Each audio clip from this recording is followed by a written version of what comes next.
Hello, hello, and welcome back to Final Fantasy XIV. I hope you're having a great day, evening, morning, wherever you are. And we'll be jumping back, partly into the new content, partly also into old content, partly just doing some things I want to do. I'm still, on the fence about when to actually do the new Criterion dungeons.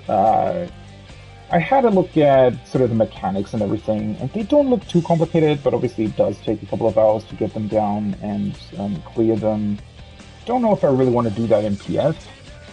I don't know. Today is going to be a little bit more chill, I think, and then I'm going to be looking into Criterion and other stuff probably over the weekend. But yeah, today I really just wanted to get some sort of more basic things out of the way. Like the event, like maybe some job quests for the Sage that I can still do, and the rest of the variant dungeons as well. Getting the rest of the endings that I still haven't gotten, and all of those neat things. So let's get into it here and do that. Let's see. So that, I don't think I still have these on the market board anyway, hopefully.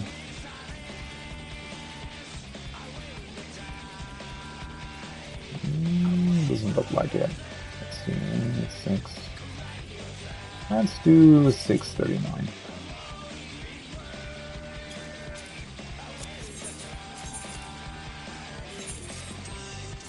Definitely need to go over my retainers and the prices of stuff that they're selling, but yeah.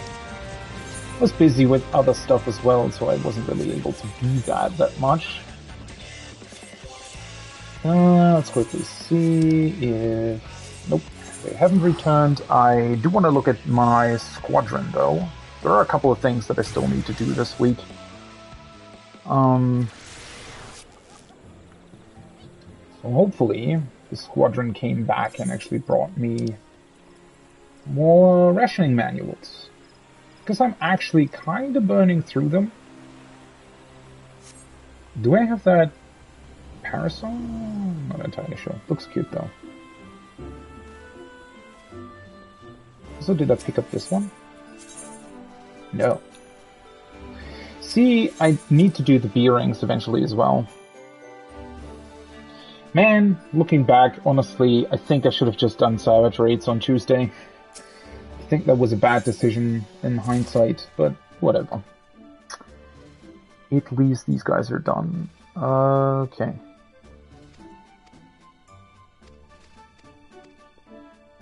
Cool. Wondrous Ted's gonna take me a while. Tombstones, B-rings. Yeah, for the time being, I think I'm just going to have a look at the rest of the variant dungeons. Where is it? Here. So let's get the remaining endings, shall we? Also, just have a quick sneak peek. Are people actually doing this in Party Finder? A few clears depending on how it goes. Slow and steady. They're actually missing DPS, okay. Third boss, teleport, Fiesta, Proggy's kill. Okay. So a couple people doing this in PF. Looks good, looks good. As I said though, I'm going to be taking it slow, just getting all the remaining endings in the normal one. Let's see, I still have all my things enabled here. The one thing that I'm still not entirely sure about is what I'm actually missing, or if you just need to get 12 runs.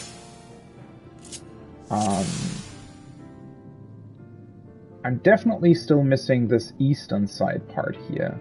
And there was a door that I wasn't able to open over here, I think. But yeah, whether or not those are actually different ways of doing it. I wonder how you get in here though. Or if you have to do something else first. Let's try it though.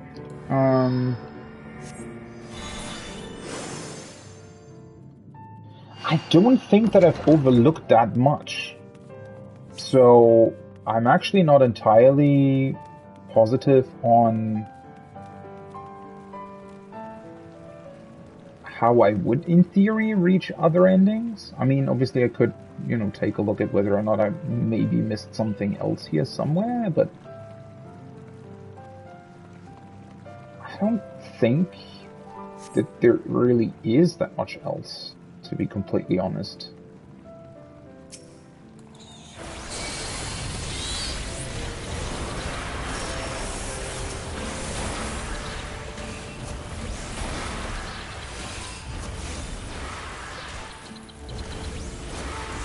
I always forget that I can just use Rampart as much as I want.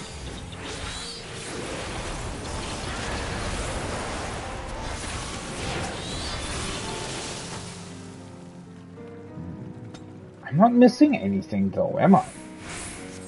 I mean, I think if there were other interactables somewhere on the map, I'd probably see them.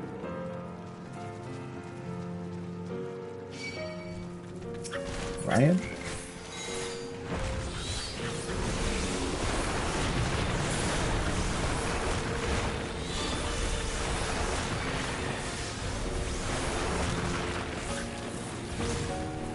Maybe?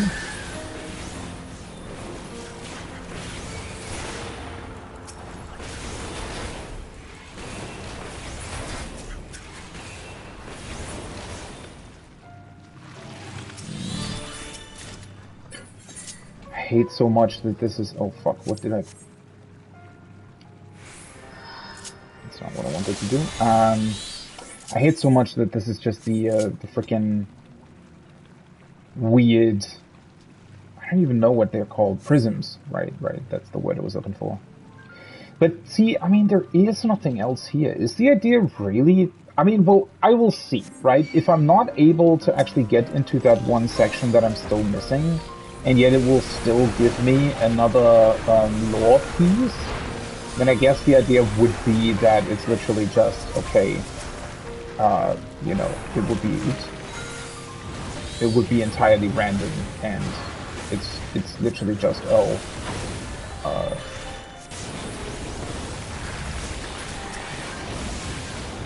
you know, do this a couple of times and then it'll be done.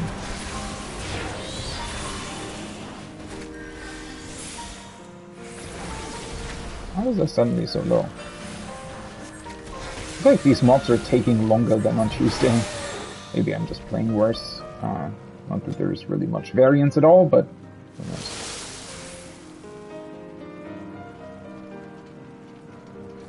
Yeah, so there is nothing here that I would be able to click on, right? Unless I have to click on something before Nanamo moves. I mean, that weird door in the other room really isn't... That was inaccessible as soon as I moved, right? Like, as soon as I went forwards, I wasn't allowed in anymore.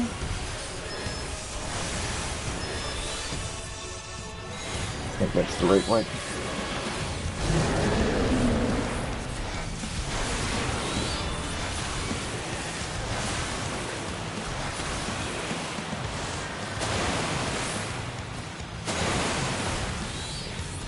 Oh! Oopsie. Can I change that mid-fight? No. Now I realize why I'm dealing so little damage and also have trouble healing myself and whatnot, or taking more damage. I'm still wearing my fucking DSR gear! Well, that's embarrassing. Oopsie. Oh, I can change that after the fight, hopefully. Yeah, I completely forgot about that. Holy shit, that's actually quite a difference.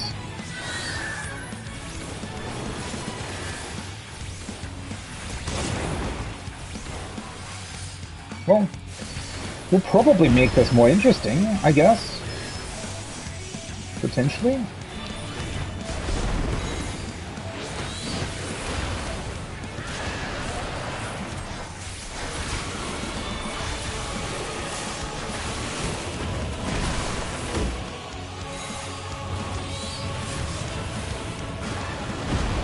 One interesting thing, though, is that actually doing these solo, you know, kind of makes me want to go for Palace of the Dead solo as well.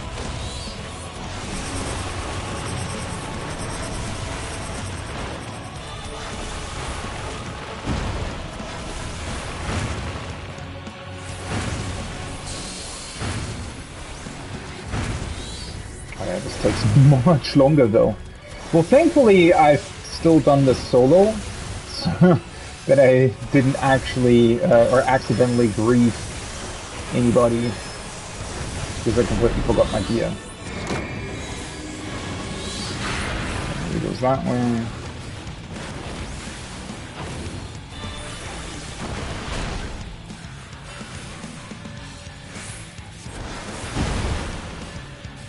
Can I make it out of it? Yeah, easy. Is he gonna jump back middle, or do I have to bring him here? Because I think last time I always made the mistake to summon my Garuda AoE below him, even though he was gonna leave it because of the charge through the arena.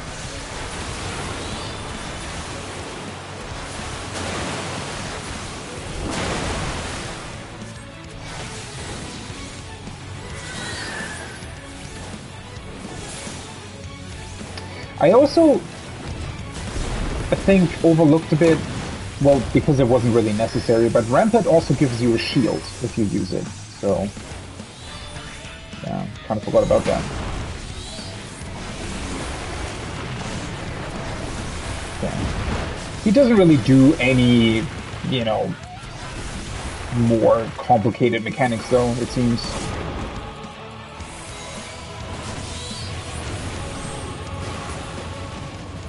Alright, please let me change my gear. Okay, yeah, perfect. Whoopsie. Yeah, that wasn't on purpose. How many of these weird pot shirts do I need anyways? I think I need a lot of them, actually. Ah well. That will hopefully give me ample opportunity to do it with other people as well. I didn't even realize that she used the WoW emote here. They really got a lot of mileage out of that, didn't they? Okay. Do you think it matters which way you go here? Because I thought last time that by going right, I would automatically also make this available. But maybe there's something else entirely that I have to do for that? Also, did I actually... Ah, great. In the beginning, the Lord of the Inferno shared with us his flame. Speak the name of the gift he bestowed upon our bloodline. I mean, the only real hint that I found for anything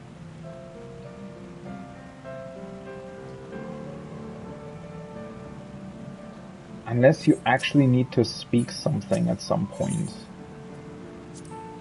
Let's try the right one again.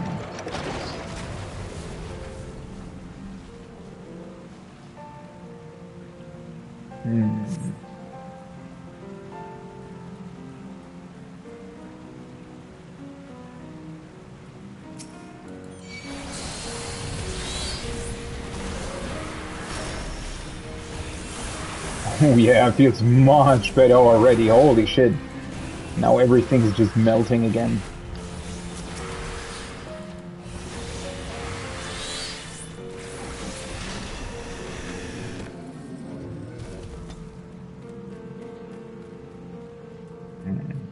But I don't think that there is really anything else here.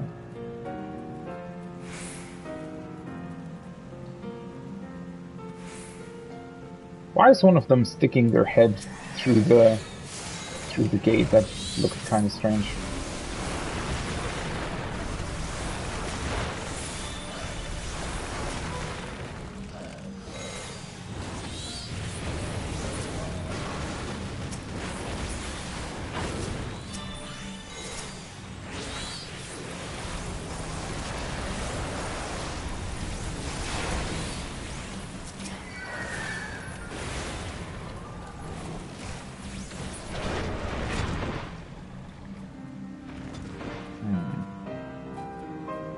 I mean, there is literally nothing to click on, right? It's not like I'm missing some integral puzzle or something. And all the other puzzles were also pretty obvious, to be honest. They weren't anything, well, neither complicated nor something that you would overlook easily. So I'm inclined to believe that there really is nothing else here. Not really. So it is somewhat difficult to say. I mean, I can't go the other... I wonder though...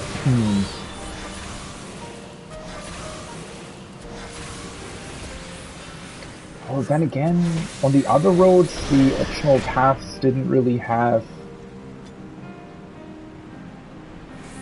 that many, like, they didn't really, it's just an optional path, right?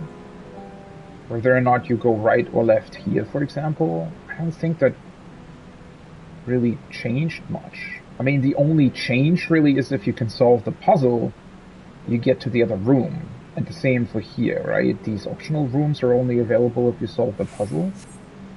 Which is weird though, because the puzzle here, I felt like I already did correctly. Well, I definitely did, because at some point they...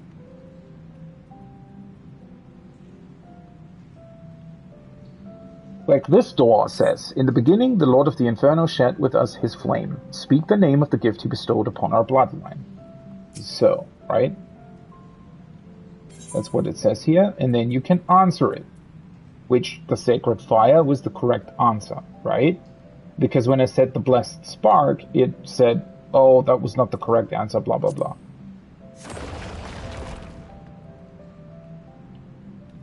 And this way it just opens, it doesn't complain about anything. The strange thing is, though, if you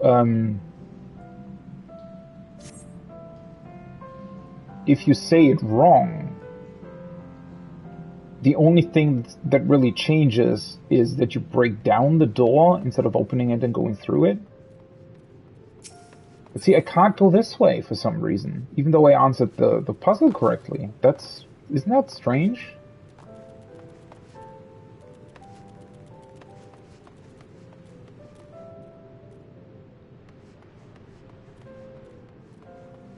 Unless now there's something else that got opened up because of this, but I don't think so. I mean,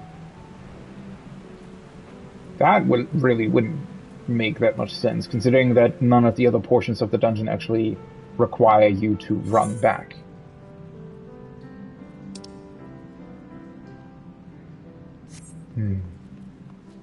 We'll see, though. I'll go through it, and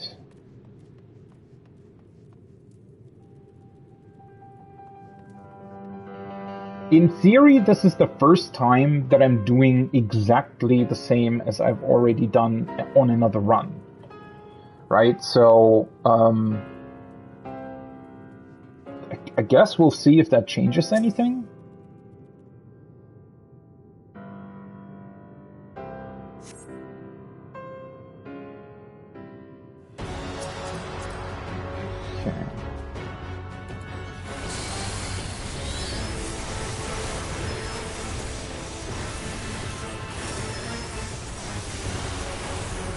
Forgot Rampart again. That's the right way, I think.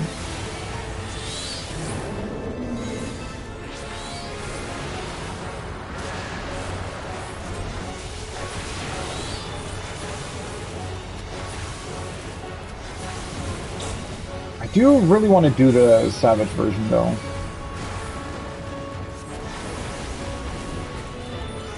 Because it does look pretty fun. And not all that complicated. I think, well, it's definitely also that some people make it out to be worse than what it actually is.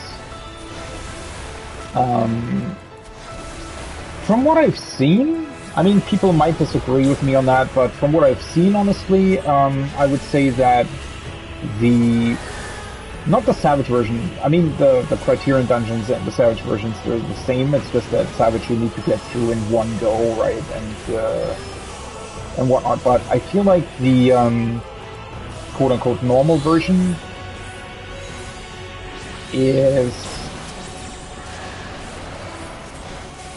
well, it's definitely savage difficulty, right? But at least from what I've seen, I would say that the Criterion dungeons are about sort of a third fight of a tier level in terms of mechanical difficulty. And that's also considering the fact that the fights are shorter in general. Yes, of course you have to go through the entire dungeon, but the fights themselves are, I think, 5 minutes or something is what Sphere was saying.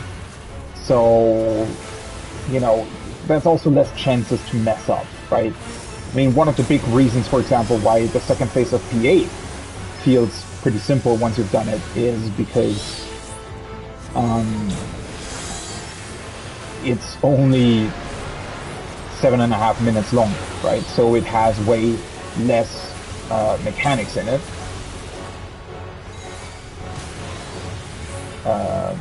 Way less stuff to learn, way less stuff to memorize, right?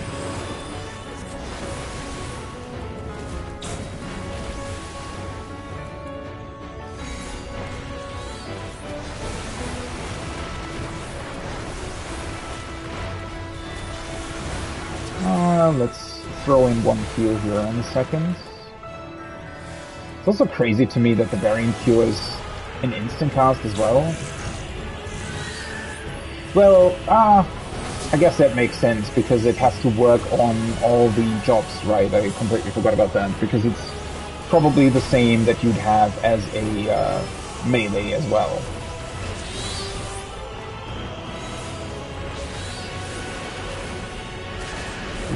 Can I make that? Nope. Shit. That was bad.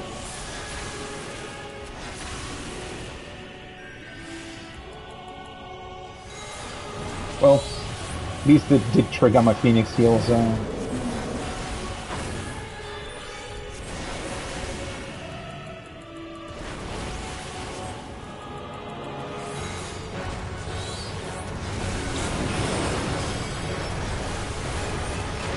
That's the thing where you only have to move once, right?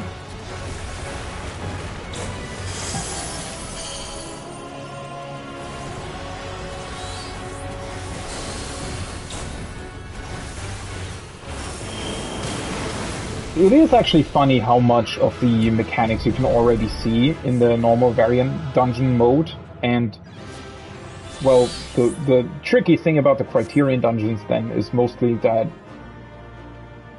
the combinations they throw at you, they basically double and triple up on the mechanics, right? And so you need to come up with strategies to solve that, but the actual function of the mechanics is very, very similar. Alright, the cards. I still need the, wait, which one do I still need?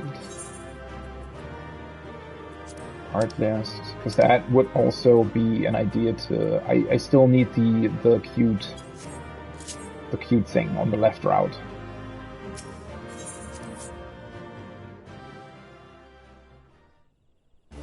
Okay, now let's see. Ah! Okay, so that did not give me a new thing. Interesting. So they do seem to be locked behind different combinations of things.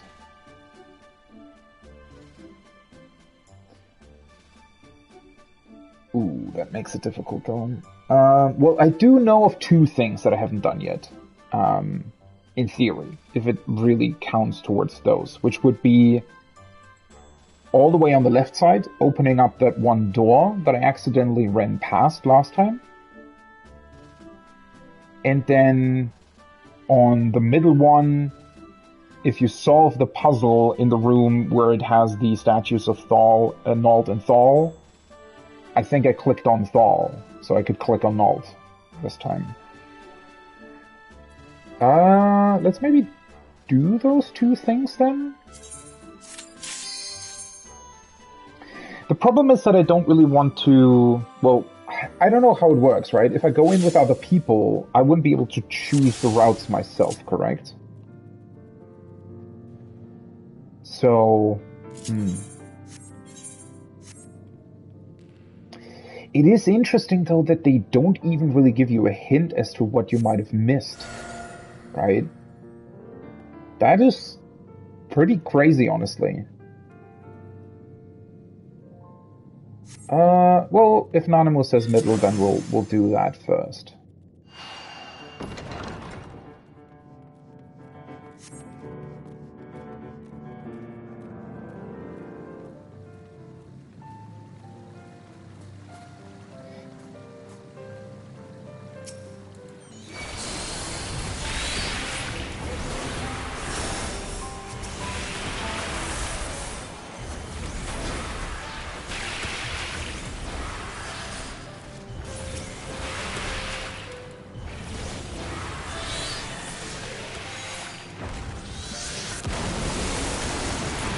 I really dislike when mobs don't move because they're currently casting something. Oh, wait, does it matter whether or not I go left or right, though?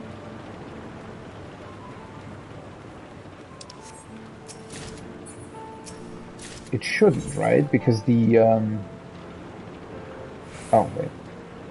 The puzzle with the scales only comes up afterwards, if I have that correctly.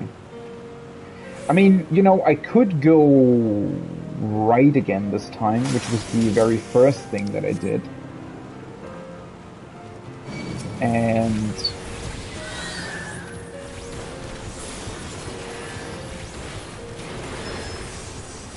then solve the puzzle? I mean, that would definitely be a different route. Yeah. I mean, it's still quite difficult to tell, though, what the game actually does consider to be a different route. Is it different if I go, for example, right and then solve the puzzle, and then I go right and don't solve the puzzle, and then I go left and solve the puzzle, and then I go left and don't solve the puzzle? Are those actually different things, or would that be considered the same thing? Like, is puzzle solving one solution?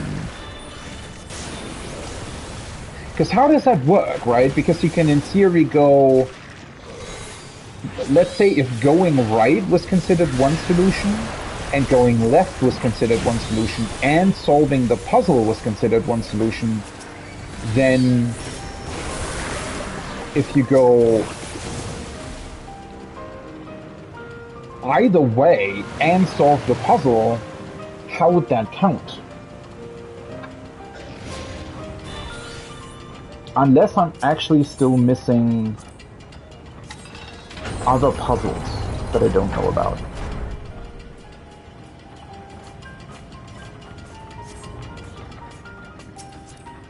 I don't know. It is somewhat strange, though, that the, like most things are pretty, what's the word? Obvious? Which is why I'm wondering how it potentially goes, right?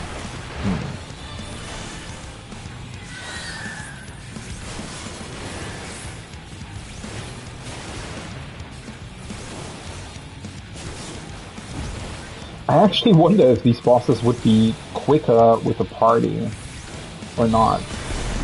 Guess it would depend on who you're doing it with. Oh, the fuck's over here?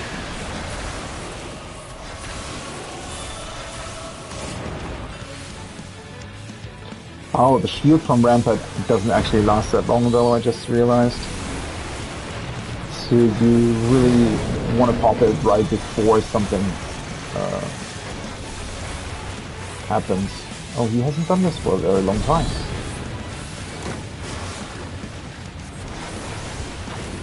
Okay, wait. So those two just explode, right? So I just stand here and I'm safe? Yeah. Well, that's pretty easy then.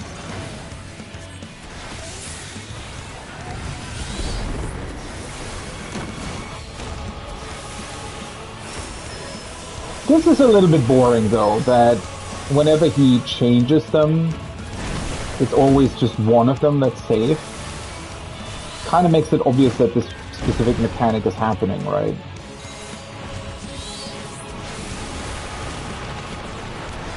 Because otherwise you would actually have to remember the name of the cast rather than just, you know,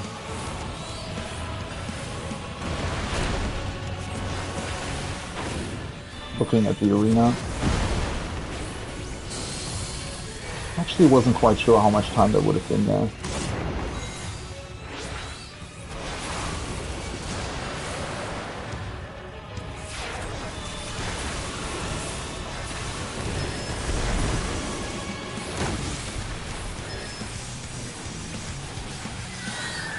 What's he doing now? This one. Still don't quite understand why they put this in here. Something about it just feels like it doesn't really fit with this weird T-shape.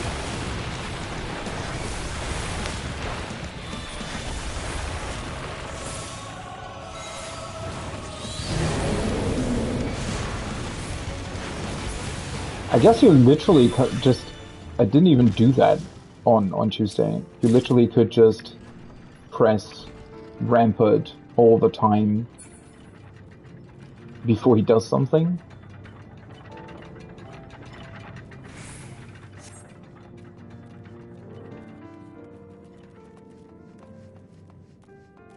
Wait a second though.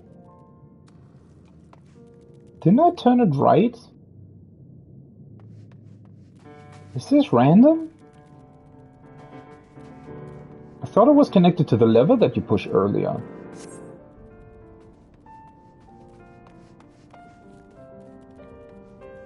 Huh?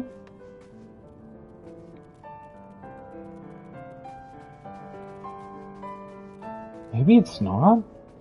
Maybe this part is actually completely random then? That doesn't really make a whole lot of sense though. Does it? I don't...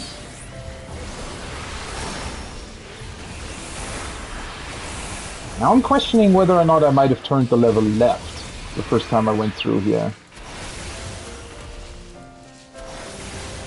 Because how else would this have worked then? Okay, so I'm very positive that the first time I went through here, I took the path to the right. Wait, did I?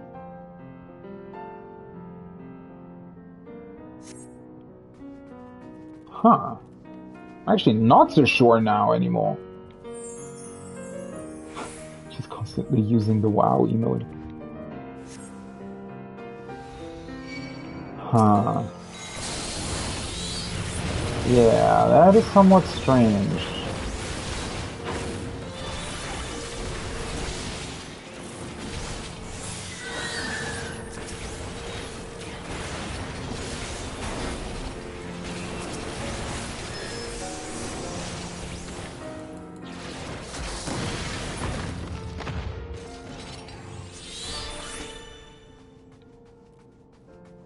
That's where I otherwise would have come from. I thought that I did it the first time I went through here.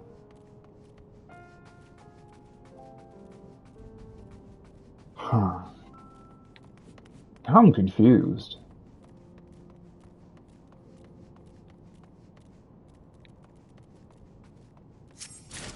Well, whatever. Let's try clicking on Alt this time. So this would be the fruit and the helm, correct?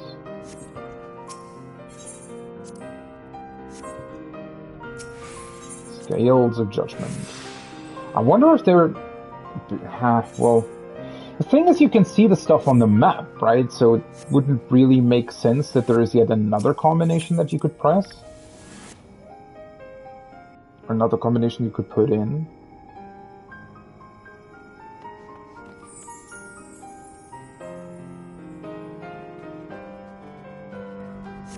What's interesting to me is that this node, right, that contains information about the leftmost path, but it feels like that is the only special connection, so to speak, that I found.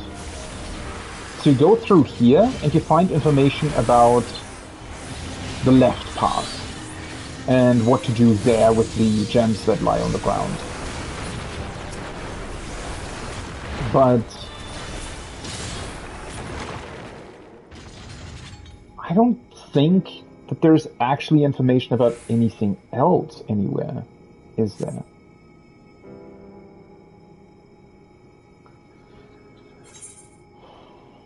Because the only other thing that seemed like a puzzle is the door here.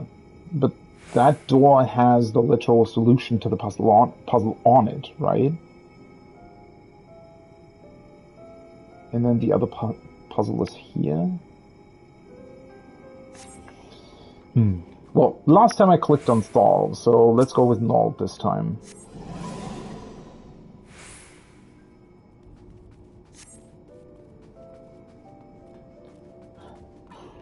Would be yet another strange thing, though, if that is literally just, oh, you click on either statue, it lets you through regardless, and then, well, I guess, whatever.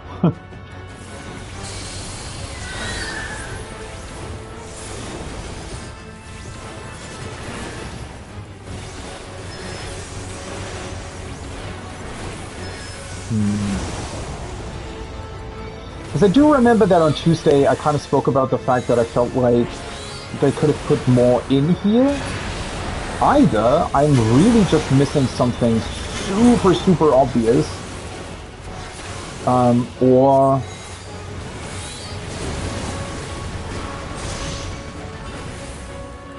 I'm actually making it more complicated than it is, and it literally doesn't require anything at all.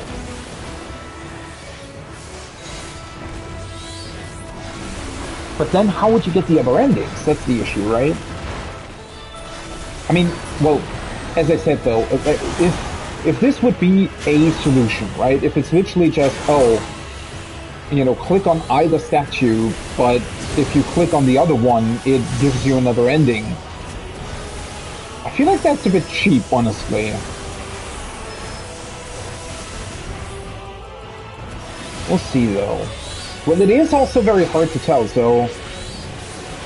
Ooh, hello? Oh. It's definitely the first time... Oh! Wait a second. Do you think he now used this specific mechanic because I clicked on stall instead of null? So... Yeah, it must be. Well, that makes sense then. So these statues, because they're associated with gold, right? They would be nulls, part of the whole thing. And then, what was Stall's part, though? I actually don't remember. Well, okay, this is definitely the first time that I've seen these statues in the variant dungeon, though, so this definitely should get me another ending.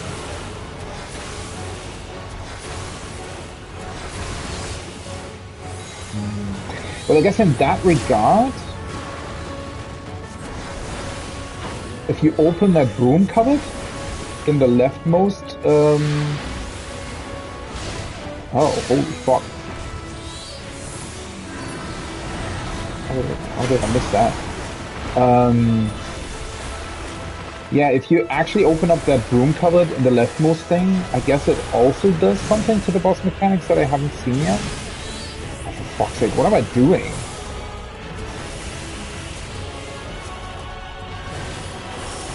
Not even really paying attention, because I'm thinking about that other dungeon. Odd.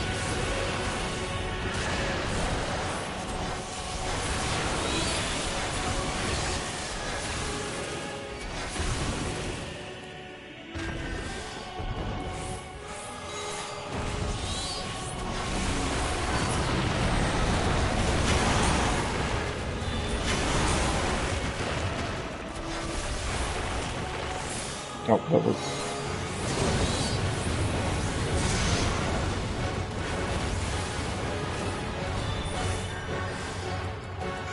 Well, I think I at least have the shield still for one of his auto attacks.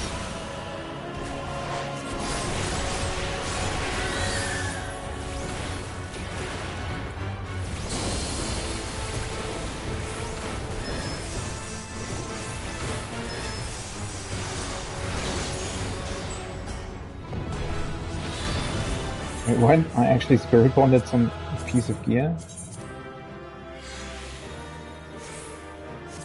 Well, okay, at least this was a very obvious solution, right?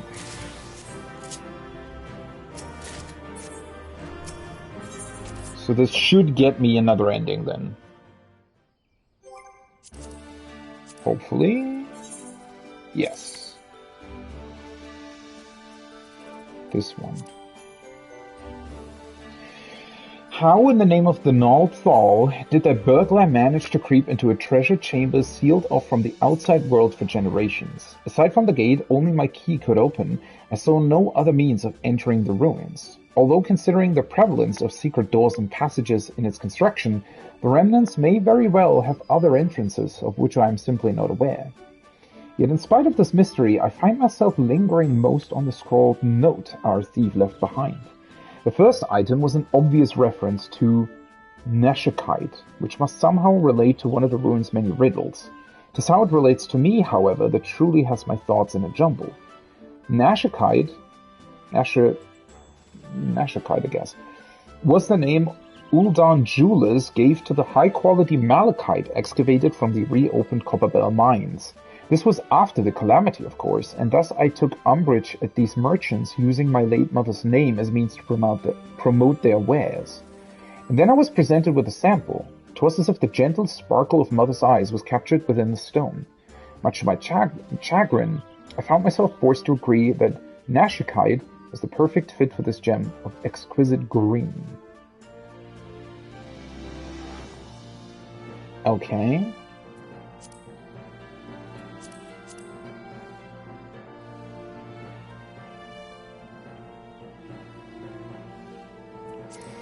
Okay, so these two endings relate to the note we found, correct? And this was the ending that I got when I didn't solve the riddle.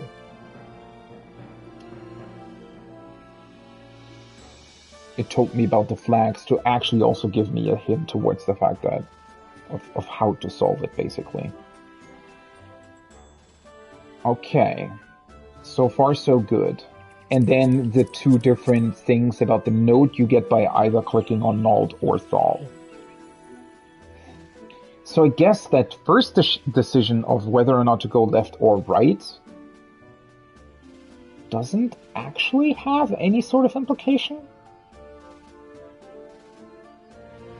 That seems wrong somehow.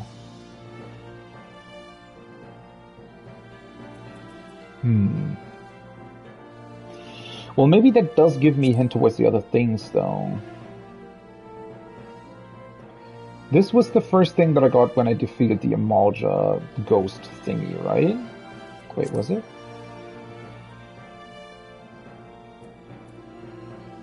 This is all about the Amalja. I think this might have been the first that I've gotten.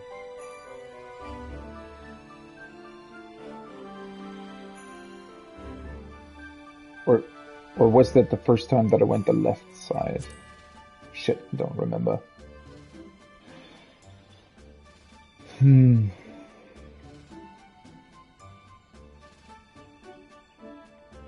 There is a lot about the Amalja, but not necessarily anything about the left side, though.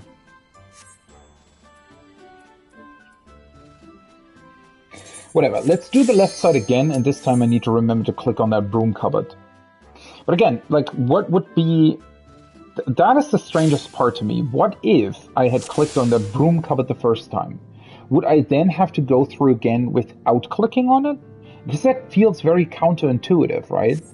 Same with the Naldthal statues. Because now I'm thinking that maybe clicking on either one gives you one ending per thing, but then also not solving the puzzle and going left once and going right once might also be an ending.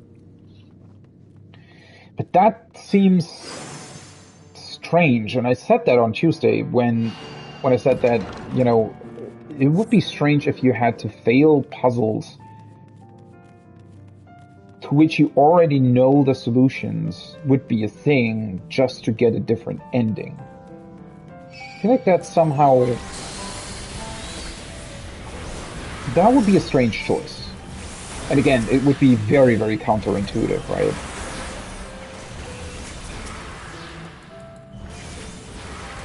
So...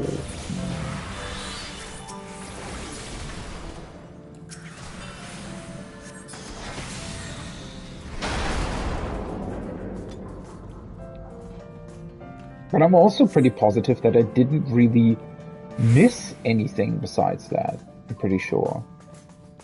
Because all the things that you do see are really simply things you can click on. So unless there are more, like way more hidden things in here, I don't actually think that, you know, that I missed anything.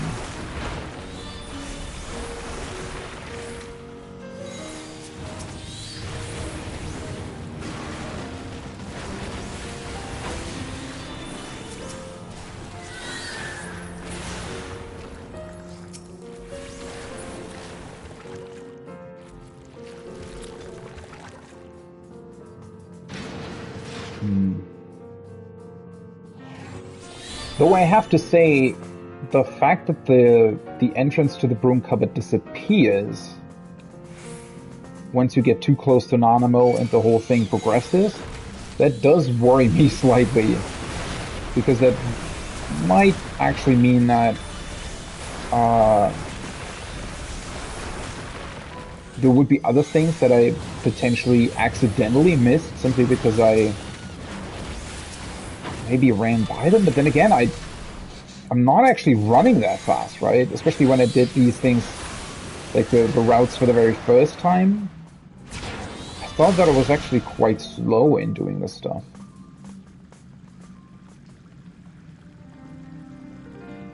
Oh, wait. Can I continue without actually unclogging this? I can.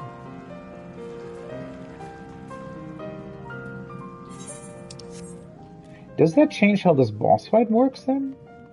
Oh.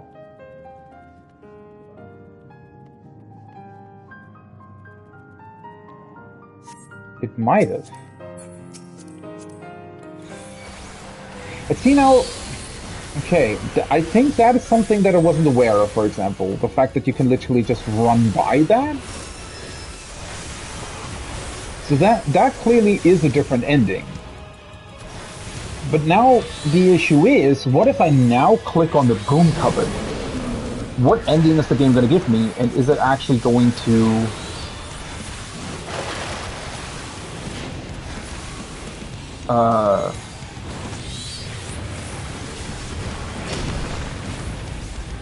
is it actually going to do something in the sense of, like, how's it going to register that? And how would I even... The problem is also you have to keep that in mind, right? I mean, there's nothing that tells you, oh, you've gotten this or that ending, unless I were to look it up. I suppose if I were to look online somewhere, I could probably figure out which ones I've already gotten, or which ones are connected to what. I don't know, I mean, the dungeons aren't... You know, this might sound bad, but I don't think this is really interesting enough to warrant going through them like 20, 30 different times just to get all the endings by yourself. I don't really know. This is rather interesting though. I mean, I do very much like the endings that give you something that is very, very obviously different.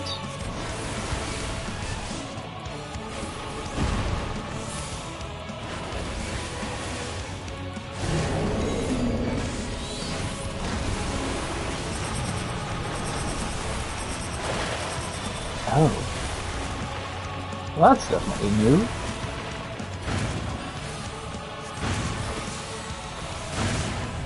Wait, how's this supposed to work? Oh. Huh? That looked like it didn't turn. Oh. I get how it's supposed to work. I completely overlooked that. You're supposed to,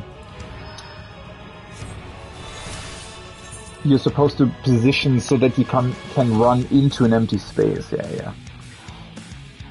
For some reason, I just looked at it and said, oh yeah, this is not complicated, and actually kind of underestimated the mechanic, to be honest. Ah, well.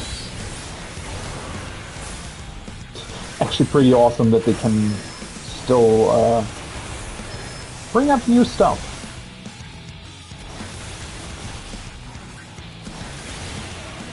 Yeah, so it does seem that most of these mechanical differences actually do stem from whatever you do in a dungeon previous to the fight.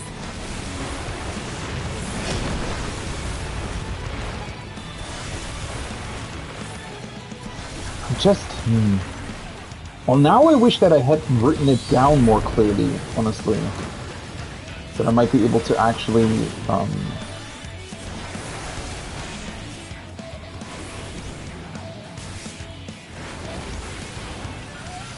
you know, think about it a little bit more.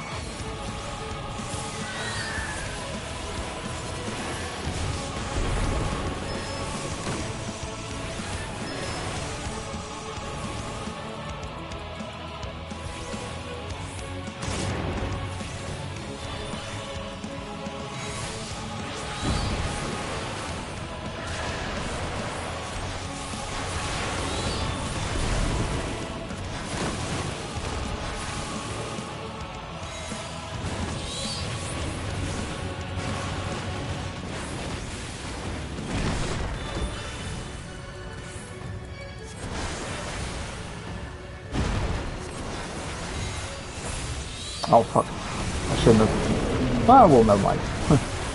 Okay, now let's try this again. So he's turning that way.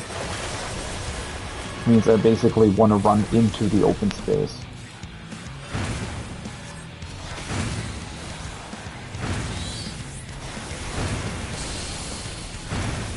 See, what confused me slightly about this is that I thought that he was actually turning for a longer time.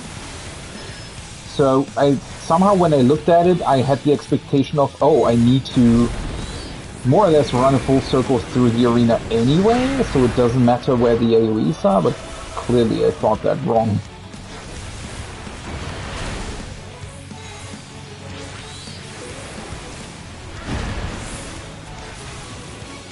Oh. Oopsie. I also completely forgot about that. How did I didn't even see the AoE! What the hell? What am I doing?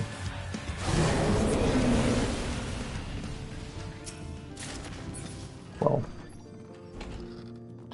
So now I wouldn't even have to solve the puzzle, right? I could literally just run to the end. No, that doesn't really make... I don't know. I'm confused. I'm confused how the game counts this. Or if somewhere in the background it just counts it as, oh, you've done both, and now, regardless of what you do next time, it'll auto-complete that particular section? That would also be pretty counterintuitive, or rather, somewhat hard to follow, I guess.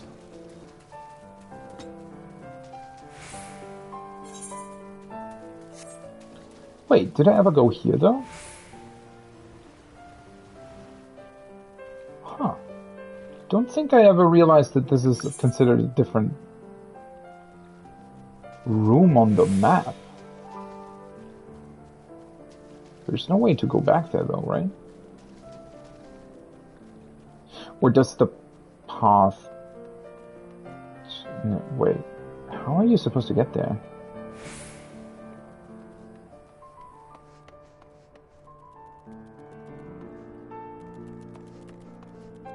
think it would basically be this door, right? But okay, maybe there are other secret. I've definitely not been down there. Somehow I never realized that it's considered a separate section of the map for some reason.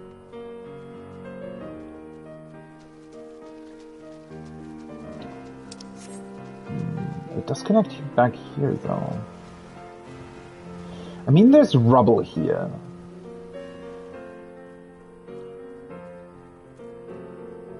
Wouldn't you think that reactivating the water would let you in here? I'm pretty sure it never did. Or maybe I never looked at that? Well, at least it does give me another reason to go the left path again, I guess.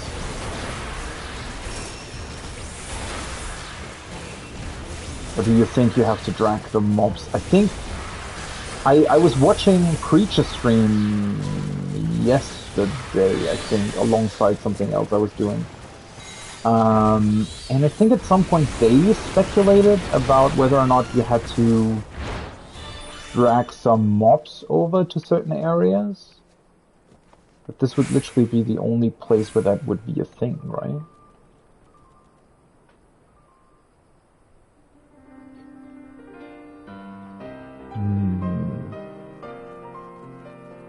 Okay, what was the solution to this?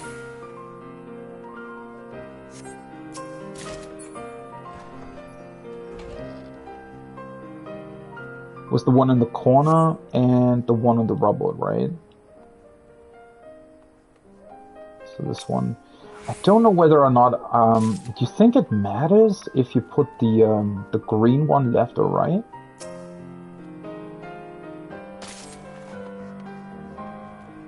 I did pick up the correct one, didn't I?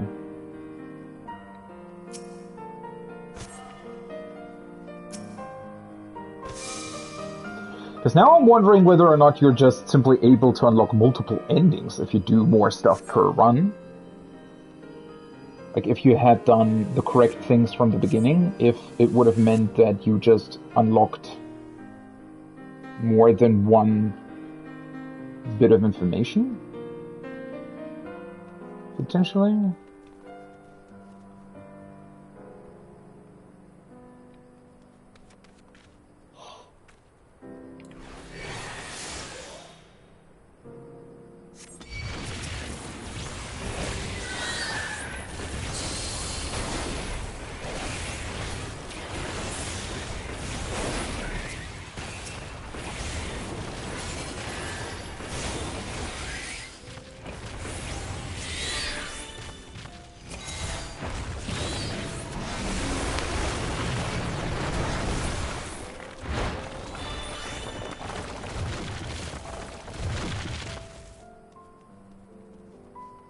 Wait.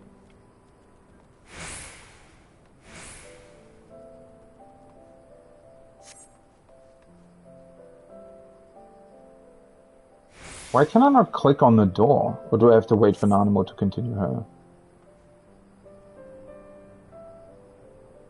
Ah, okay. Now I can open the door.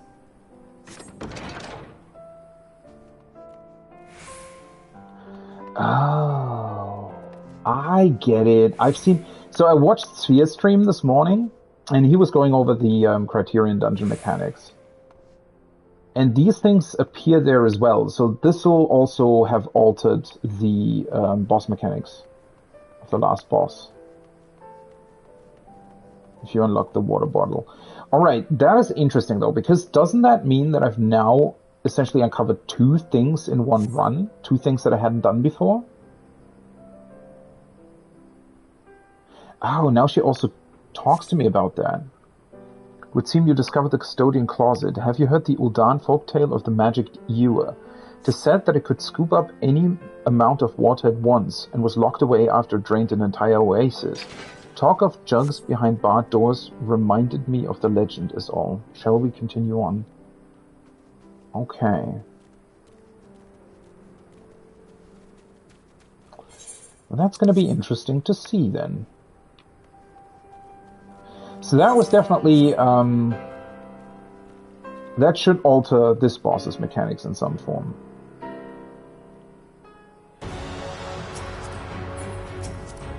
You know what?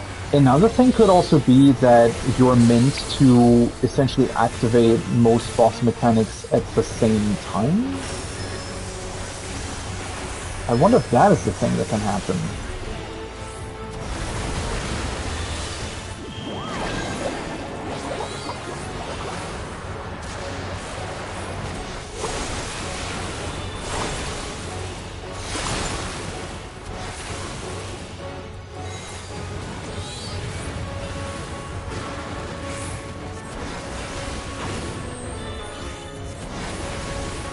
I love this boss so much.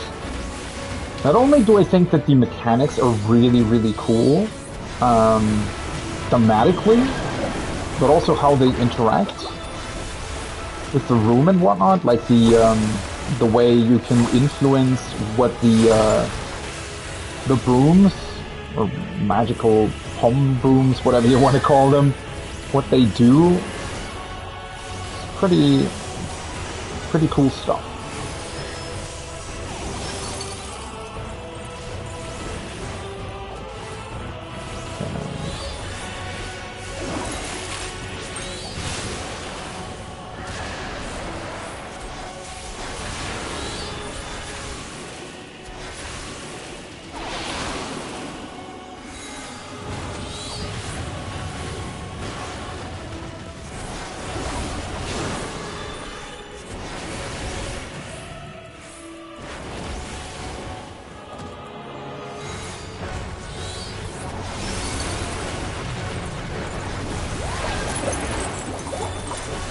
What is it? Nice.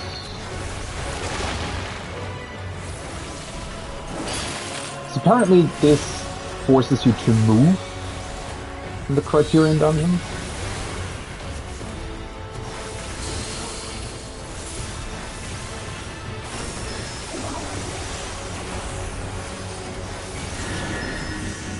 Is it actually doing something with the Yura though?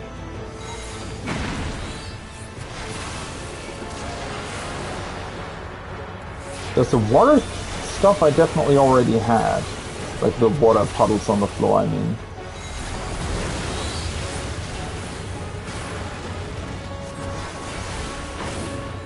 Ah, that's the new thing, alright. That is the mechanic that I didn't have before. Nanamo completely enamored by the fact that these jugs suddenly move through the arena. Oh, this is, by the way, a much cooler animation for an exaflare mechanic. Makes it easier, obviously, but you know, it's a pretty cool variation for fights that are supposed to be slightly easier, right?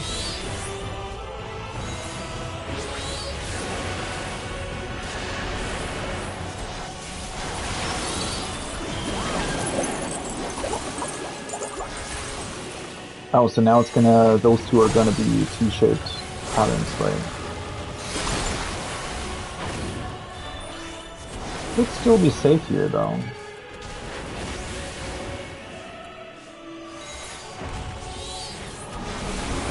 Oh. Oopsie. Huh. I forgot that the boss was doing one, too.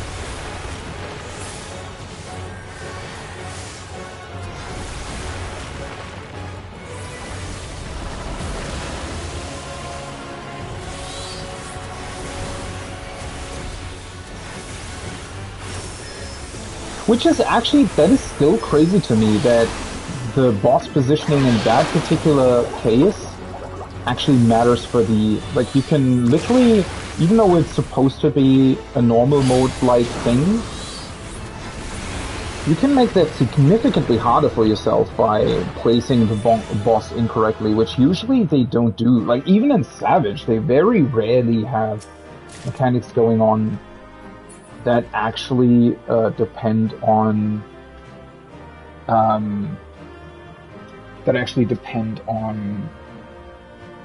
boss positioning.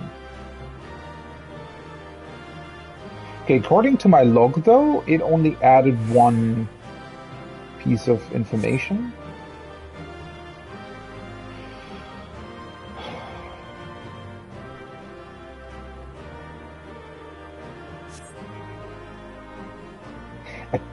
By the way, I didn't even realize that the survey record things that get added already get added once you do the boss, and not later. Well, let's leave them, because I've already read that dialogue quite a number of times. Whom the Silky serves. Man, it looks really, really cute, doesn't it? What a surprise to learn that the old Palace Silky was a creation of Mother's. The discovery impelled me to pursue the topic with Papa Sean, who, of anyone besides father, knew my mother best of all. Naturally, I was circumspect in my inquiries, lest he become aware of my subterranean explorations. With fond remembrance, Papa Sean spoke of Mother's penchant for cleaning, a habit she refused to surrender even after taking up residence in the royal chambers. Her ladies-in-waiting were positively scandalized and hid away every brush and broom that the Sultana's hands not be sullied by common grime. Denied the usual tools of sanitation, Mother retaliated by employing a Charlian tutor, whereby she acquired the arts necessary to manifest a massive mouse-like familiar. Ingrained with an obsessive dislike of dirt, this arcane entity would even corner the palace guards to scrub spots from their armor, to the great amusement of the household staff. Then one day, without fanfare, the Silky was simply gone. I suspect the cause of its disappearance lay in the deepening conflict with the monetarists. With less and less time to slip away from the palace, Mother likely set her familiar to protect and maintain the secret garden in her absence. Yet what a stubborn and willful soul she was. To create a servant for cleaning is one thing, but to imbue it with such unbridled power is quite another. That's both cute, but also pretty impressive that her mother did that. Alright, now I'm actually confused though. So the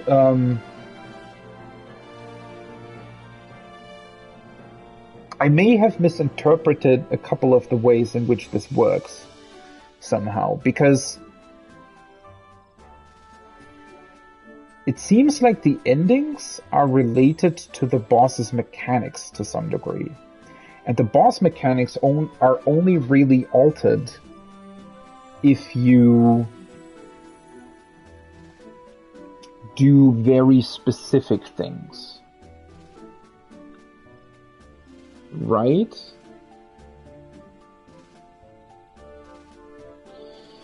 So the middle boss I've seen essentially without added mechanics, I would say. So the normal variant, and then I've seen them with Thaul mechanics and with null mechanics. The right boss I've seen without mechanics. Wait, so that's 3, right? The right boss I've seen without or with the added mechanics of getting the door puzzle correct, and then one other time without. And I think the original sort of left-right path doesn't really matter. Which does beg the question, though, why is it there? Like, is there a reason why you can go right and left? Because I feel like that would be used to potentially give you more information about whatever you're trying to do.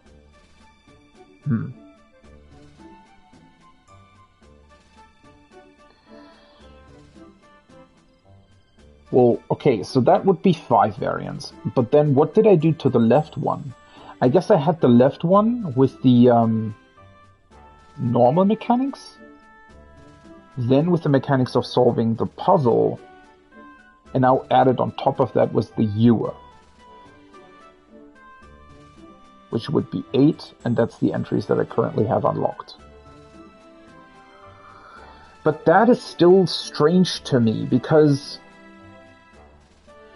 is that even correct? Because that would imply, if what I just said is correct, that would imply that, in theory, were you to get the, for example, the Scale of Judgment puzzle correct the first time, wouldn't you automatically... Well, I guess that's what I did, didn't I? So when I did the right path for the first time, I solved the riddle on the door correctly. And then I did it a second time without solving the riddle, and it gave me another entry. At least I think that's how it works. I don't think that it's related to the left and right paths that you can take.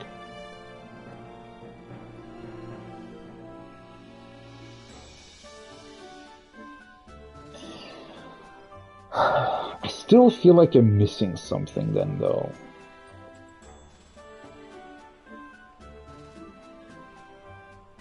Well, obviously I'm still missing stuff, but the question would be, where is that missing stuff?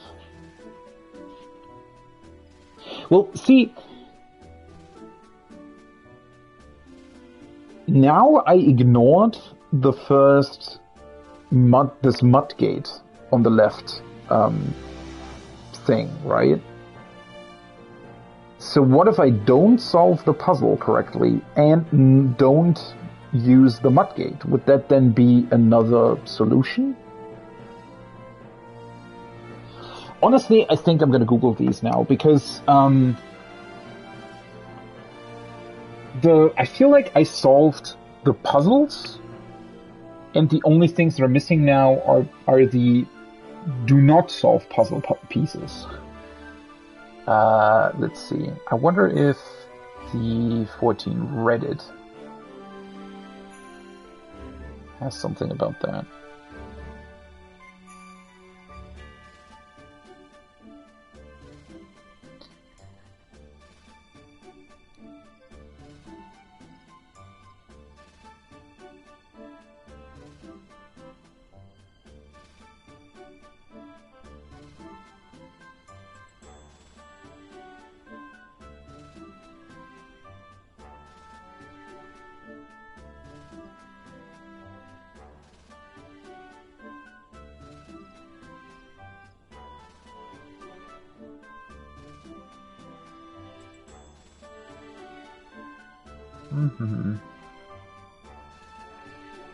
Oh god, what am I seeing? Why is there a banana with Nanamo's head?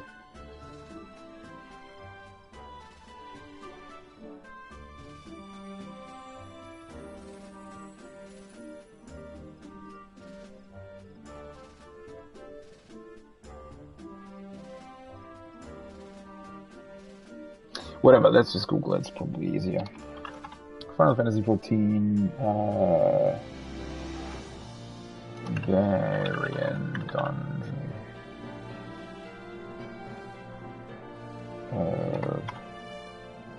Entries?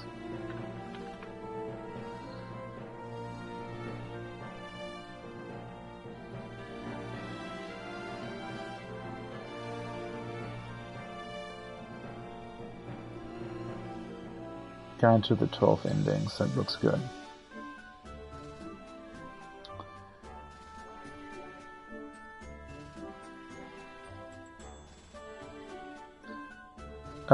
Here's a quick recap guide.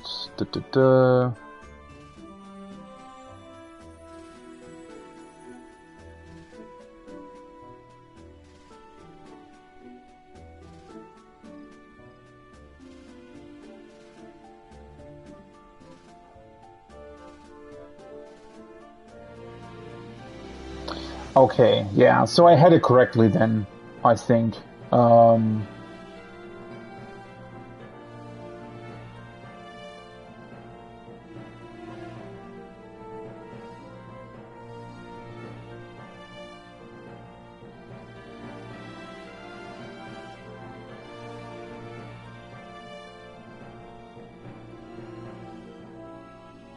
Okay, there are some really, really weird ones here.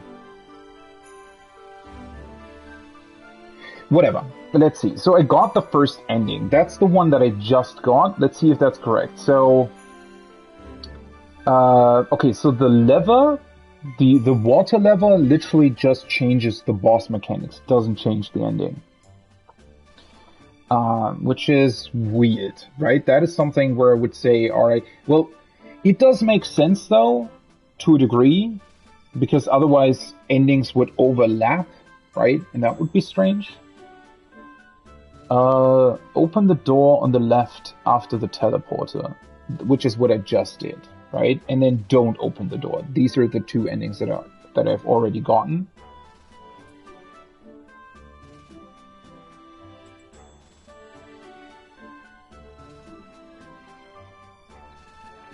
And then, what the fuck? Number 3 says, walk on all the silky patch on the ground. What? What does that even mean?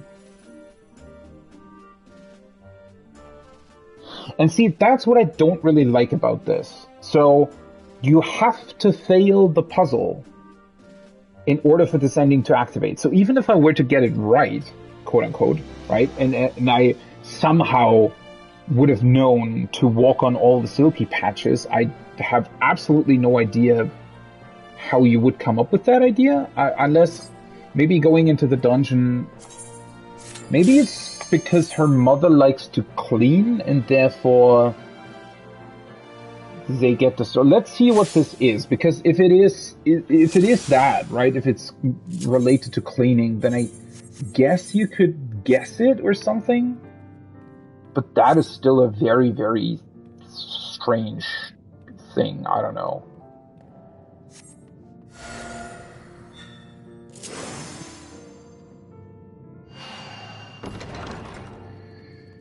Also, I wonder why they have this Nanamo chooses the path in here as well.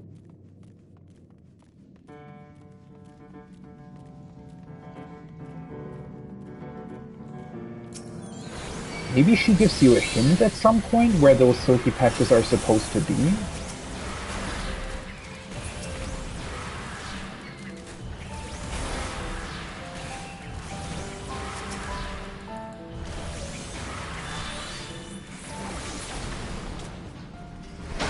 Yeah, I really don't know if I'm a fan of this, to be honest, because the actual puzzles that they included, while obviously not being all that difficult, at least they're like obvious puzzles, right? There's something to solve, something to think about, something to find.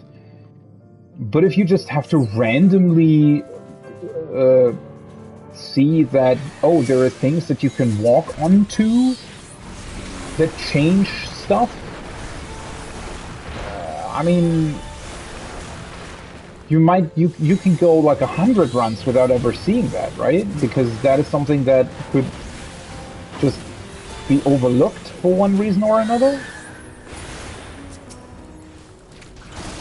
I think. Well, I guess once you know that the boss mechanics are related to some of these things. But then again, yeah, I mean, it sort of comes back to the same problem here, that it basically also means that this entire first portion of this particular path, for example, is completely pointless, right? There isn't anything in here that actually gives you any sort of new piece of information or, you know, whatever have you.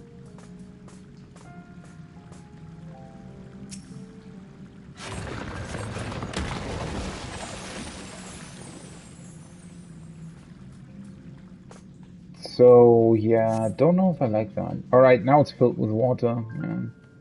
That's pretty neat, though, obviously, right? That's pretty cool that it changes the boss mechanics here. But again, if...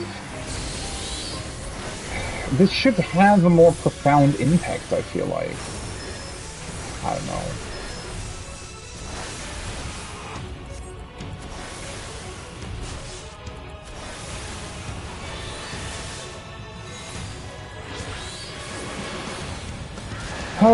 I don't want to criticize these dungeons too much. I like that we got them, right? That's sort of the main thing. So in general, they are quite cool, right?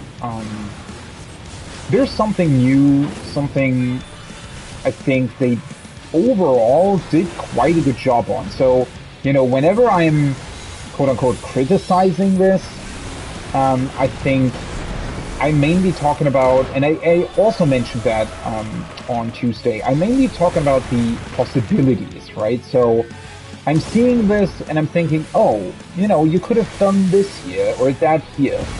And yeah, in terms of these puzzles and whatnot, I do think that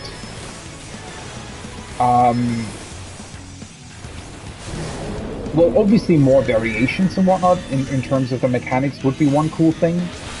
But then,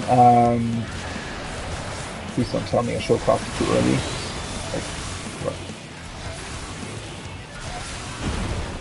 That's actually quite hard to judge because it's such a long wind-up. Like, it visually tells you for 8 seconds or something that there's going to be a knockback.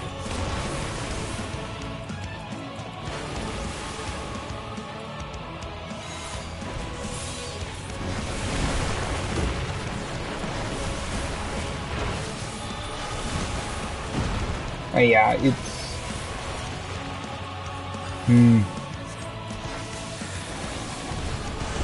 I think in terms of the puzzles, they could have definitely done more. More actually, because, you know, finding a random door... well, I guess the door is cool with the idea that,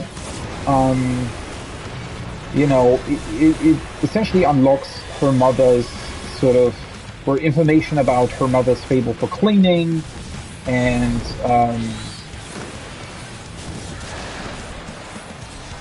yeah. It does work, it's just that somehow it just feels like such a minor... That was almost bad.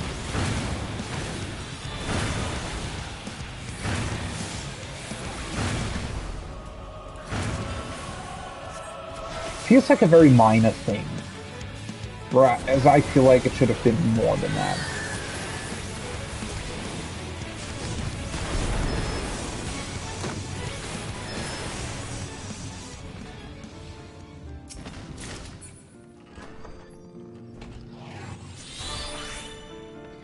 I don't know, for example, the,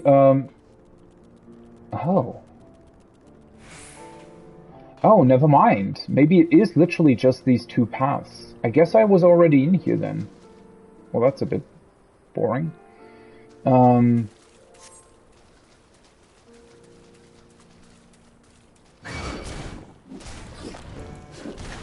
oops.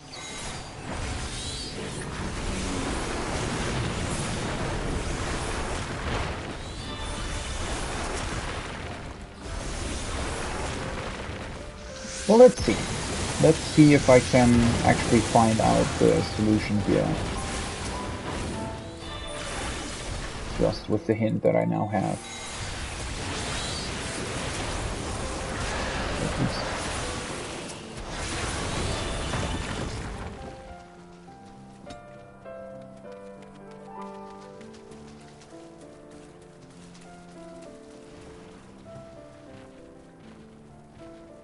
That wasn't over there, though, was it? Walk on all the silky patch on the ground.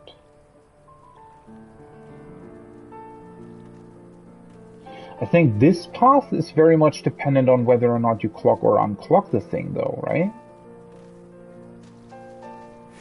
So this can't be the silky patches they were talking about? Oh, never mind. It must be... yeah. It must be behind the area that's connected to the puzzle then. That makes sense. Because you have to fail the puzzle in order to do this in the first place? Yeah, okay, okay. Oh, I get it.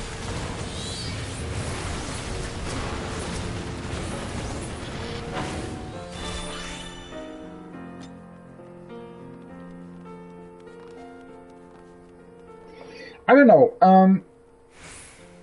I personally think I would have wished for... I think they should have implemented more of these optional rooms. I think those are definitely the highlights of this dungeon, right? I mean, I don't know what's over here or how to get in there, but the optional rooms and when I actually solved the puzzle and whatnot, they were pretty cool. And discovering them felt pretty neat. So I think most of these things, or most of the endings that you unlock, essentially all of them, in my opinion, should actually be connected to those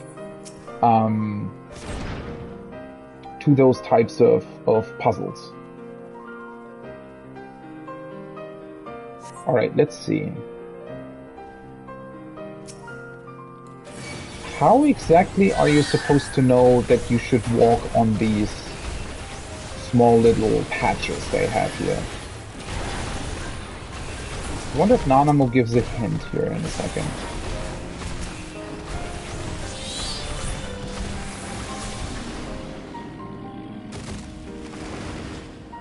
Such fluffy, puffy flowers.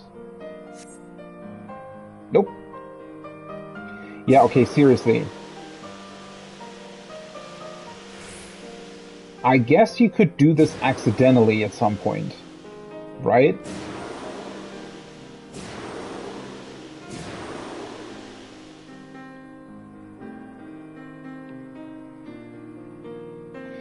But this is...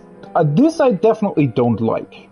Either Nanamo should give a way clearer hint, something along the lines of, oh, I wonder what happens if you, I don't know, if you try to do something, I don't know. Because this is, I think the first time, you're also so, like, it's so ingrained to walk around things in an MMO with AoEs and whatnot. I don't know. I feel like it's highly unlikely that I would have ever stepped on these things on purpose if I hadn't known about them. And so I probably would have never uncovered this particular ending. And then again, sort of the issue being that there isn't really any other puzzle here, right? So I went through here the first time. I didn't step on them and didn't realize you could, right? So I never knew about them.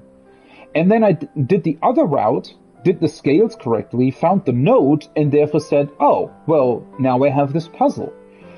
And then on top of that, by solving the puzzle, you get two different options of either opening the door or not opening the door, which that in and of itself, the only reason why I even knew that that would correlate to two different endings is because the first time I accidentally went to Nanamo first, and she went on, and the door got deactivated.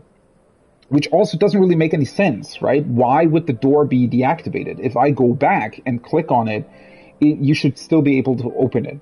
So I honestly don't like the way they did this.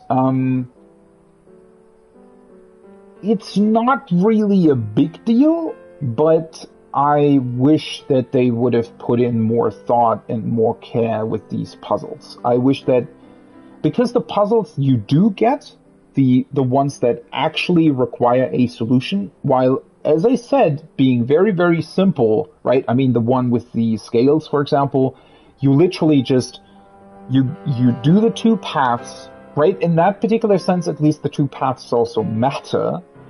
So you do the right one, the left one, it gives you the right and the left portion of the Sylvie flag, which, coincidentally, if you have the Encyclopedia Eorzea, or if you read up online about Sylvie, you would already know the flag as well.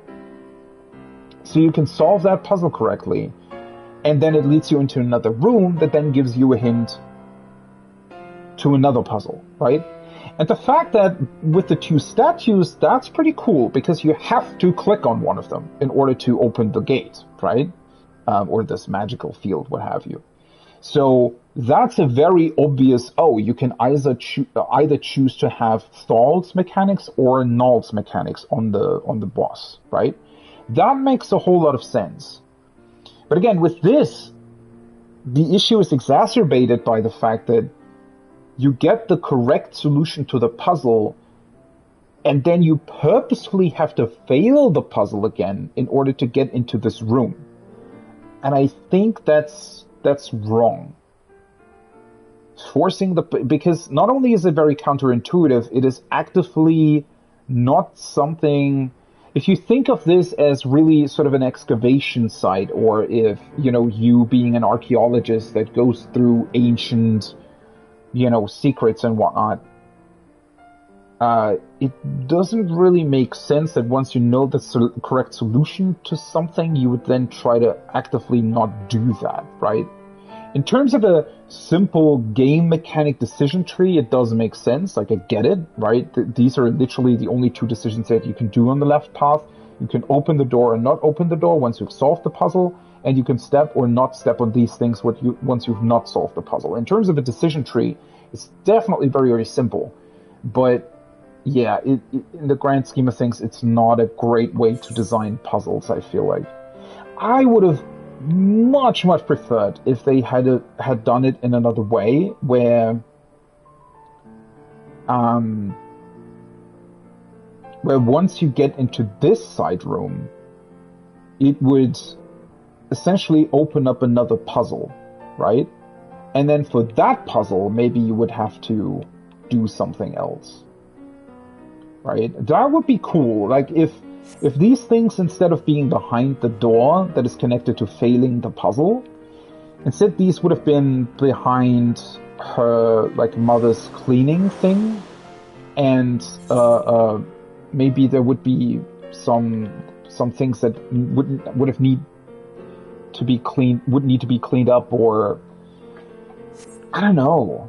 It's also the fact that Nanamo literally doesn't really give any hint about this. It's all very not what I think it should be like. I mean, maybe if I had paid a bit more attention to them, like, you can kind of guess/see that they're in, well, not really interactable objects, but certainly an object that seems somewhat different to the environment. But honestly, that looks more like a restriction of the engine, more so than purposefully done to tell the player, oh hey, you can do something there. So, yeah.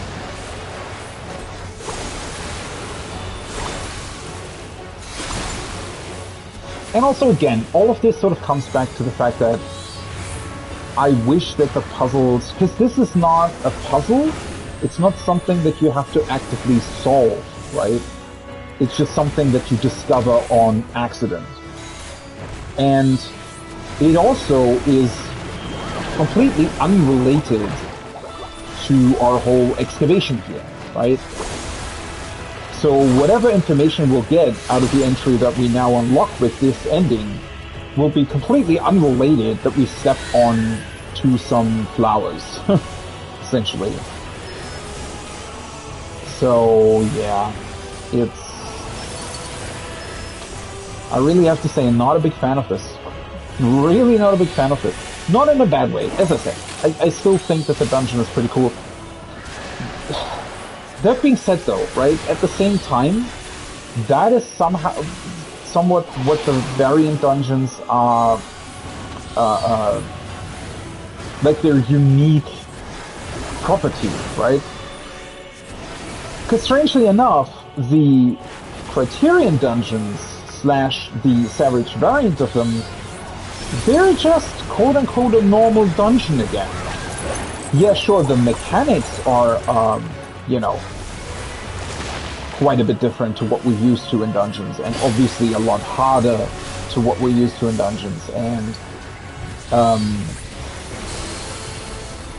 yeah, but they are linear again, right? Completely sort of going against the idea that this dungeon has? Get what I'm saying? Like, you have the variant dungeons that I feel like don't really do enough with the whole idea of having multiple routes and puzzles to solve. And then you have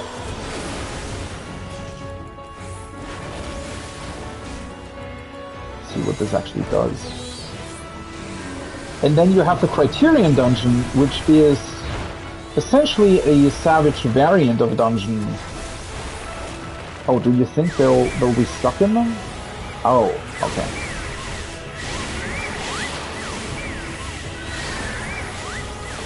Very reminiscent of a particular Shadowbringers dungeon as well.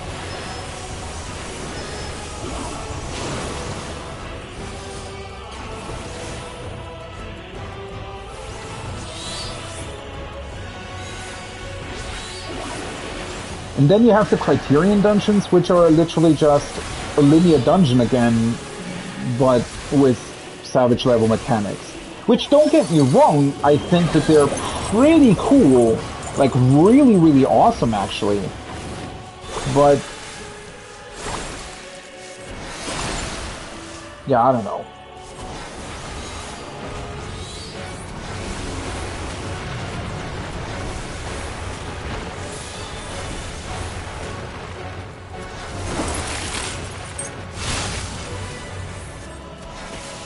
I wonder if you can accidentally hit the last one as well here.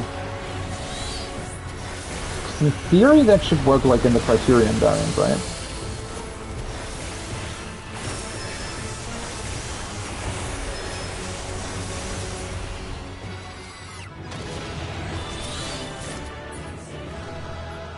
Still haven't gotten this card though, which is somewhat annoying considering that now I don't actually have to go to the left anymore.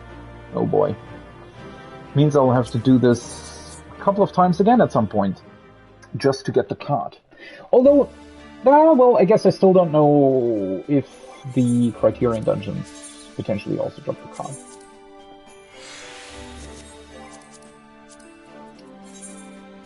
Alright, that's this ending. A spot in the sunlight. Aw, that's a cute picture. He, a member of the royal family, she, the daughter of a modest merchant house. They met at a palace banquet, an opportunity to mix with the notables of commerce, and it was love at first sight. Ah, I adore that story. 'Tis so very romantic. Mother would go on to tell me of the secluded place her and father would visit ere they were bound in marriage, a sun-dappled garden at the end of a secret tunnel, where they could enjoy each other's company away from prying eyes and judgmental stares. In other words, a perfect description of the sanctuary we discovered on our recent foray.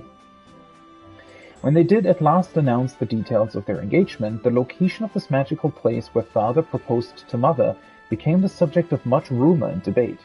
I am told that the city's merchants, being the same incorrigible creatures as they are now, seized upon this furor to turn a tidy profit. They never did come close to the truth of it, but after visiting the spot myself, 'tis easy to see why it has remained undisturbed. I imagine the two of them in their younger years whiling away an idle morning amidst the dawn-kissed petals, their haven protected beneath a barrier of Thanalan's scorching sand. I cannot help but smile.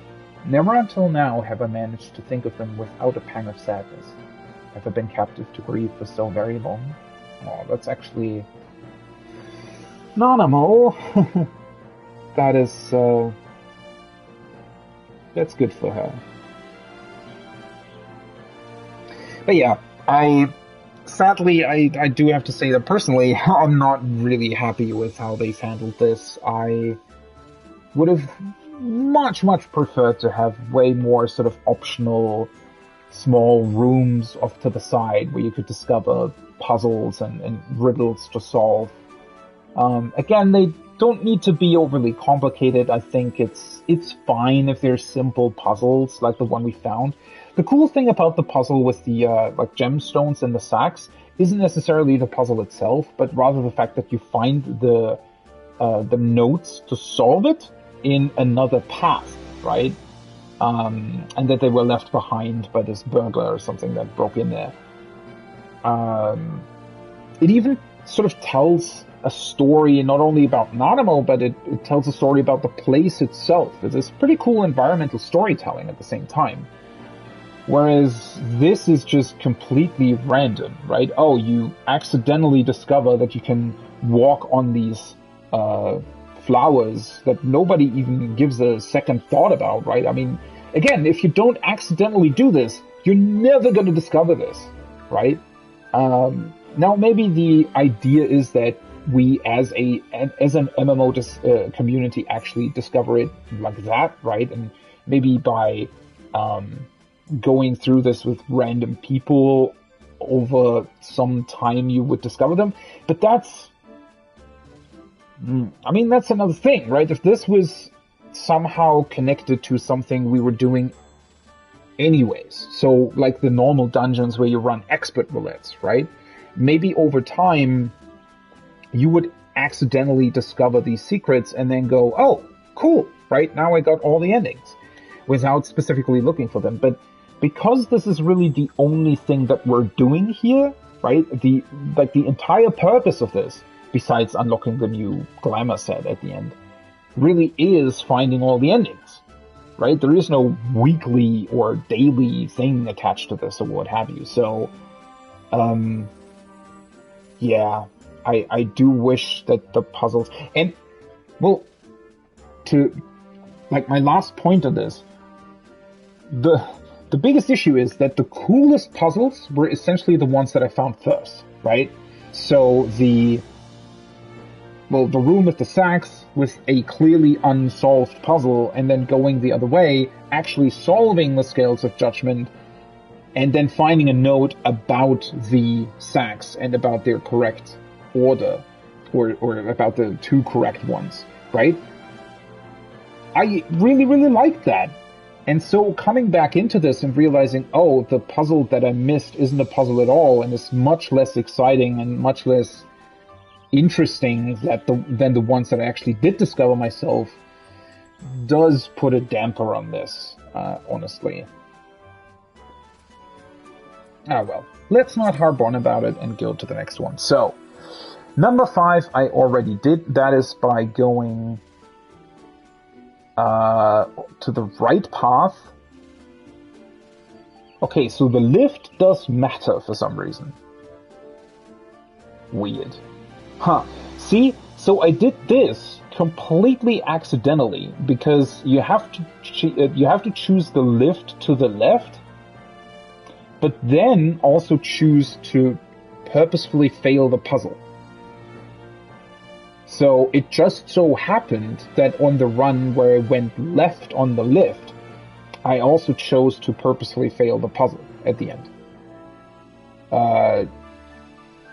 That is such a random thing that, I don't know, I guess you could say, oh, okay, you know, I'm going to fail the puzzle once while taking the right path, and then I'm going to fail the puzzle while taking the left path. But then again, you know, had I chosen the lift on the right path and then failed the puzzle and it wouldn't have unlocked entry number 5, I probably would have gone, oh, I guess failing puzzles isn't the correct solution then, right? You always have to do them correctly and then do something else on top of it. So it's telling you the completely wrong thing as well. That is actually quite unfortunate. Interestingly enough, I actually have... Oh, no, I have not. Oh, wait. So number 6 I already have. That's this one. And this one I got by going to the right on the lift and then kill the drakes in the wrong order and do the puzzle correctly. How the fuck did I get that on accident? Okay, well, yeah, see, so had I done the lift the other way around when I did, like, when I purposely failed the puzzle and then did the puzzle correctly, I actually wouldn't have gotten these. Wait, how does it work then? Can you not end up in a situation where you don't unlock one of these at all? Like, what if you take the lift to the right first and fail the puzzle, then you don't get any ending, at least according to this chart. Well, that is very strange then.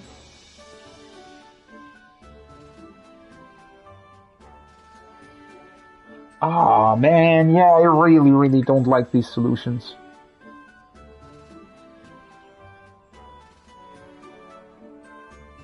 Okay, and then one of them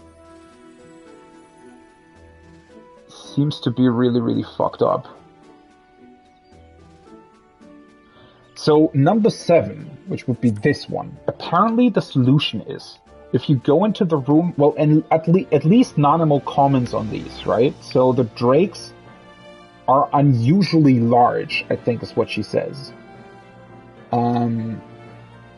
But you're supposed to kill them in the right order, from largest to smallest.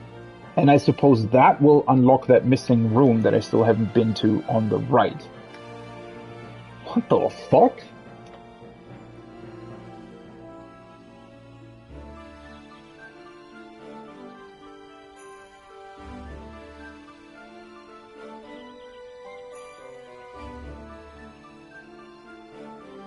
I don't think she gives you any hint towards that, to be honest. Honestly, it's a very, very cool puzzle. But how the fuck are you supposed to find that on your own? Okay, lift to the right. Let's do that then.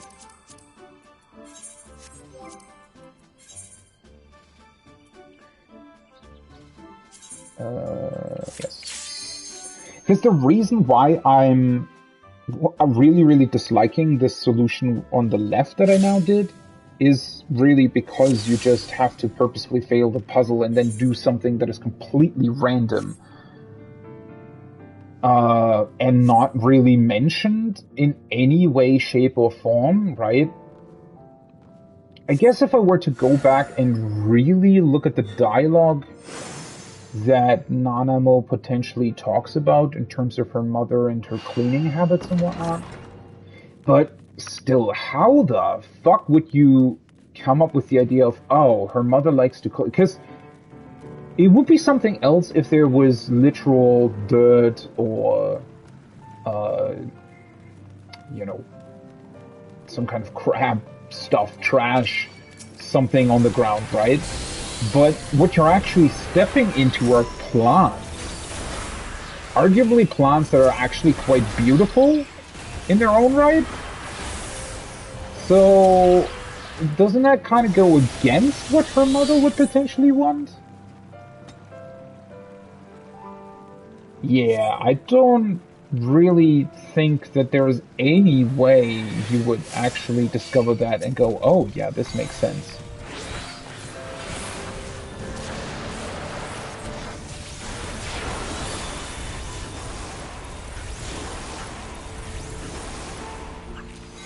I hate that it does such a big area.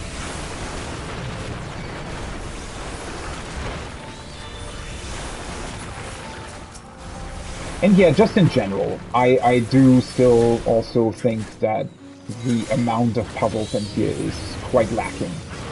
Which is another thing, right? Obviously I'm going completely off the rails here, but let's suppose we would have gotten 30 endings or something, right?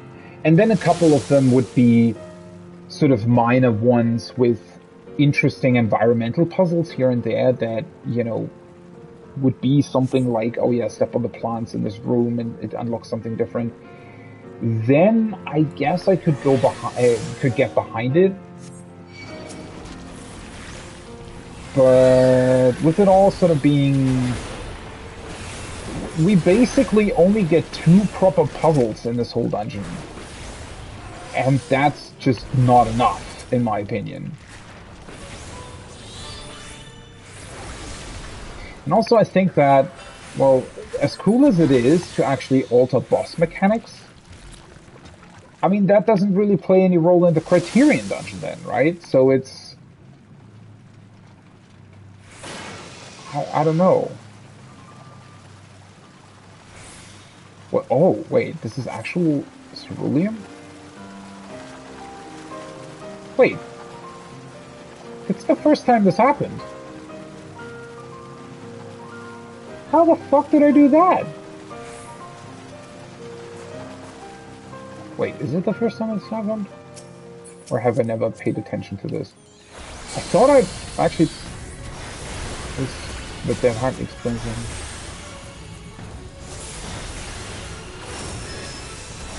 Wait, did it... I think it just sort of ceruleumified the water around me.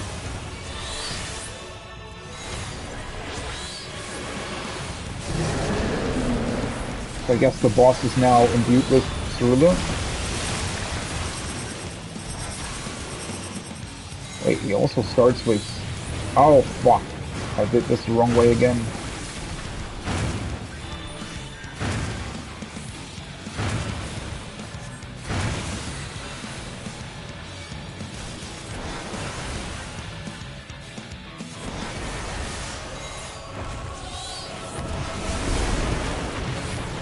Wouldn't this blow up the ceruleum if he actually throws flames? Huh.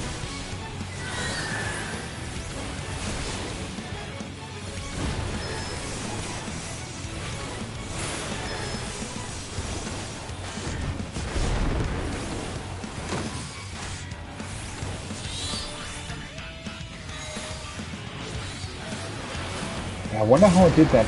See, so I don't know. They even have sort of small, well, you can't really call them puzzles, but definitely small, cool little tidbits here and there that do change the way the bosses work. The first boss, but then they don't actually matter for anything. They're just for flavor. While I feel like the actual puzzles are still lacking. So it's this weird thing of, oh, they did something that I do enjoy a lot, but I actually would have preferred if that time maybe would have went into something else.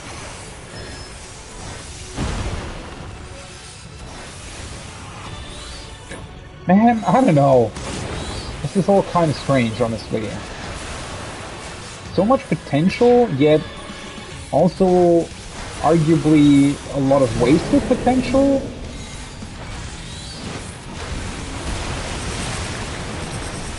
This again.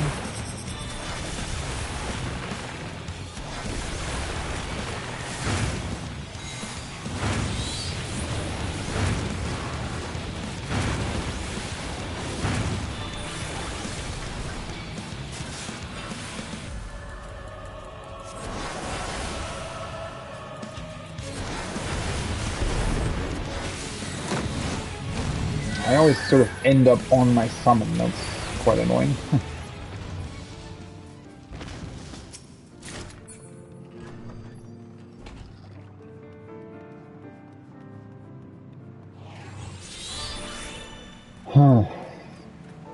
Okay, so apparently now I have to go right and then kill the drakes from largest to smallest. Let's see if she actually comments on that to some degree, because I'm pretty sure the first time I got there, she just said something along the lines of, oh, these are unusually large.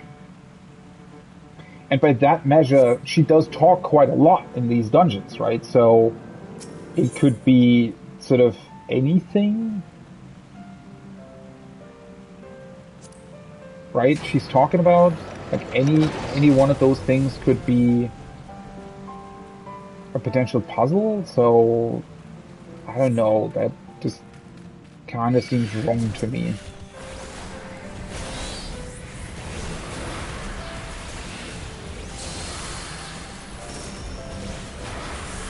Okay, I just need to be sure, I guess, that I'm not AoEing that much in the other room.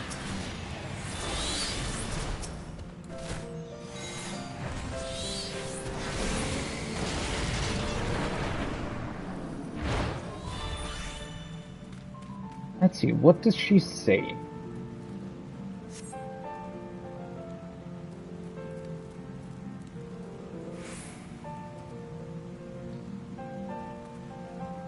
Drakes, just like the ones we imagined. Is it me, or are some of these creatures awfully large?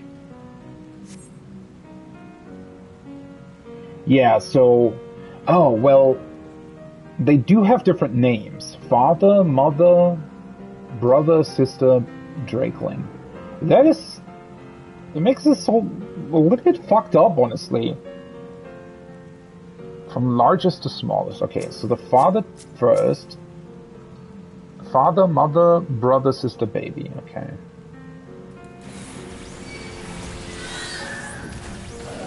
That's maybe not AoE then.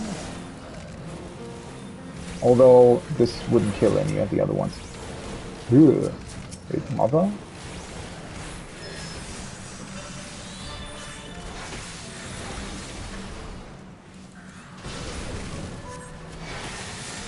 Actually play it safe. Okay, mother, then the brother. I'm afraid of summoning because that would probably kill them.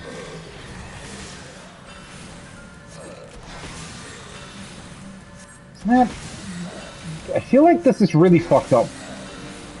So you make the kids watch their parents die, or what's the idea behind this? Like, what the hell? I mean, I get that we're killing monsters like these all the time, but...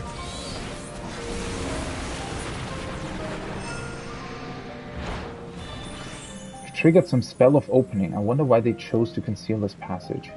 Also, thematically, I feel like it doesn't really make much... Oh, well... I guess the Amalja ride on drakes, correct? Okay, seriously though, how the fuck are you supposed to get this? I mean, well, I guess if you realize that the drakes have different names, the only real solution could be, hey, you know, largest, smallest, or smallest to largest, right? That is really the only differentiating factor.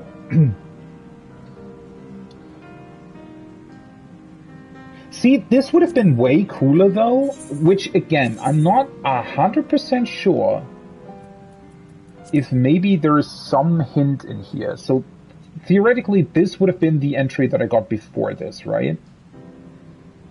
The desire to preserve the old dynasty.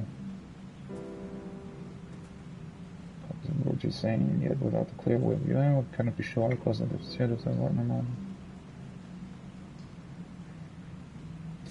It doesn't give you any hint towards this.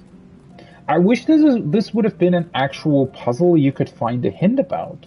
How cool would it be if there would have been a hint that told you, oh, there is a secret spell that the Amalja put on the drakes or something. Unless I overlooked that.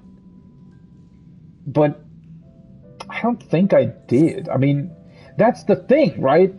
And I kept saying that all the time, is that I felt like the other puzzles were very, very obvious. And so it kind of also teaches you, oh, you know, you should probably look out for the same type of puzzle, essentially, where they, you know, give you a clear...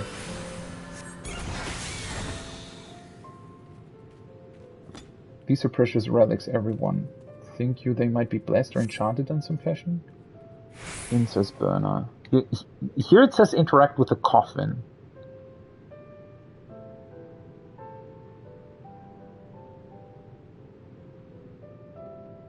Is this a coffin?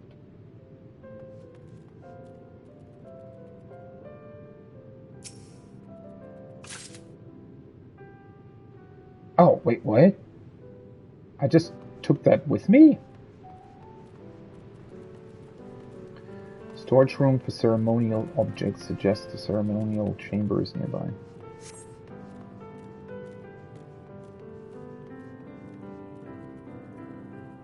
Oh, maybe.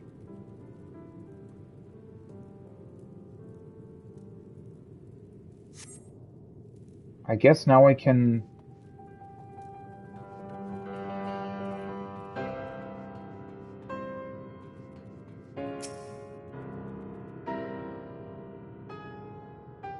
Burn the incense or something? Maybe? Did I do this correctly?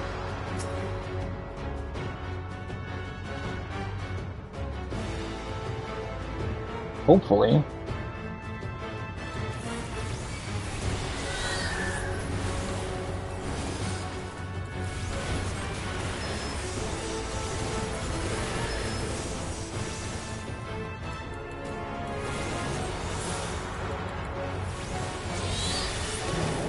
Oh, completely forgot my buff for some reason.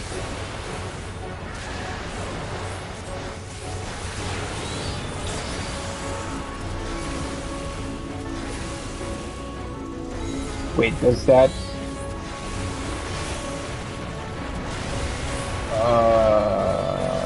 how am I supposed to avoid that? Oh, I guess I have to stand far away from it. Alright. Makes sense. Because I was gonna say, wait, it draws me in. Well, okay, so what exactly am I supposed to do against that? Yeah, it's basically an answer. Different... What's the word? Inverted knockback, that's what I was looking for.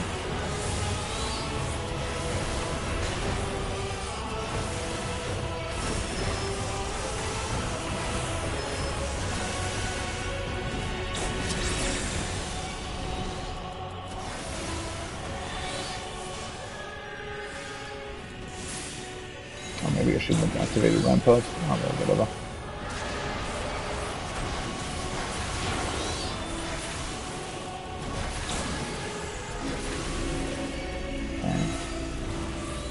That one draws me in again. That's interesting. I don't think the draw-in is actually part of the Criterion fight, is it? Maybe it is. Well, this is definitely a mechanic that I didn't have yet, so I suppose this must be something that I haven't done yet.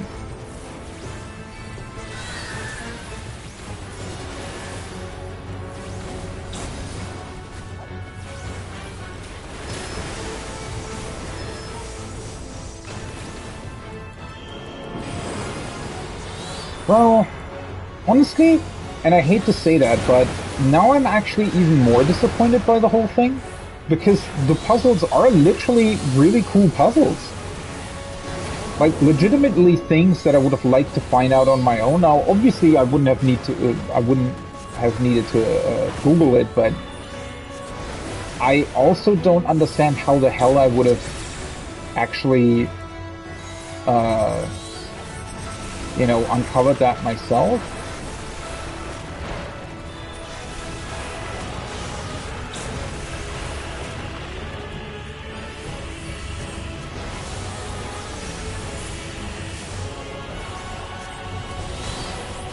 That is the thing, right? I'm trying to look for hints here, and for a solution where I would go, oh yeah, if I had read that particular phrase that Nanamo says, or if I had looked at this or that particular thing, then I would have, you know, feasibly seen this on my own and solved the riddle or what have you on my own. But except for maybe the fact, as I said, that the drakes have different names. I mean, yeah, they, to an extent, they do seem, I guess, maybe a little bit more special in terms of mobs compared to other things in this dungeon.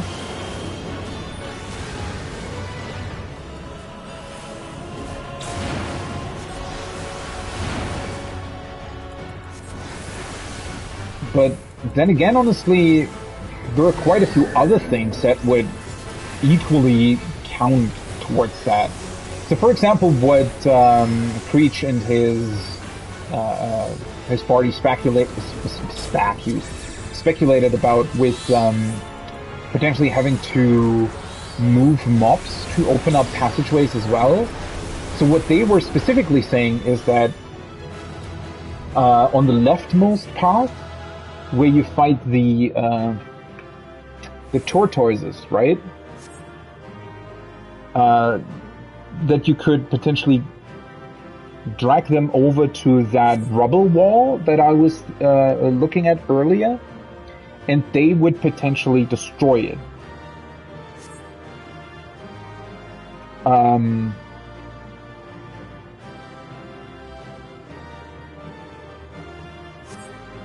Tragic end to a valiant warrior. He at least seemed unaware of his affliction. What cruel irony that hero of the zombie purge would become the very thing he sought to vanquish.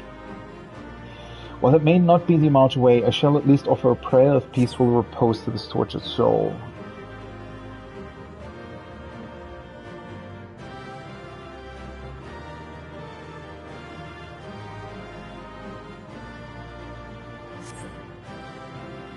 Okay, and then the craziest solution of all is basically that I would have to do, now I have to do the same thing as this one. For number 12, oh, well, I'm still missing another one as well, but for the last one, you have to do the same as I just did, but then have to do a specific order of emotes on the coffin. Again, very, very cool sort of hidden thing, but how the fuck are you supposed to know that? So the only real hint about that really is that Nanamo here goes, oh, you know, I shall offer prayer and peaceful repose to this tortured soul. I guess if you were to look at her and the emotes she does in front of the coffin after you've killed it, or whatever she did while talking, maybe that's the emotes that you have to use. But that is still, I don't know. I feel like while I do think that the puzzles that they did include are pretty cool, they feel too random in the grand scheme of things. So, for example, the room with the drakes, where you have to go for their, or killing them in a very particular order, I think that,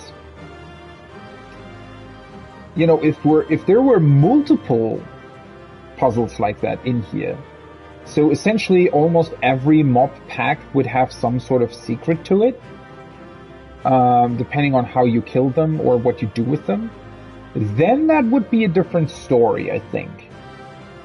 And honestly, for the last entry, that it does require a fairly, you know, elaborate sort of secret that really can potentially only be discovered by the community as a whole. That is something that I think that's fine, right? That I don't necessarily have a problem with. Especially because I do feel like it's somehow connected to her emotes that she does here, right? So there is a chance that you would know about that. And I guess as soon as you did the first correct emote, well, she moves and talks and whatnot, and you would realize that it's the correct thing to do. But yeah, I don't know. I'd much rather, instead of these weird, oh, you failed the puzzle. Honestly, I think that especially the 4 entries that you get for failing puzzles shouldn't be there at all. And instead should have been other puzzles where if you do them correctly, you also get entries and whatnot.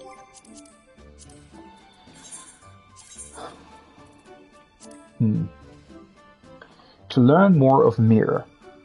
I wish to consult with the Amalja over a certain facet of our expedition, yet I could hardly bring up the subject during one of our regular councils. Should it become known that the royal person had been slipping out of the palace to conduct secret investigations, then my trusted escort would be caught up in an unpleasant storm of repercussions. Nay, I must be discreet. As such, I approached the Amalja war chief at meeting's end and engaged him with the usual empty pleasantries, eventually steering the conversation to tribal custom. I explained that the coffin of a zombie-cursed warrior had been discovered within Ul'dan territory and wondered at the traditional rites one might perform to send his kin's unfortunate soul onto the afterlife.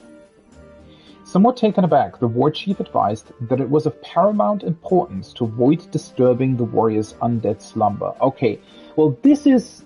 leave the coffin untouched. This is a clear hint, right? He warned. Stand facing the valorous spirit and perform a single bow. Offer your respects for a life well lived, celebrate the warrior's greatest victory, and then kneel in a moment of reflection. Okay, fair enough. This is straight up the solution to the puzzle then. Thus did the Amalja mourn comrades fallen on the field of battle, burning mere incense at the culmination of the ritual to guide their sanctified souls onto the everlasting flame. In receiving his answer, I was suddenly struck by a cavalcade of questions I had never thought to ask. I felt ashamed at my ignorance and am now resolved to learn more of this proud people's culture. Okay, fair enough.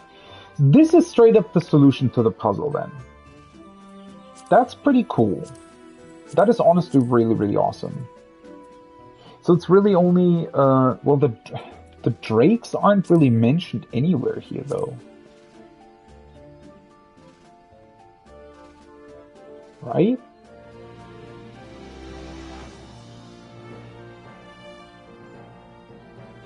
Or did I read over that?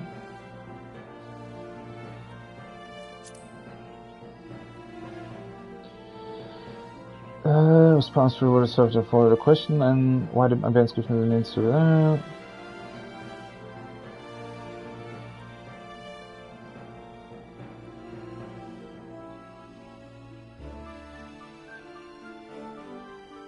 This is more about her father than any drakes.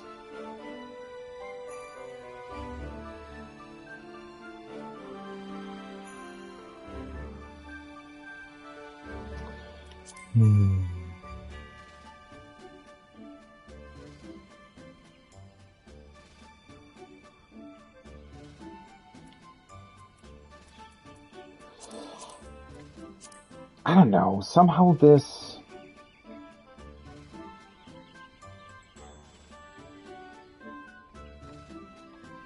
It would be something else if they all contained hints. I mean, maybe they wanted to make it quite obscure, but I still think that...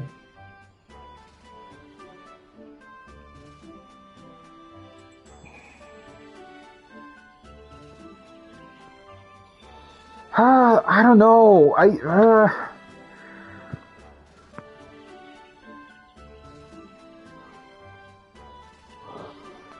mean, the things that they did include are pretty cool. Not gonna lie, I do like that. And at least for that last puzzle, it does straight up give you the solution here in the records. But somehow I just think that, I don't know, I just would have liked it to be different, I guess. That's really the thing.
Oh, okay. I was reading through the comments below the Reddit post that gives you the answers. Okay, so you're supposed to make the connection that, and I read through that lore entry, right, on Tuesday. So Amalja, the way Amaljas fight is that they always target the strongest enemy that's still left standing. And that's supposed to be the hint that tells you you have to fight the drakes from largest to smallest. Okay, that's very hidden though.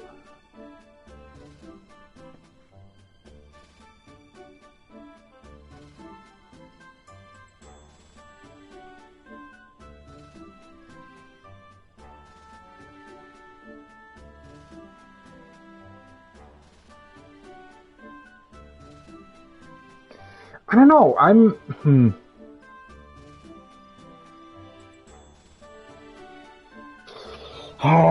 yeah, it's just this, and I know I keep repeating myself here, but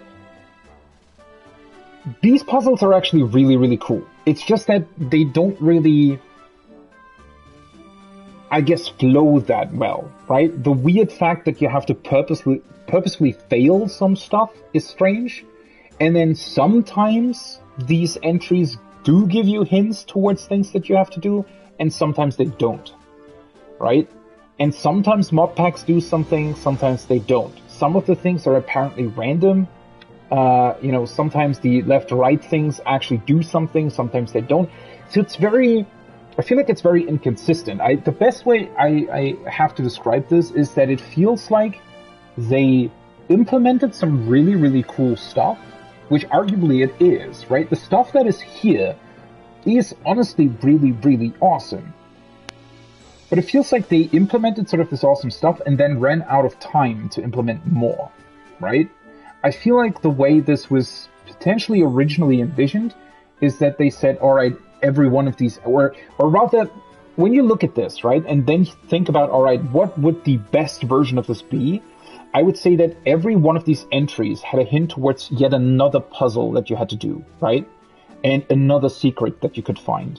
And every sort of decision that you make within the dungeon would actually lead to a tangible and clear sort of result, right? Which some of them do, but not all of them, right?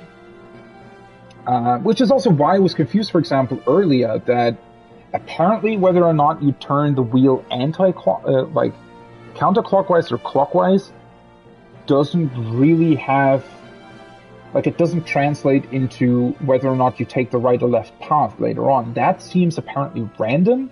So all the wheel does is maybe change the boss mechanics or something, right? So the mechanics of the first boss that you fight during each route can be changed depending on certain things that you do, but then there are other things that don't have anything to do with that you can't influence, that are random. I don't know. It's this weird amalgamation of things that are really, really awesome, and on the other hand, some things where I feel like, you know, they either ran out of time or they just... I don't even really know how to say it, honestly. It's I feel like there should be way more to this, because it feels... Again, that's why it feels so random, that suddenly one of these entries apparently, like, the whole time, all of the endings that I've done so far, except for one, which is the most recent one that I did, but all of the endings except two only depend on things that you do within the dungeon. But then suddenly, hints for the last two endings are hidden in these entries, right? That to me seems a bit too random and not really thought out well, because nothing else really...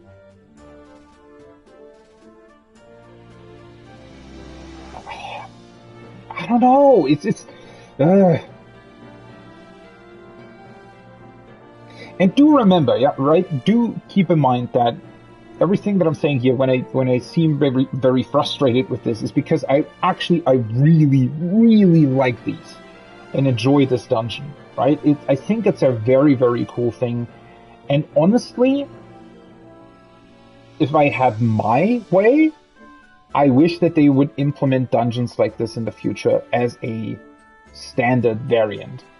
Think about, I know that that's not going to happen, and I know that that would probably take way, way more resources than what they have, but think about if, already in the past maybe even as well, but maybe even going forward, if instead of getting dungeons that just thematically tell us something, so the problem is with the dungeons so far in the game, right, is they did improve them quite a bit.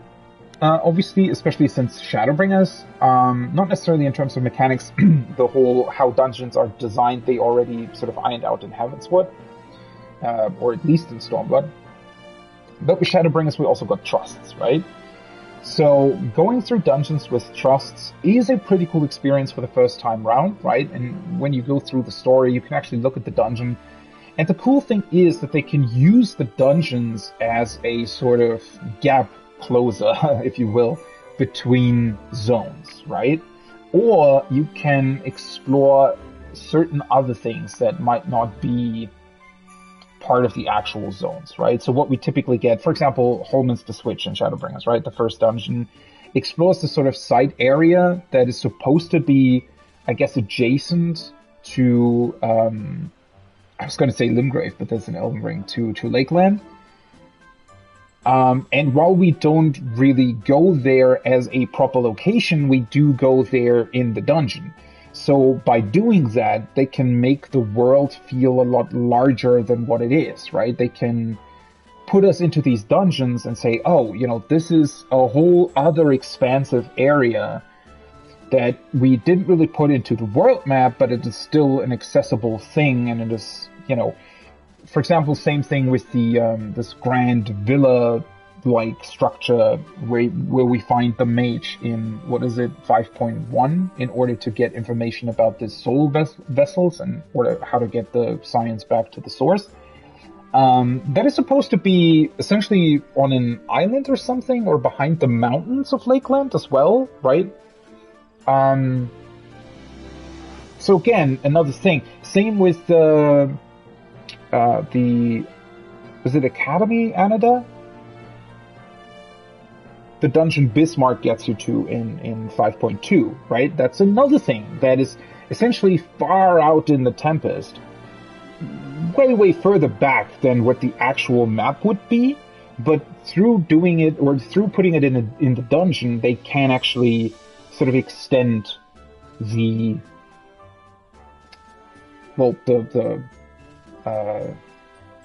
scale of the world that we're going through, right? And I think that's pretty cool.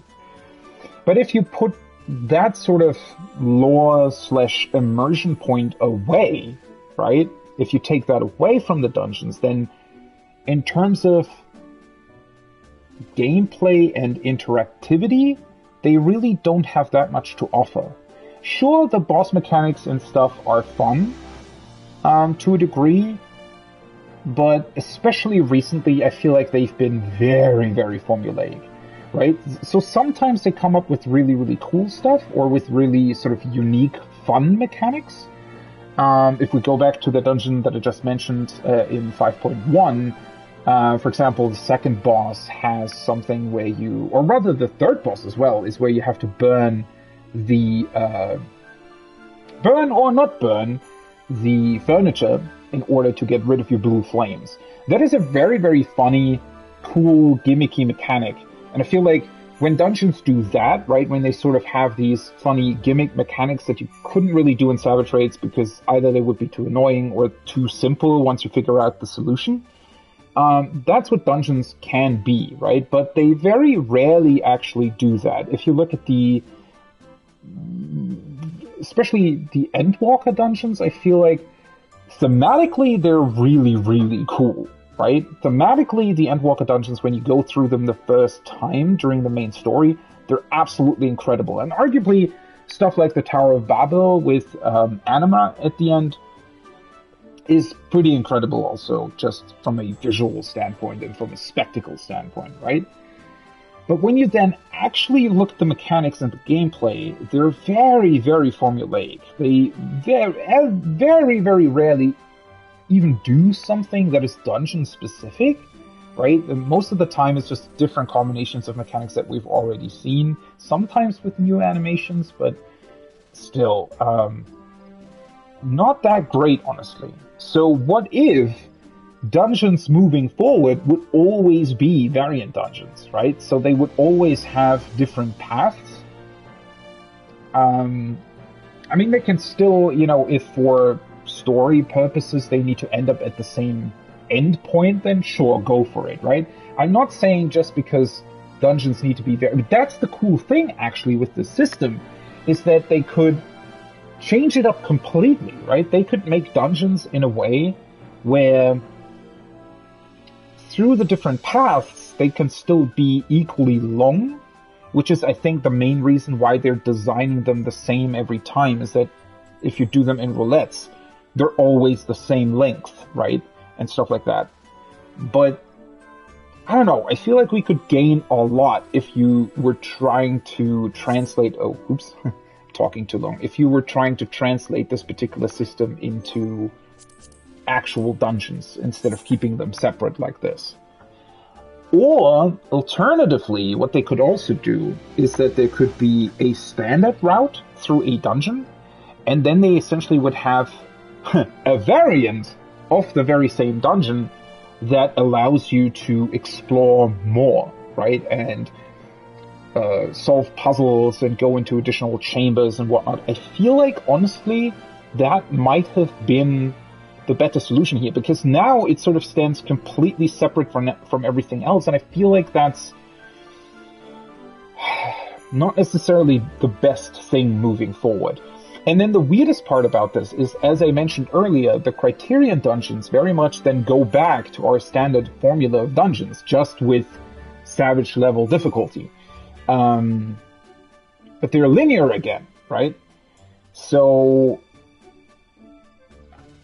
honestly, if I had a say in this, and given, proper resources and budget, I wish that moving forward, we would basically get dungeons that were the same as we know them in terms of their initial setup, but then they would always have a variant of the same dungeon that works exactly like this, right? Where, I mean, you could include the Unending Journal or Unending Codex or whatever it's called in that, right? Which also feels heavily underutilized since its inception in 6.1. And sort of combine the two and allow you to explore the dungeon once you've done it for the first time, right? So you would basically have your normal roulettes that would just take you through the standard variant of the dungeon, and that would be fine, right? You fight your 3 bosses and what have you. And then you would have the variant of that same dungeon that would allow you to alter boss mechanics, potentially skip bosses, find puzzles, find secret rooms and hidden secrets and codex entries, right? So it wouldn't even have to be 12. They could just go with 6 per dungeon or something, right? Just a couple cool secrets here and there that you could discover. And then, on top of that, every dungeon would then have their criterion variant, right? Which would essentially be the same thing as what we have here, which is the same dungeon but with Savage level mechanics. And considering that we're only really getting 1 dungeon per patch now, I think it would be completely fine to do that for every dungeon, honestly. Like, I don't think that in terms of budget, you know, it would be too difficult to do that, especially considering that this dungeon actually maybe does more than what they would have to do with the normal ones, right? If we were to get one every patch, and they could even do it later, right? I mean, isn't this pretty much perfect to do it in the 0.5 patch? Think about it, right? We would get a new dungeon, a story dungeon in 6.1, 6.15 variant of the same dungeon. So additional secrets, additional things in the dungeon, and then a Savage level version of the same thing as well. And then honestly, I wouldn't do it like they've done it now, where it's this weird thing of, oh, Criterion dungeons are actually the Savage version, but then there is a version that is called Savage, but it's exactly the same, but without being able to revive anybody. I feel like that is somewhat pointless, honestly. Instead, they should completely scrap that, make the Criterion dungeon just the Savage variant of that variant dungeon and be done with it, right? Imagine how cool that would be if literally between every patch we would get the variant Criterion dungeon of the dungeon we had gotten the previous patch. And then whenever an expansion comes out, you don't have to do it with every leveling dungeon. I feel like the leveling dungeons could be entirely separate, and only the quote-unquote max level dungeons or the dungeons that are part of the expert roulette would then also be variant dungeons. And speaking of expert roulette, maybe you could even make the expert roulette a literal expert roulette and make it a roulette of the variant dungeon, not the Criterion version, but the variant dungeons instead of the normal ones. And then we would get a normal dungeon roulette that would just the story version, essentially, of the dungeons. I don't know, there's so much potential there. And I feel like, as cool as this is, like, I like a lot about this. The main big gripe that I have with this is that it feels sort of half-finished is the wrong word. I feel like half-finished that sounds like they didn't do a good job, right? Or that they only did half of the job they were supposed to. No, this thing is definitely finished and it's quite cool in what it does. I think my gripe is just, it doesn't really connect into the rest of the game, right? Which is another thing. What I guess instead of getting a variant of the dungeons that we get that are associated with the story, we could also get more variant dungeons for basically random topics, right? So now we're exploring the Sildi ruins. In the future, maybe we would explore other ruins that exist, right? I mean, there's still a billion places that we haven't really been to. So if this would be a thing moving forward, right, if we would get these, like, every 0.5 patch or something, that would be pretty awesome. But that goes back to, that goes kind of back to how these puzzles are designed, right? Because I feel like some of these puzzles are very, very elaborate and kind of feel misplaced in the context of this. Right? Because some of these puzzles, or most of these puzzles, are very, very simple and easy to find. And then suddenly you get 2 that are very, very difficult to find. And that is somewhat strange to me, right? That feels like those 2 more difficult ones.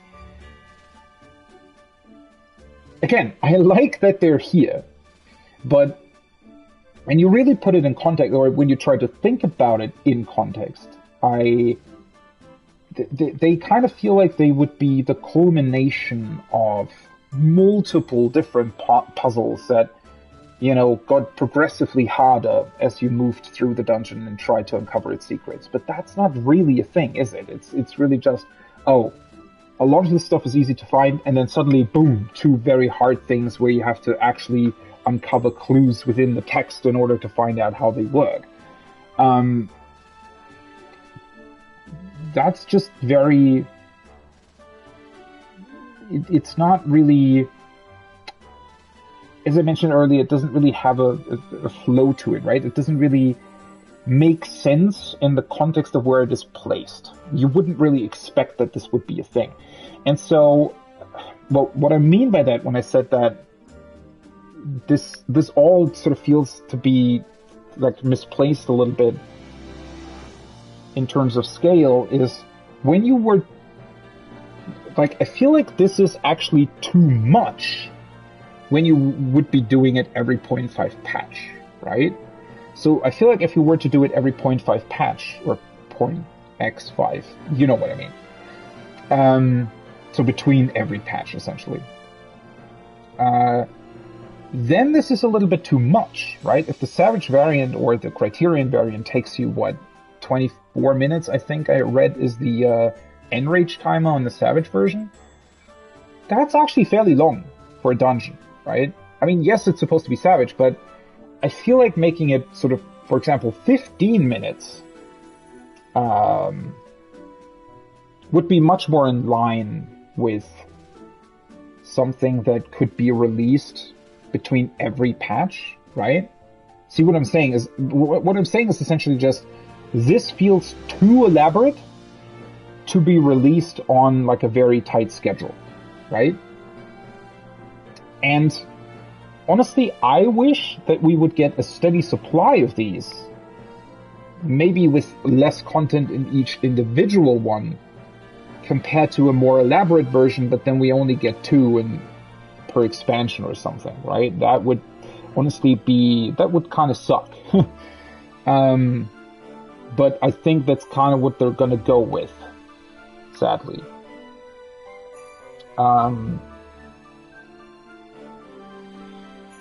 And the puzzles are sort of the same, right? They feel like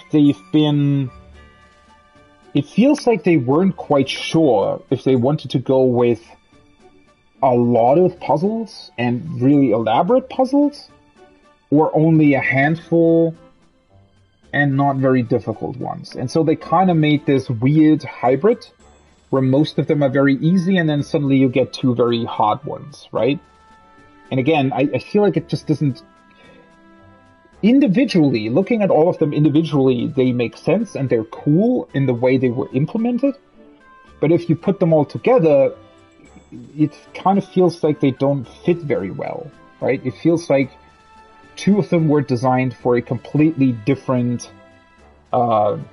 idea than the other ones.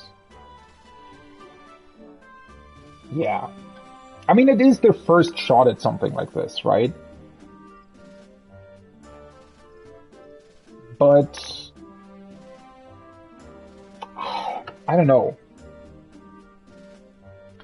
The reason why I have a problem with that is because, at least so far, 14 has very, very rarely iterated on something in that regard, right? Of course they do iterate on stuff and they change things, right? That, of course, they do that. But the whole game in and of itself is very formulaic, but in a very good way, right? So we always know when new alliance rates are going to be. We always know when new story is going to be. We always know about new dungeons, now new raids, new ultimates even, right? And Also, ultimates since their inception also have become a staple, right? You know what to expect from them. They have a certain formula to them. Of course, they do mix it up quite a bit. And honestly, you know, the ultimates so far, barring certain small exceptions and the fact that, you know, the Stormblood ones are sadly very overgeared now.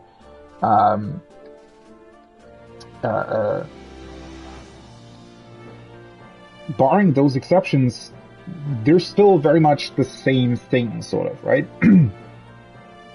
They're ultimates, and if you say, oh, one ultimate, people know what you're talking about, right?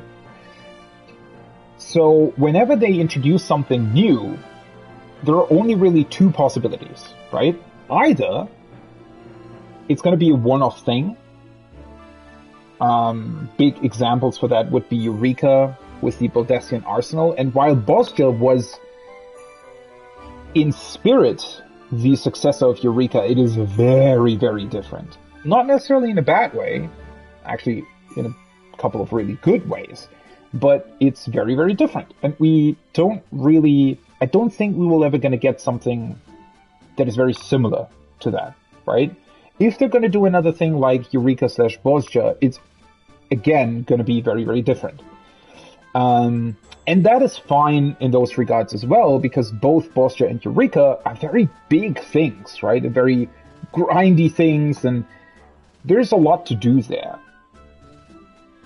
So if they introduce something like this with the variant dungeons, right? The kind of the sad thing about it is that either they're going to change this completely, and the next variant dungeon is something completely different, it works completely different, and all of those things.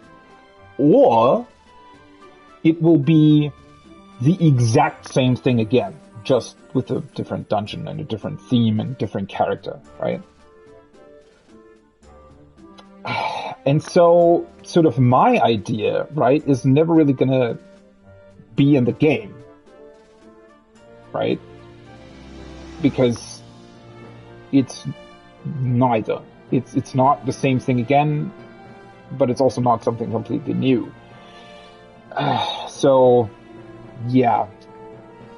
I'm not really sure what to make of that. Obviously, again, I feel I need to preface this every time. I'm still very happy with what we got here. The fights are pretty cool. The Criterion fights also look pretty cool. It's very, very fun as well to go through this and read the entries. And also, as I mentioned on Tuesday, it is fucking incredible that this links back to something that we've known since 2.0 and has been in the lore book for ages, for literal years, right? And just hasn't been addressed. And now we get more information about it. That is really, really awesome. So, again, just to, bottom line, there is a lot to like here, but it also it very much feels like an experiment, and I don't know, considering the way 14 usually does content, I don't want this experiment to become the norm, but I also don't want it to disappear, right? And so with the way they've done things in the past, I can't see this moving forward in a way that would satisfy me personally. But obviously that doesn't mean that they can't, maybe they'll come up with something that is very similar to this, yet still a huge improvement over it, right? I mean, that is certainly still possible. So who knows? Maybe we'll get that. It is going to be interesting though, because in terms of design and looking especially at the Criterion dungeon and the mechanics and whatnot that they designed, I honestly don't think that they would be capable of doing one between every patch. But if they don't do that, then the only other solution would be that we get maybe 2 per expansion. And I don't know about that. I mean, the thing is also people kind of wanted to have somewhat an equivalent to Mythic Plus in 14, and obviously while everybody knew, that, thankfully, that they were not just going to copy that system over, this is a very one-off thing, right? As soon as you get all the endings in the variant dungeons and clear the Criterion dungeon to the point where you get all the rewards, there is nothing left for you to do. Which, on the one hand, is very Final Fantasy XIV, right? Because it means that, well, you can come in anytime, do the content, and be finished with it, and be satisfied, and, you know, it's cool. You don't have to grind anything every week, right? Which is what people apparently really dislike about the way World of Warcraft went. But this iteration also means that it doesn't change, right? There are no modifiers. There's literally nothing that changes. Once you've done the Criterion dungeon, you've done the Criterion dungeon, and there's nothing else for you to do.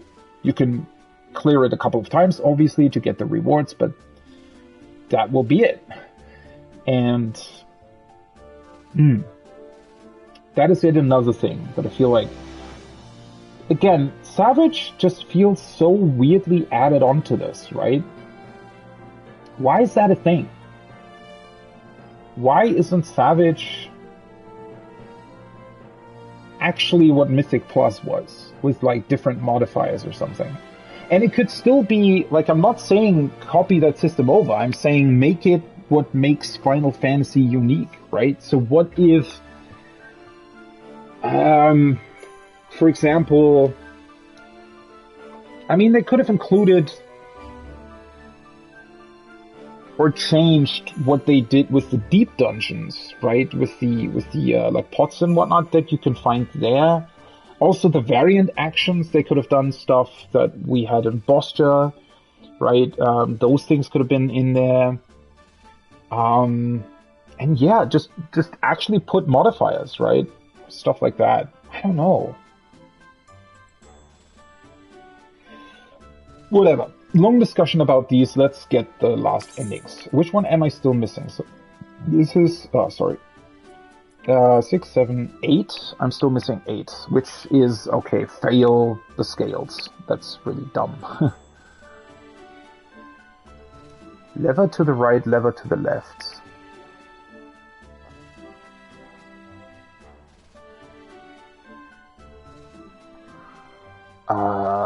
What lever are they talking about?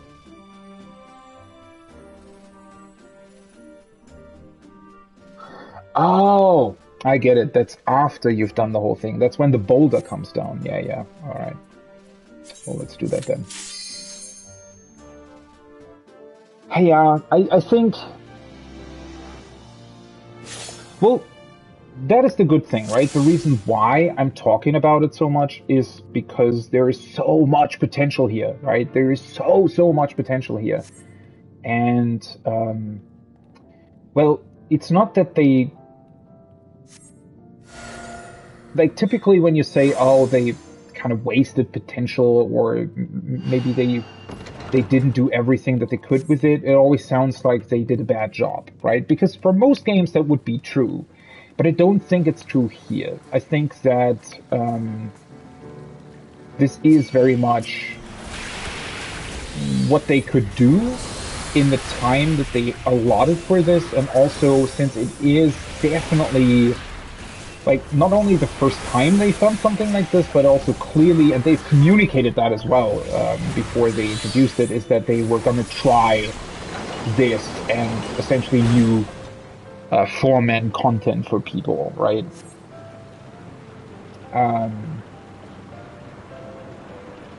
And so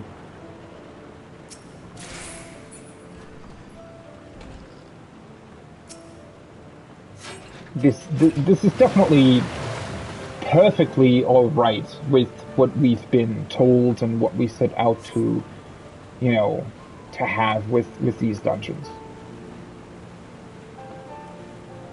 So it's you know, when I'm really talking about them this much, it's just because I see what else they can be in the future if if they so choose to make them that, right?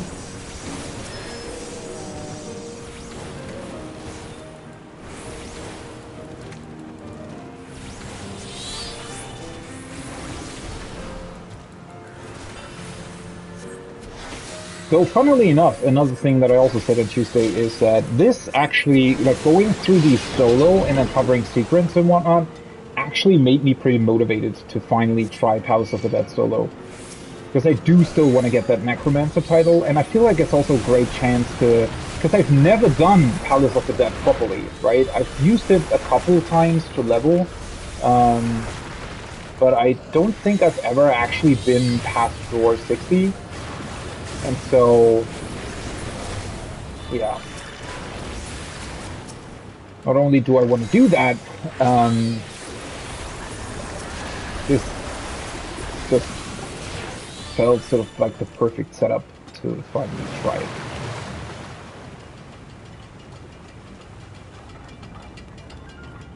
See, this is pretty boring though, right? So this influences the mechanics the boss does, but nothing else. And that also feels, doesn't that feel kinda wasted potential? I mean, again, it's cool that it exists, but it could have been a lot more.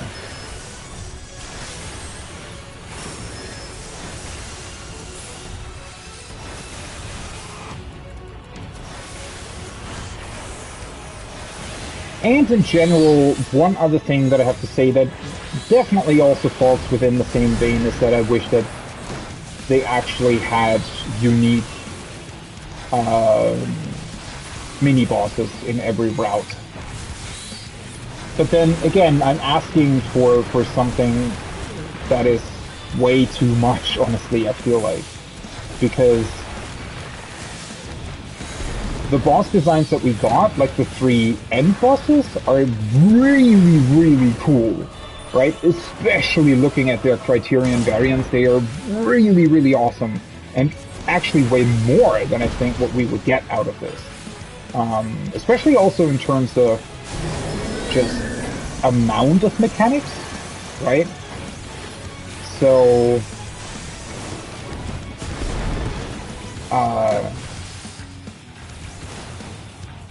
because of that, I feel bad sort of criticizing the dungeon for it and saying, oh, you know, I wish there would be more, but because honestly, the strange thing is they could have literally done the dungeon essentially only with the end bosses. So give me 3 routes only with the end bosses without this in-between boss. And I feel like it would have been, you know, equally as fun. So when you look at it that way, I guess the... Oh, he's doing the... I was going to say, wait, aren't you usually charging? But yeah, when you look at it that way, right, you sort of realize, okay, it's not the sort of amount of content is bad or, I don't know, the way they did it is bad or anything. It's not bad at all. It's just, it's this weird thing where what's here is really, really good. It's just that why put the same boss there every time when you could have literally just not put anything there at all and it still would have been absolutely incredible, right? Definitely somewhat of a strange notion, I would say.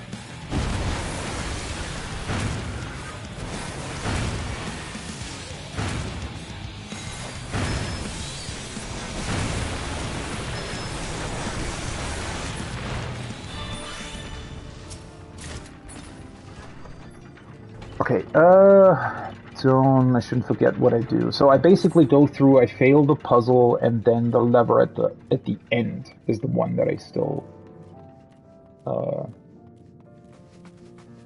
See, so this is completely random, I think.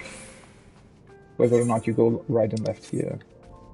Or is it whatever opposite thing you have earlier? Oh, there she is. I was gonna say, wait, am I wrong?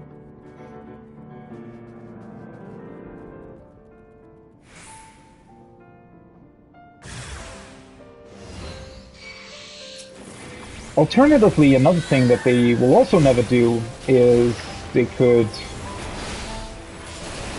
add on to these dungeons, right? So imagine if suddenly more doors were opening up and more secrets and puzzles were able to be found.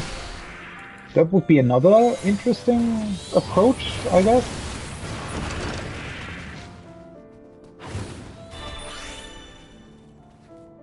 Okay, wait, let me let me actually double check. So I still need 7, 8, the first one. So I need to push the lever to the right. Okay. Just want to make sure not that I'm suddenly doing the wrong thing here.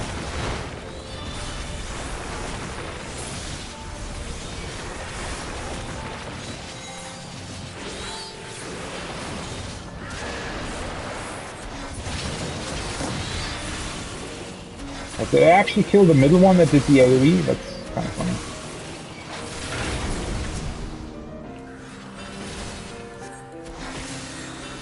What? Why are they suddenly so much stronger? I feel like I defeated them faster earlier.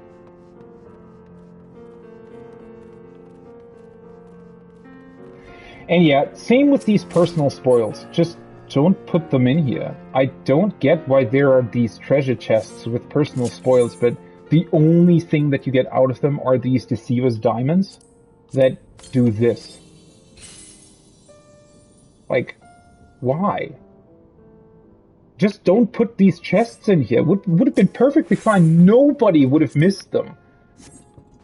So, I don't get it.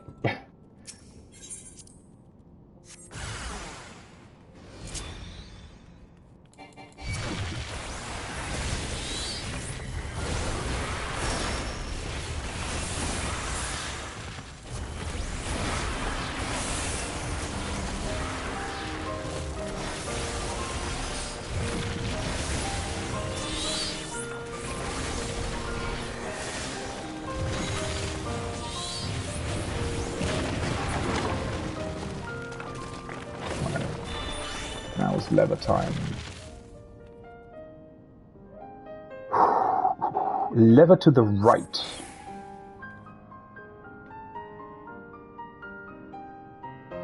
Or do they mean the right lever, I suppose?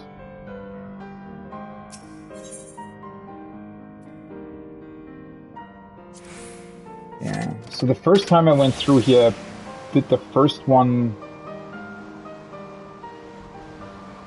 Oh, now it's not a boulder, but it's wind?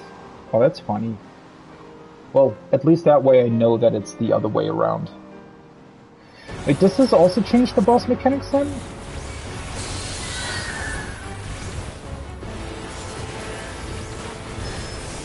Does he now do something with...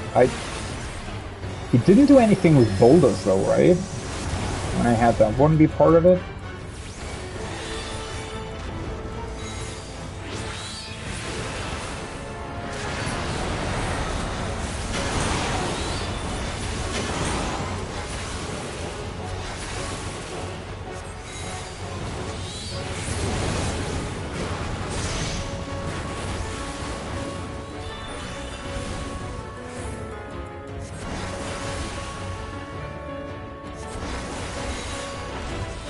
It's actually kind of crazy that that is untelegraphed for the most part. Or rather, you know, appears quite fast.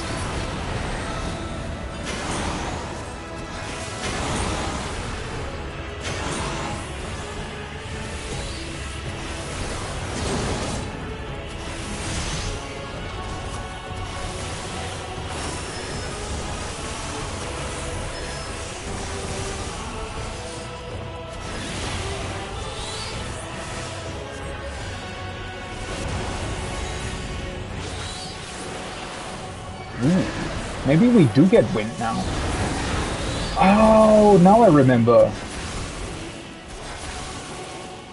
Wait, I should probably... So I guess I need to go up before he does his thing. Oh, that was too early. Or not. I did not expect that to not kill me. Thought I went too early, honestly. Yeah, I completely forgot that the first time I fought him, he actually did these boulders. Yeah, I completely blocked that out. That is really, really awesome. See, that is such a cool thing that the boss mechanics actually change based on the decisions you made.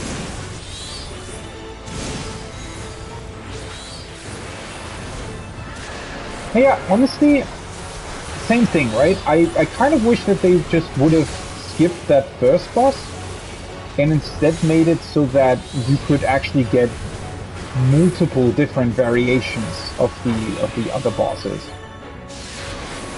Oh fuck! What about that? Ooh.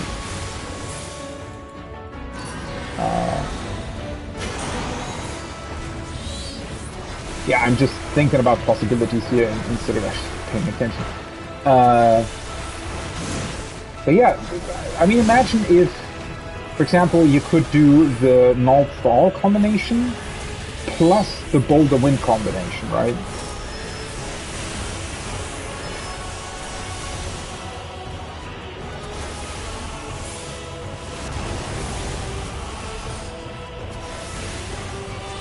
And that's also what Savage could have been, right? Is that instead of having Savage be a linear dungeon, or, well, it's basically the same thing as before, or the same thing as the Criterion dungeon.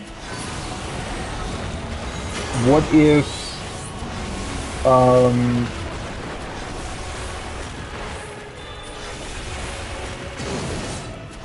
Savage would have been Criterion, but with completely, like, different mechanic combinations? So still essentially the same thing, but yeah, just, I don't know. I mean, there's so many possibilities there, right? That's all that I'm saying here.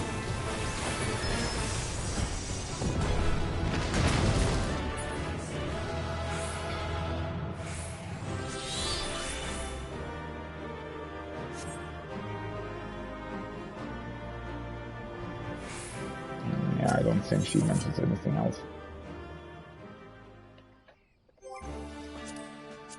Alright, fancy dungeon finder.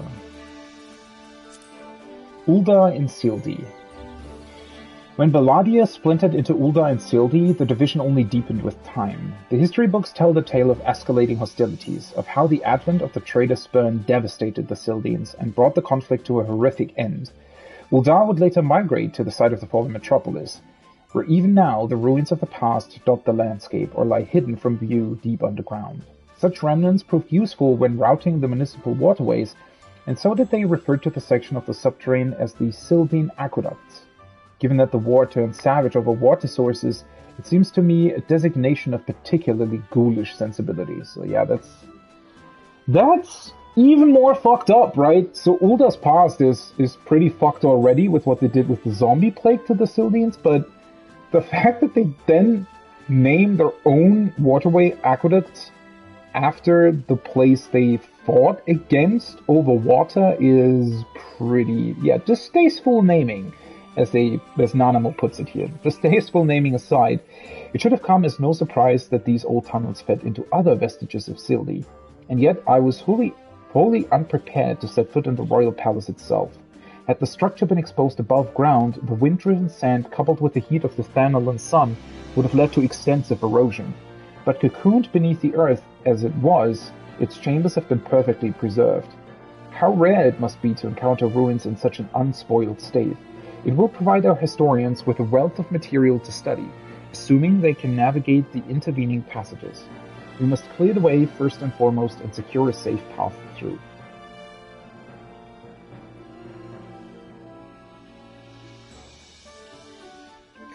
One small little thing I wish they would have also done is that whole information that I read through on Tuesday in the Encyclopedia Eorzea. I mean, it's not that much, right? But I feel like a lot of players probably wouldn't have really I mean, it's been so long since we interacted with Sylvie and Ulda's past, right? Yes, it was mentioned in game, and we did a couple of things that were connected to these. And there are certainly, you know, I don't remember them, but you can be pretty certain that there are definitely some side quests here in Thanalan over the course of the main story, like not the main story obviously, but the like just random side quests that are strewn across the map, right? That would have also connected back to Sylvie and the conflict between Ulda, right? So I do wish that they would have maybe done a little bit more of a catch-up, right? Or at least given you... Because these entries are really, really awesome. But I feel like they're missing an introduction section or something, right? I feel like there should be like one more thing here to the left where you can just read through some basic thoughts that Nanamo had before going into the whole thing. I feel like that would have been...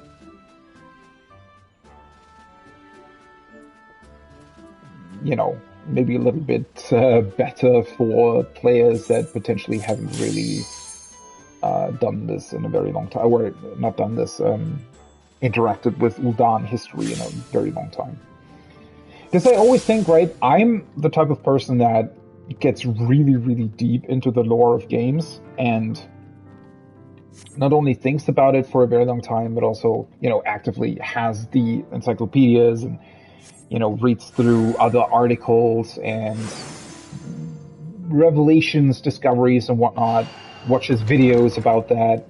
And while I'm not claiming to be, like, I'm certain that a lot of people are actually even more into this than I am, but I'm definitely sort of on the upper, I don't know, 5% of people in terms of lore depth, or maybe 10%, right?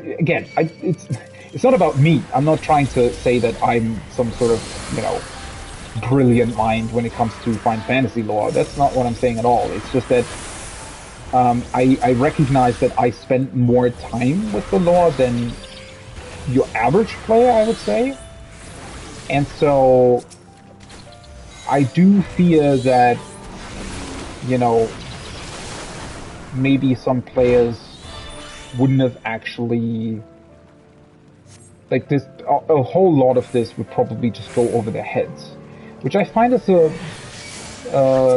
you know, really big shame. I mean, clearly the developers are putting a lot of thought into it, right? And they're actually designing all these, they're actually designing all these callbacks to old, you know, history within the game itself, and yet, you know, potentially a lot of people won't even really realize what exactly we're doing here.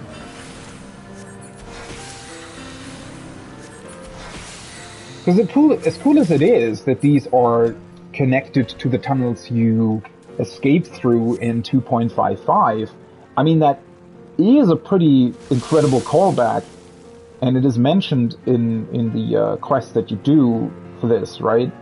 In order to unlock it, but don't know. At the same time, it's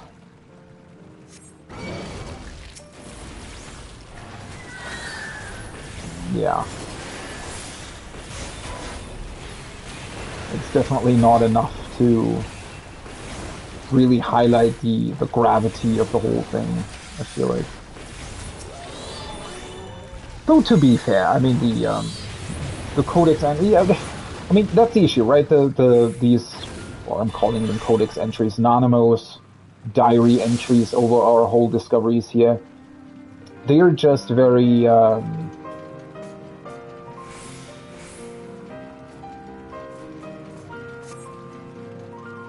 is he cerulean themed again? No, he's not, I don't think. Huh. How did I... Was that random last time, or did I do something specific in order to activate that?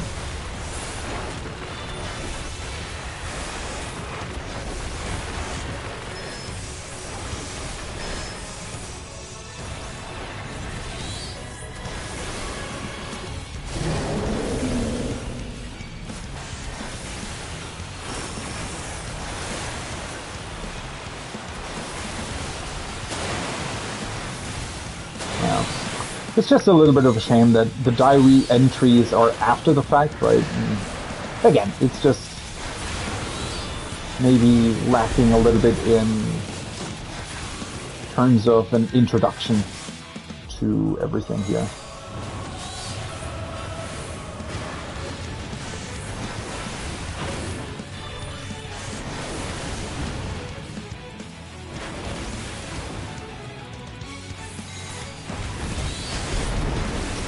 Should have used Rampart for this. I didn't realize that it was already running out.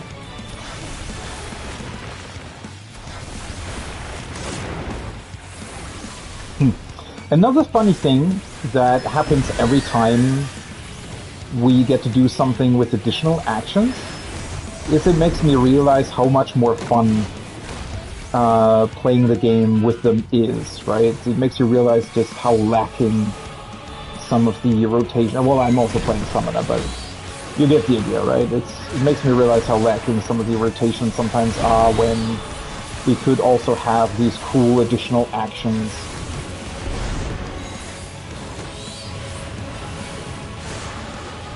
Though obviously these two that I have are basically just a hot and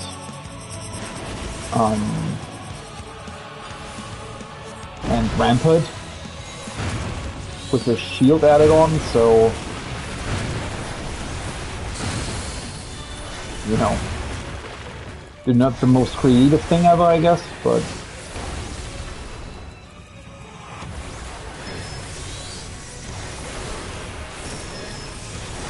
still something else to press, right?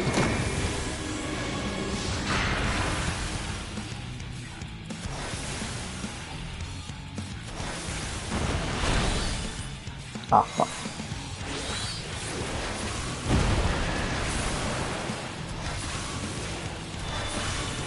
I guess I'm just trying to stay close so that the AoE can actually do its thing.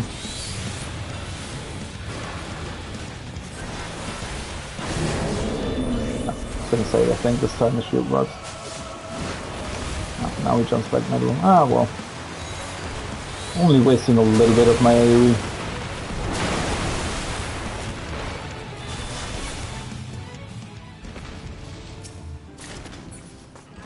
Alright, now comes the interesting part.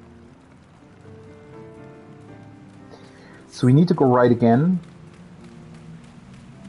It's actually, well, I wanted to say fucked up. It's not that fucked up, but it's kind of crazy to think that not only do you have to, you know, understand that whole hint about killing them from the largest to the smallest, but they're then also hidden on one path, right? I mean, yes, there is a 50% chance that you will choose that one, but the fact that you can miss that entirely, right, is kind of crazy. I mean, yes, you'll know that eventually you'll take the other path, and so you will come across them at least once. But yeah. Yet another one of these strange design choices, where they, for some reason, put, you know, one of the paths that just does absolutely nothing.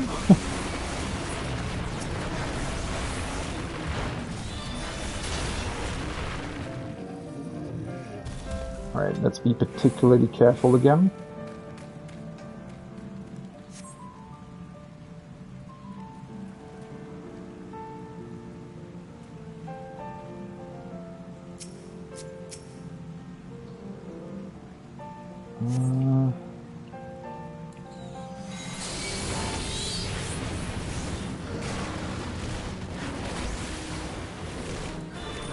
That was pretty perfect.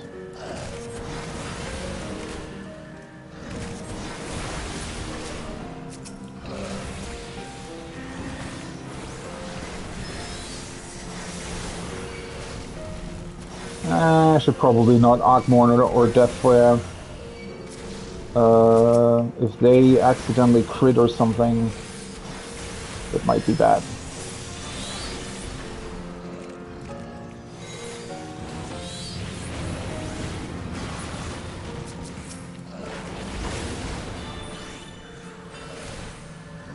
Also, let's just heal.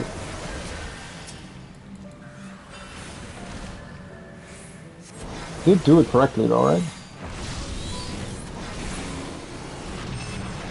Yes.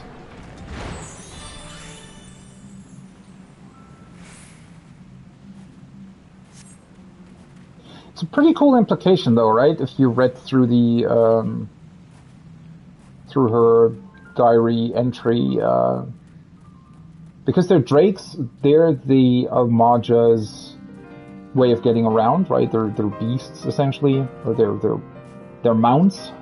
That's the word I was looking for. So I guess their idea was, you know, if you fight their beasts in the correct way for them, right? If you pay them respect in battle, then they'll give you the respect of letting you visit this gravesite, more or less. All right, kill the drakes from largest to smallest. Grab the incense in the room with the wraith. That I did last time, but this time I'm not supposed to interact with the coffin at the end. It's also pretty cool how this just leads up to the final room as well. So naturally, you don't even really see that you actually have a path to the left where you usually come from, right? Alright, target the coffin, do not interact with it, and use bow, respect, V-post, kneel in this order. Alright. Bow.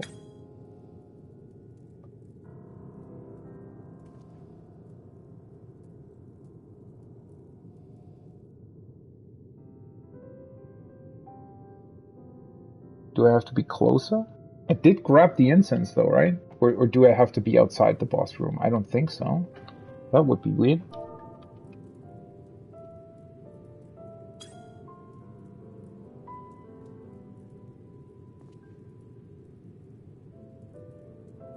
Maybe I have to be closer?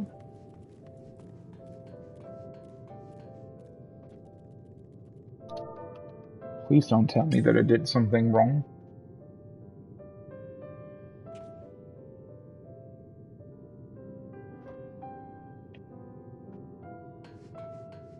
What?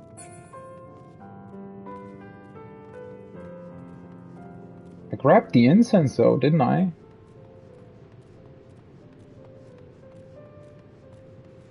Am I using the wrong emote? Yeah, definitely grab the incense. Or should I... Marge a coffin, and to lay it in such a private place must signify its occupant as a warrior of some renown. It says target the coffin. I can try it without targeting, but...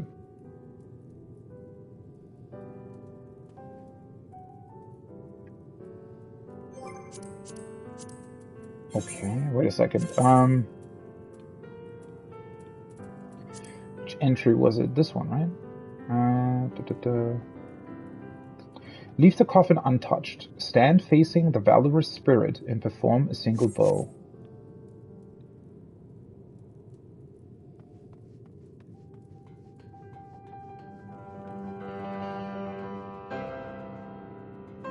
I don't think that I have to face it any other way, right?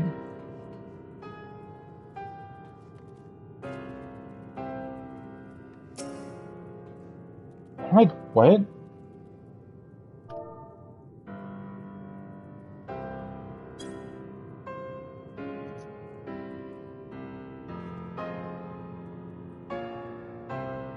Or maybe I now have to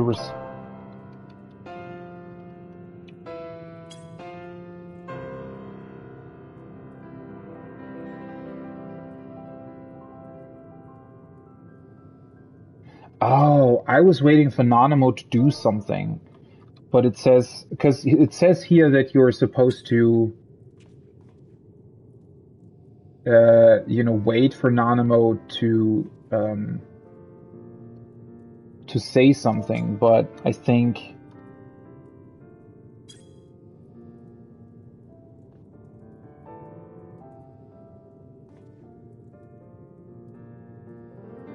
Please don't tell me I fucked it up because I bowed multiple times.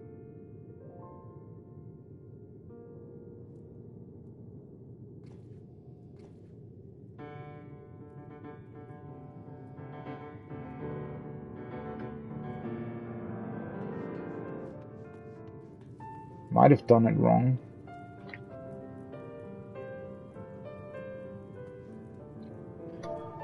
That would be frustrating if you had to do it again just because.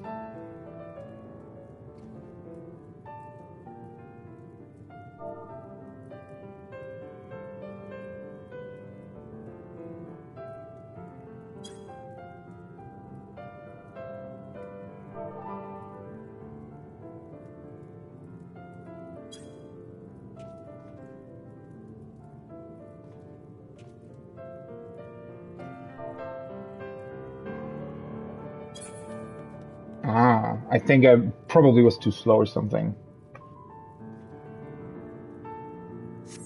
You're performing the funerary rites, then I should light the incense and say a prayer for the fallen. Another secret passage. This place certainly is full of surprises. Oh. Wait, so we're not even fighting in here now? Ooh, that looks cool.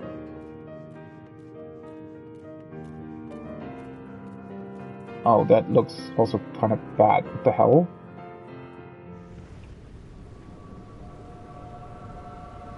Yeah, I wish there would be a little bit of feedback between the emotes maybe or something. What the fuck is that thing? Is that a mammoth? Armed automaton, Thorn Knight. Oh, from the Thorn Dynasty?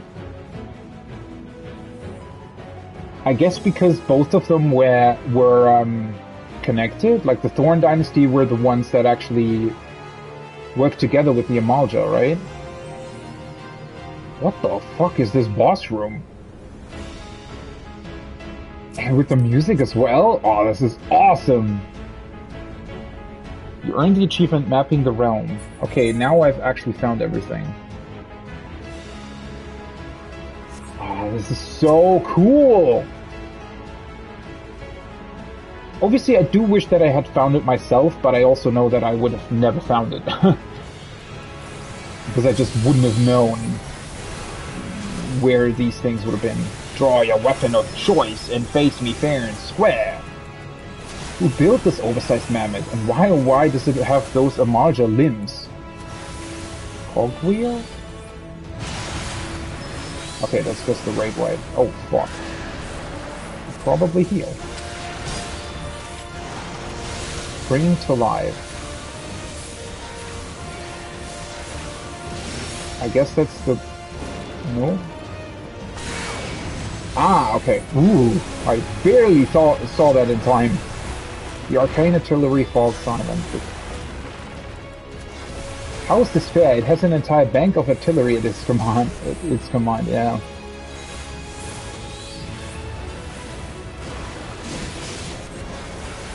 Okay, so it activates mammoths on one side and cannons on the other.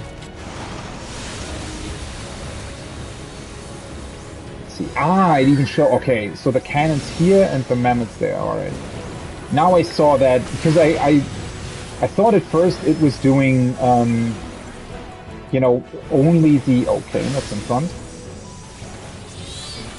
Not following up with anything. The impossible choice. Will you taste steel or something else? What the fuck is that?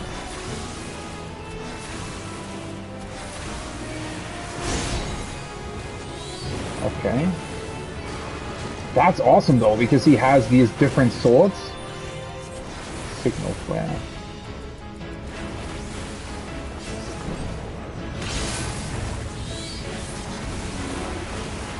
Very, very awesome fight. But yeah, originally I thought when I looked at it that he was only activating the mammoths because I only saw the blue thing. The devious switch. Oh my god. Wait, so he switches both of them around? Okay, well that... They switch sides. What a dirty trick. Okay, the arms switch sides. I didn't even realize that he was doing them on his sides, honestly. Oh my god, okay. So now he does extra ones? Oh. Okay. So 2 activations plus 2 fireballs in the middle. Okay, so in theory I would be safe here, right? Yeah. That is a very awesome mechanic. Now I definitely see why people complained, which I have read. I didn't know what the secret clause was, but I knew there was a secret one. But people complained, or well, not didn't really complain, but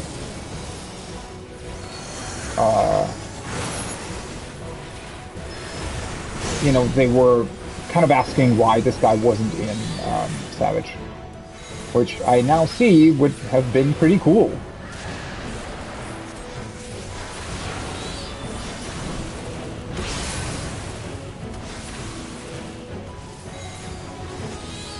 Oh, that's just right. Oh no, never mind. Oops.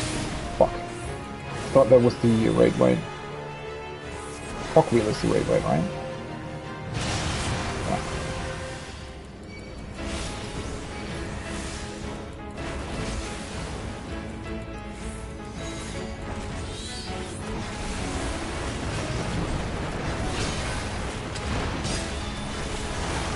Okay. Activates these ones, so I go here.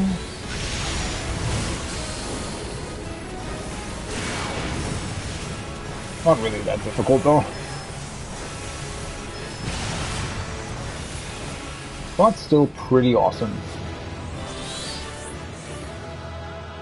Ha! Take that, you 4-armed hunk of automaton junk! You fought splendidly. Well, I wouldn't necessarily say that it was junk. I mean, it's definitely pretty well designed. It's also pretty crazy that, like, you go through these emulsion chambers, right? Basically, they're war camp, and then suddenly behind it, there's this very elaborate Ul'dan structure.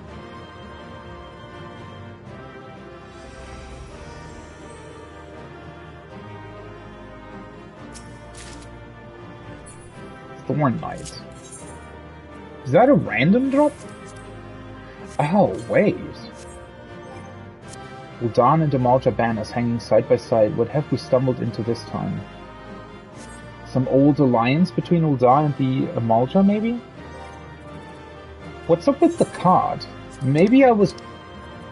Oh. Oh! That's why I didn't get a third card from the cute rat boss. Because it doesn't have one. Or rather, the one that you potentially get is probably this one from Kyufufu? Huh.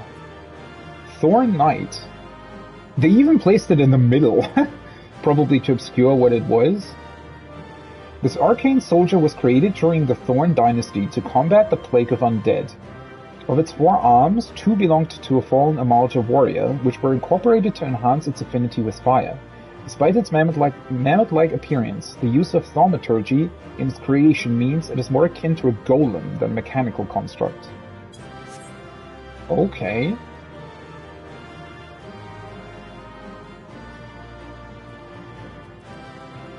Wow. This does look very elaborate. This book appears to be a catalog of some kind. Oh, these items are all proof of the past alliance. And what is this wedged in its pages? May the reader of this letter be our darling Nanamo. So our parents knew about it. If this message is for me, then why leave it here? My parents had such faith that I would find it. Or, alternatively, they weren't able to get it to you. Nay, 'tis the vault itself they wished for me to discover, and these priceless truths preserved within. Come, let us return to Ul'dah, where I can thank you properly for your most invaluable escort.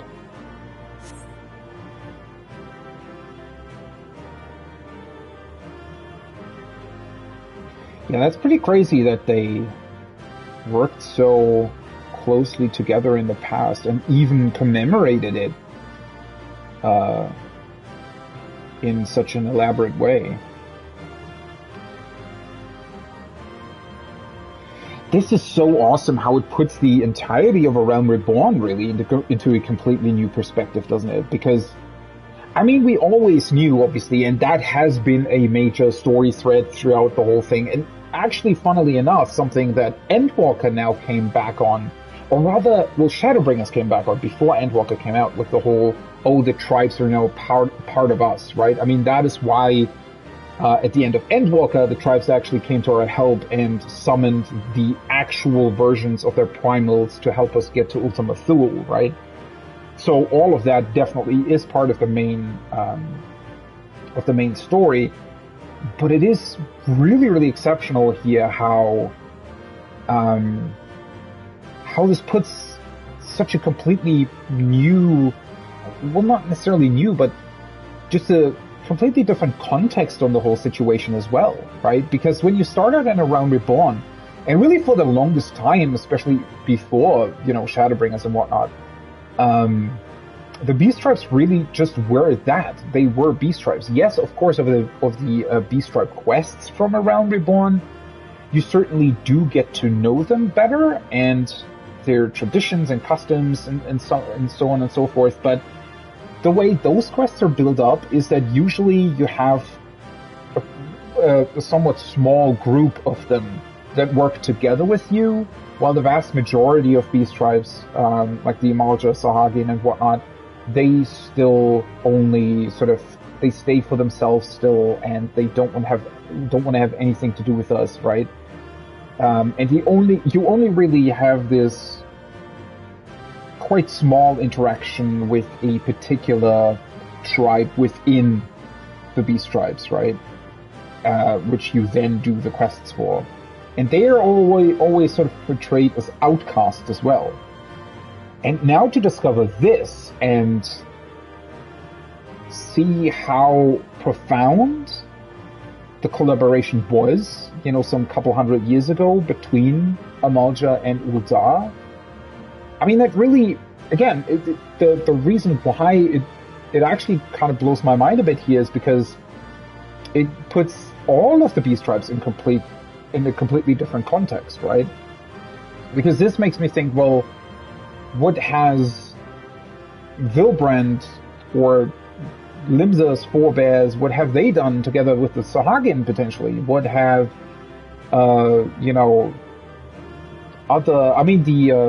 the Beast Tribes haven't only been here since the Sixth Astral Era, right? They also probably developed alongside humans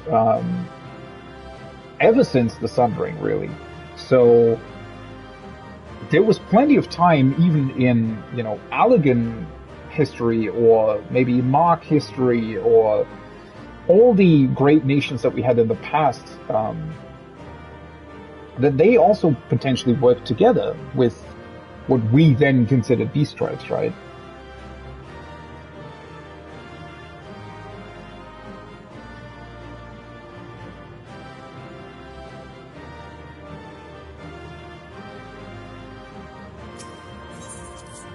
Alright, well then.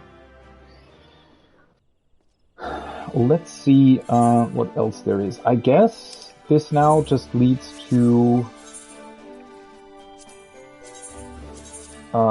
another quest or something?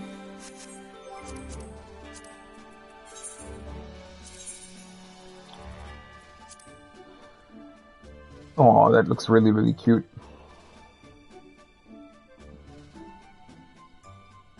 That is pretty sad as well, right? That she never really... Well, at least she knew her parents.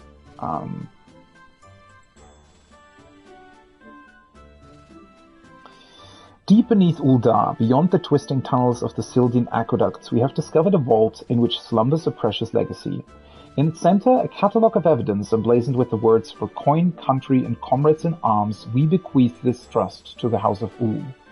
That is why it was guarded by a thorn mammoth, right? So that it was probably built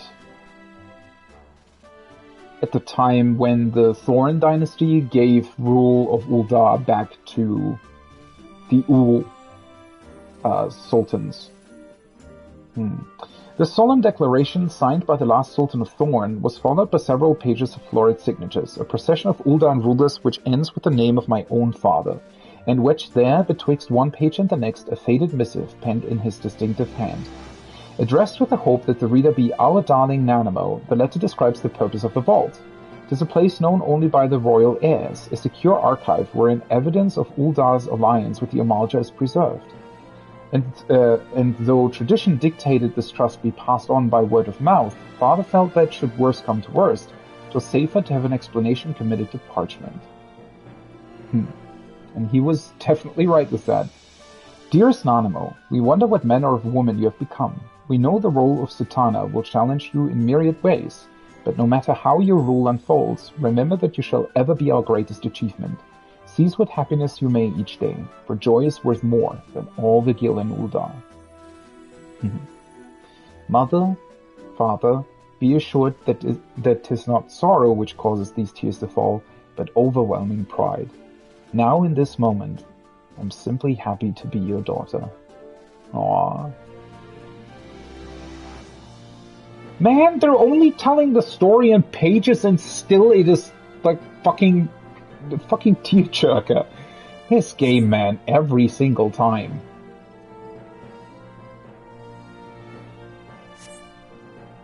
But yeah, I do wonder if there's a quest available now. But, well, first of all, let's look at the achievements. Okay, so you actually do get the mount. That's why everybody was already flying around with it. Because that confused me a little bit. You actually get the mount from the achievement rather than the Criterion dungeon, which is interesting.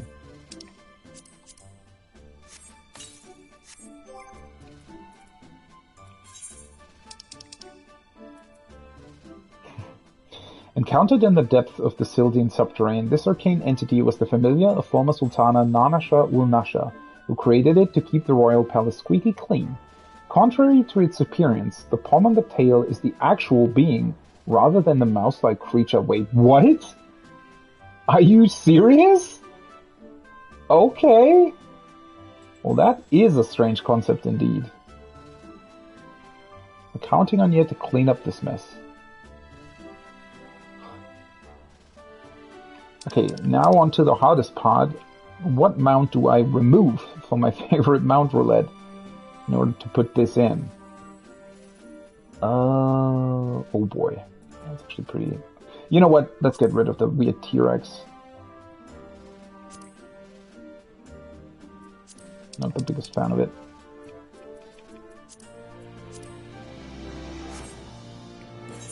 And very quickly, let's go to the gold saucer to sell the triple tricard that I have, and then I'm going to go to Uldar, and we'll see about that potential quest, maybe, and the other triple triad thing that was there still.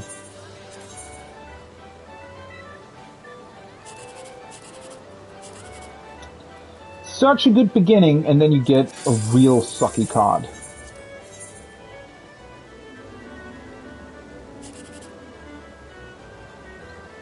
Oh boy, they all suck, don't they? Oh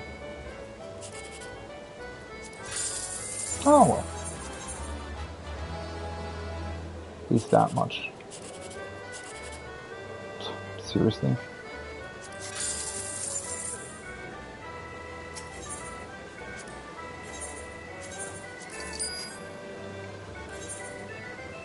Hold on.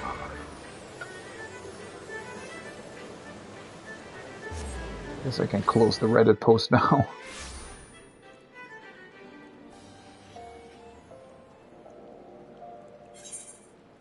Ah, there is another quest. Alright, cool.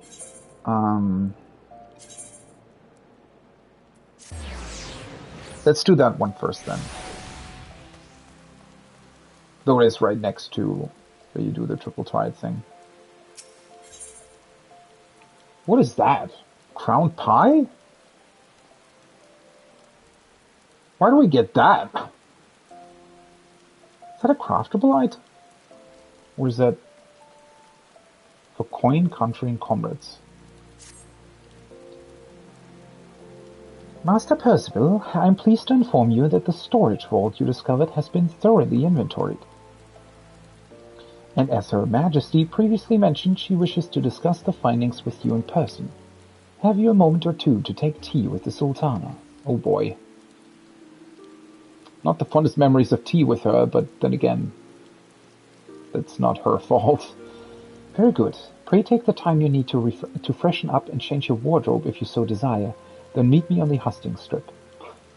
I love how they're basically hinting at, hey, if you want to G-pose with Nanamo, wink wink, now's the time to, you know, put on the whatever glamour you actually want to put on.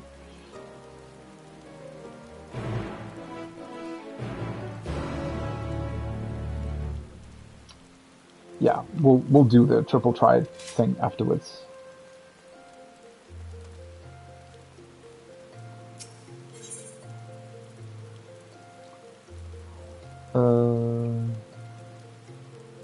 Chamber of Rule.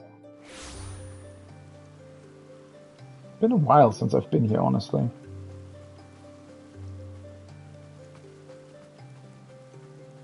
Oh, there's a couple people here.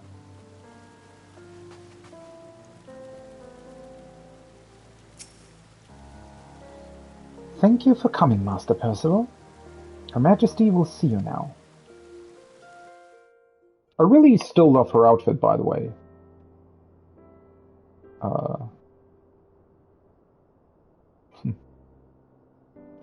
This chamber does bring back memories. Is that the book, basically, that she's now written in, or is that something else? While it is quite amusing to skulk about in disguise, I thought it might be nice to meet in comfort for a change. That said, I am reminded of our private audience around the time of the victory banquet. Yeah, that sadly is also what I was thinking about. Man, this is so... I love that so much that they're bringing it back to that. Like, obviously it was a very sad occasion, but it was sort of, well, not swept under the rug, but it very much felt like the characters didn't really want to discuss it that much after it happened. Which is understandable, right? I mean, we lost a lot of people that day. We got most of them back, but not all of them, and... Well, it was always referenced, obviously. It was not like nobody was talking about it, but the event was always referenced, but only in this sort of sad way. Not really in a... More in a way of, oh, yeah, it happened and something bad happened, but never in a way of, oh, now we're actually sort of reflecting on it, right? That never really happened. Understandably so, right? I'm not saying that it should have. It made sense that it didn't. But it's really, really awesome that after all these years, now we actually do get something akin to that, right? Sort of thinking back and reflecting on it. It even makes sense, right? It's always, let me put that another way. It makes sense in terms of the time frame that passed since it happened. I feel like it's almost as if we had to come to terms with it, right? Now, obviously, that probably happened some time ago, and yes, there is something about that in Heavenswood, obviously, because the whole sort of Nanamo subplot there is resolved, but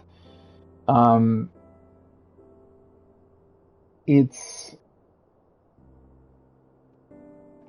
I don't know, this moment now just does sort of feel as if you're maybe coming together with a relative again that you've been estranged from for a while, and now talking about, oh, hey, you know, we last met at our father's burial or something.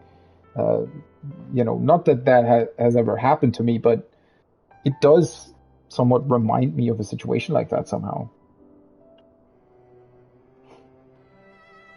Right before I had to flee into the aqueducts. So much connections to that place. So many. Those tunnels must occupy a dark place in your memory. I hope our recent explorations have brightened them somewhat. They have indeed, yeah.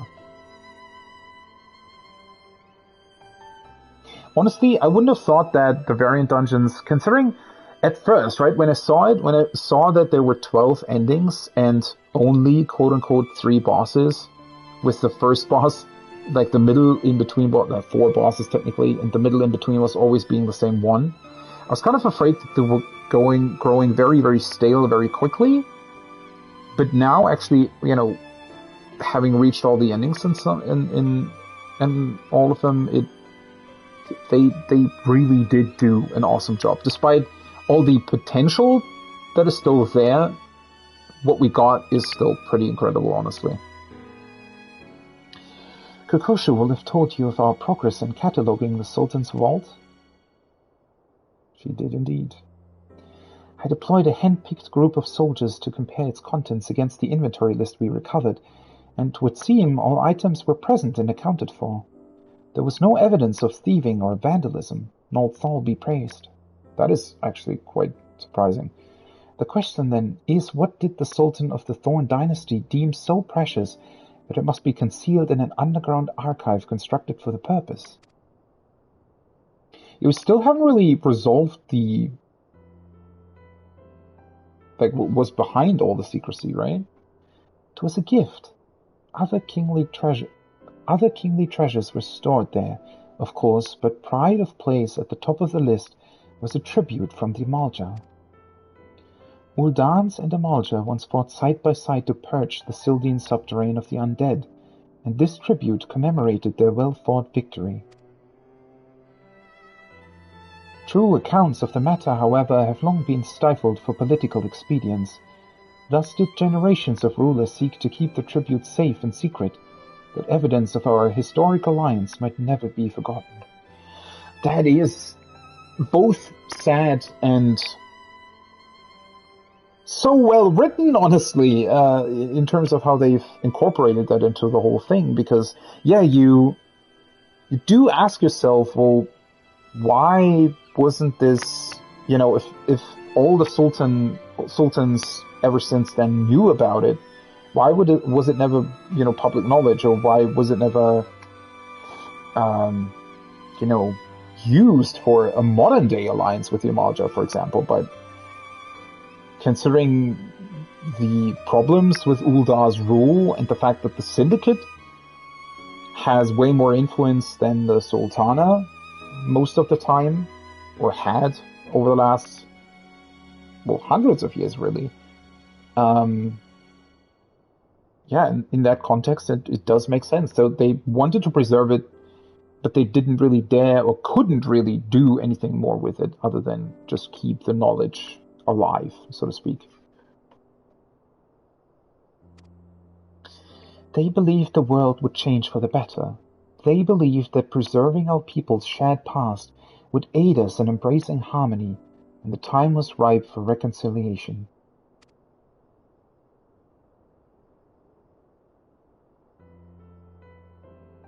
And after the recent happenings at Pagothan, I believe that time is now.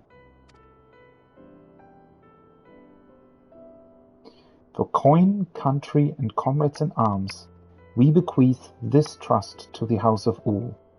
So reads the declaration of our forebears, and so shall I endeavor to answer their charge.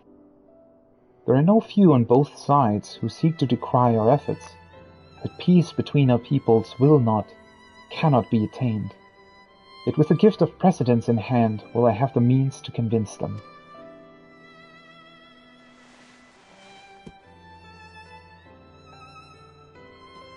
And I have you to thank for arming me with the truth. Had you not answered my selfish request, or persisted with such patience, I may never have made this wholly unexpected discovery. You have my deepest gratitude. Ever shall I cherish the memories of our explorations. As will I.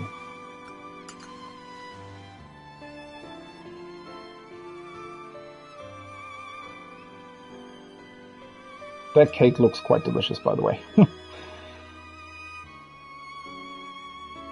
Oh, but how unseemly of me to dominate the conversation so. What of my distinguished guest? How does Eorzea's tireless champion fare of late? That's a pretty vast question, to be honest. Ah, man, this is so well done. I can't believe how well done this is.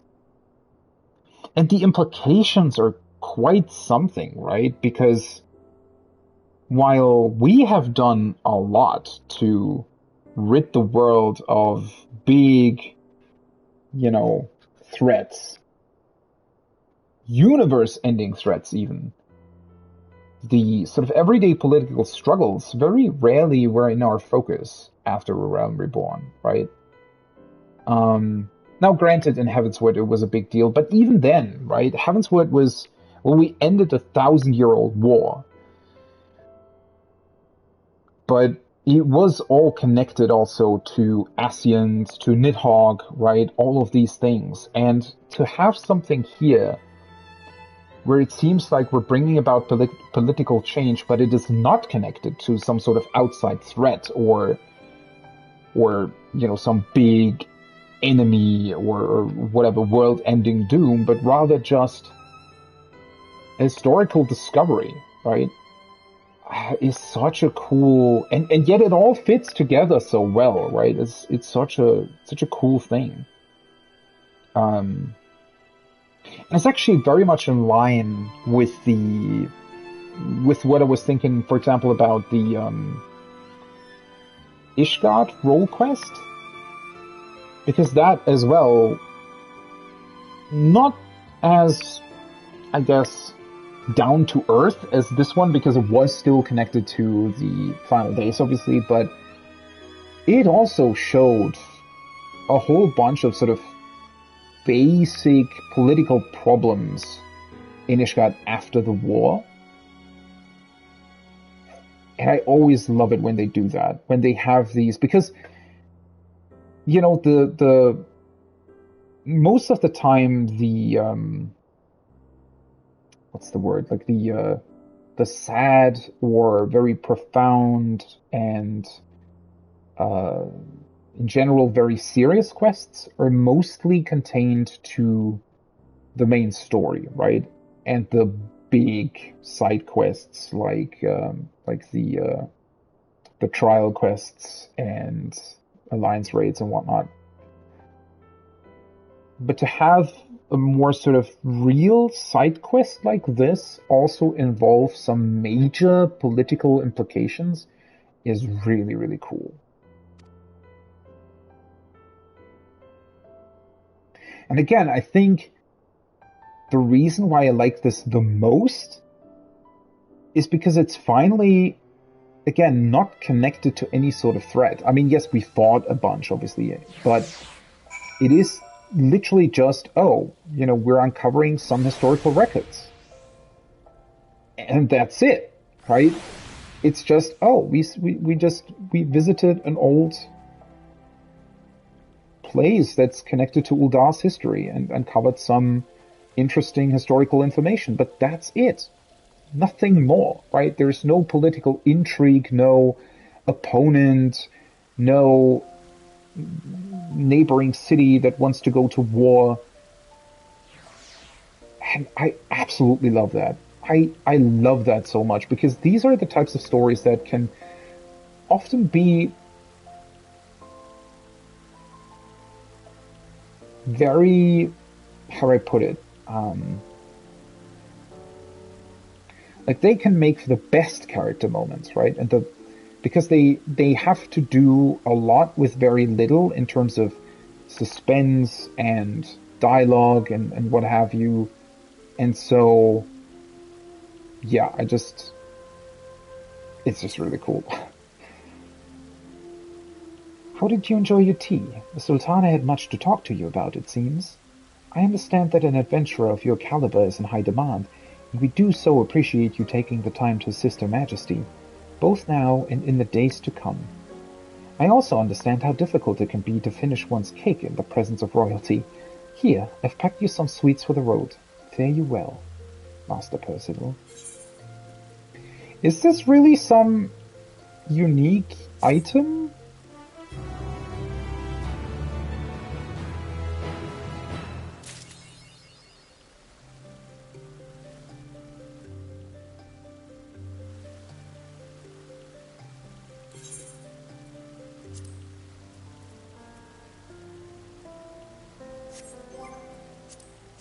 Let me see, can you craft that? Oh, well, that...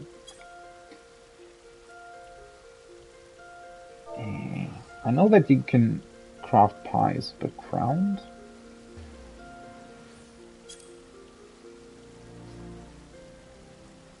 Wait, did I write that correctly? No, I didn't.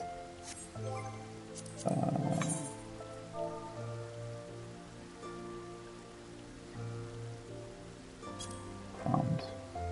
Oh, yeah, you can, okay. Unfortunate. I thought that they were maybe giving you a unique item. It does require tiny crowns, though. Which I think you have to buy. It's definitely a fairly... fairly unique dish. Let's put it that way. I wonder if it was at any point in time used for something.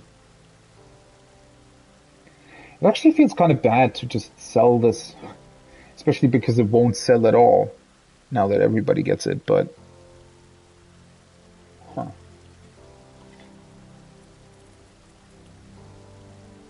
Well, I guess I'll sell these.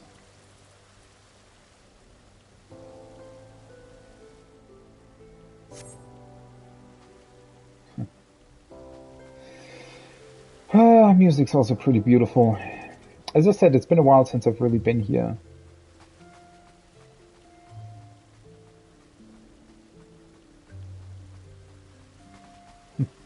Quite funny that all of the Halloween decorations are also put up at the same time, though. Alright, let's get that last triple try card then.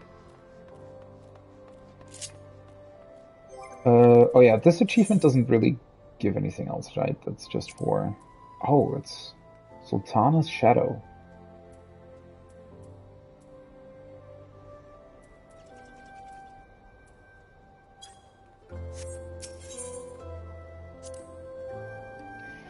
A triple triad match with me? I may not pose much of a challenge, but 'twould be my great pleasure to play against you nonetheless. Reverse? Okay. 3 open and plus. Well, that's going to be interesting. It's been a while since I played Reverse.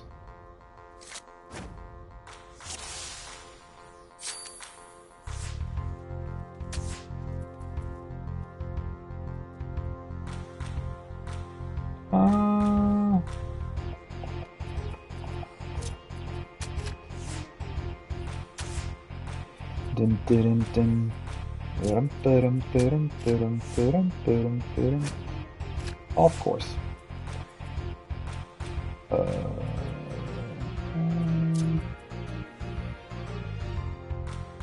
Wait.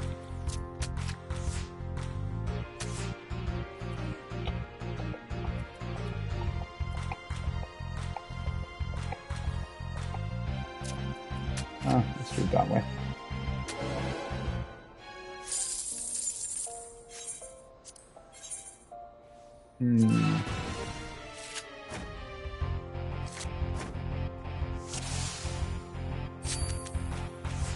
I wonder which card we'll get here. Not entirely certain.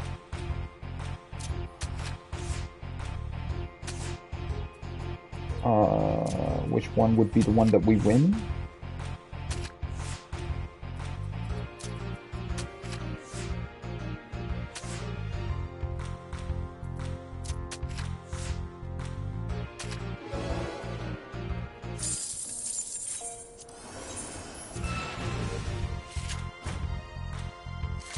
At least it's not a particularly difficult match.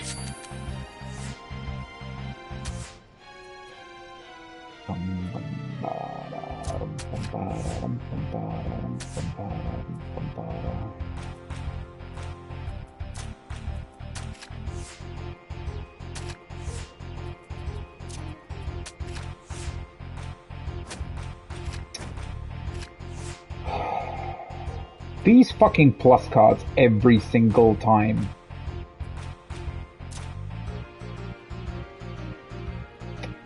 Wait, can I... What is that? 7 and 6? Nah, that's the wrong way around. Can't believe I actually lost. Holy shit. I hate plus insane. I never want to bother actually, you know, calculating that through. Obviously, in theory, you should, but... Oh, fuck. Well, that was my mistake. Oops. Maybe I should pay attention if I actually want to win this card.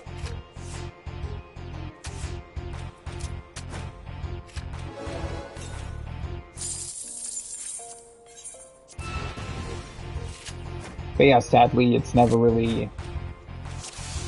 I don't know, that worth it to actually calculate that stuff through. Because it's much faster to just... Somebody came up with the weird...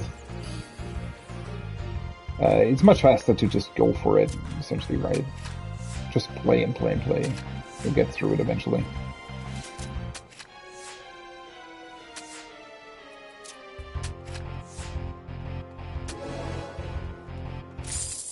Ah, there it is. Okay, so it is that one.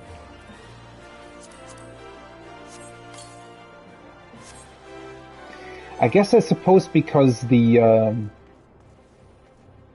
cute mouse boss is a mount, they didn't put it into the triple tri cards. Maybe. Oh, it's the... I didn't even recognize him. It's the middle boss. Geryon the Steer, descended from a race used as forced labor in bygone Thanalan. Geryon roamed the Eorzean subterrane, driven by the ambition to found his own empire. Alas, he had the misfortune of running into a formidable adventurer in the Sylvan waterways, by whose hand his quest came to a premature end. Quite a few times as well. How many times did I defeat him? Like, so I had to do him once every time, so that's at least 12, and then on one run I didn't get anything, so I defeated him 13 times in different combinations. Poor fellow. Didn't really give up on a stream, so it seems. Alright. Well, that's all of that done. I guess, since reset has happened a long time ago, actually, let me go and do 3 more,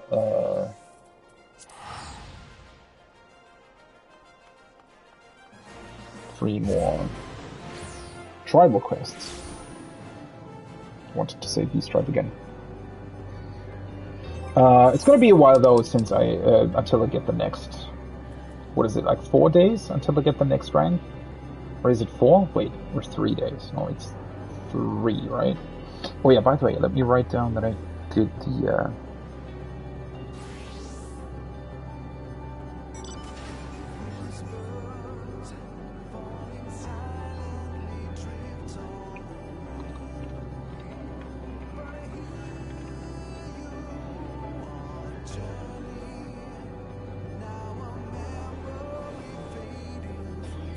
just gonna...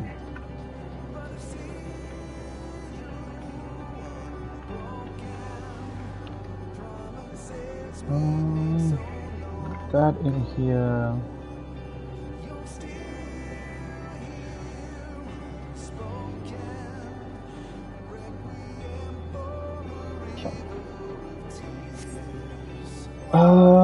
So now let's actually look at the new mount, shall we? Cute little Silky.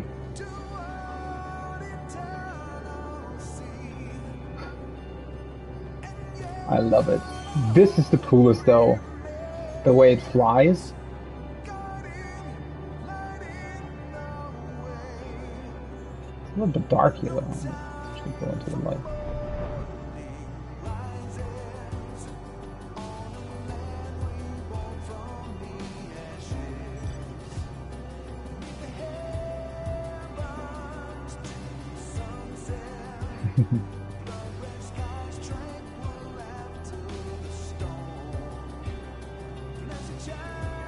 Just too cute. What's going on with all these cute things? First the Grebelofs, is that what they were called? The Namazu that wear the helmets, they look super cute as well. Now this mount. So many cute things.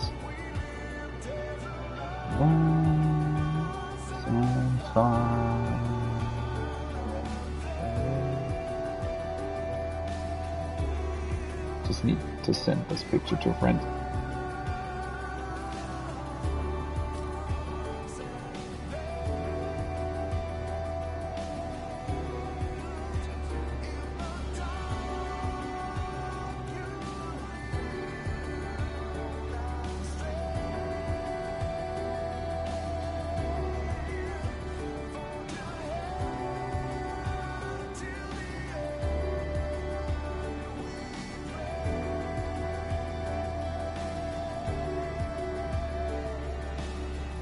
Alright. Let's go do the beast tribe. Where the hell is that teleporter? Why do I always mess up which teleporter I need to use this one?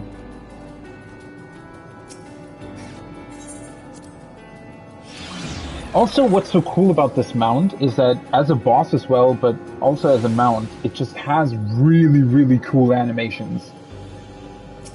Really like that. Signs of the Past. Have I done this already?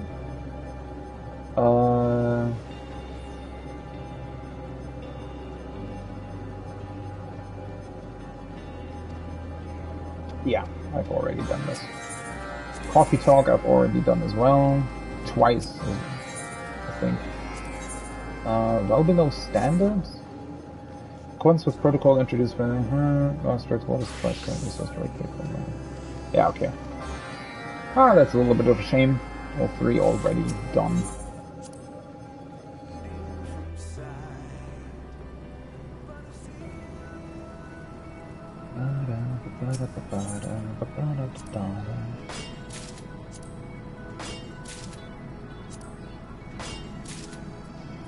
God, I want to have this orchestrion roll, damn it.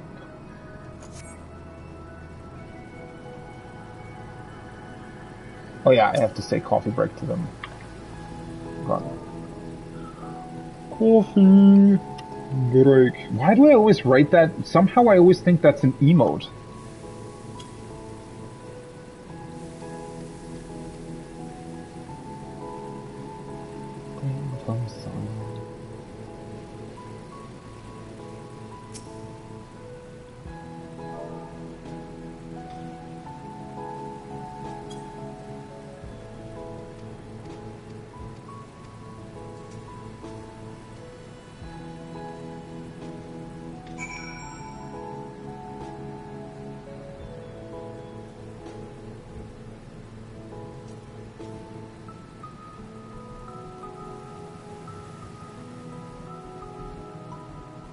Looks so beautiful. Can't get over how good this looks. So I guess that's gonna be the next one. Wait, are we gonna get every rank up? That doesn't really make sense though, right? I guess maybe at the end, maybe there's gonna be something in the middle. I don't know.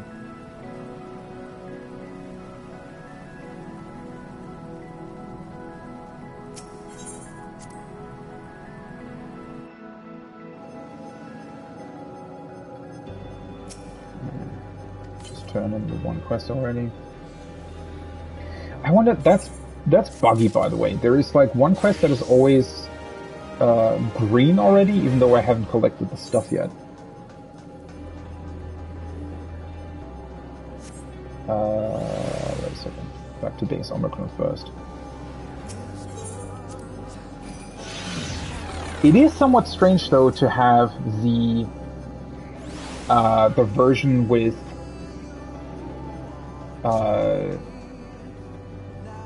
no lyrics playing like in the separate area, the new planet, star, whatever. And then you come here and suddenly it has lyrics again. I don't know, something about that is just quite unusual.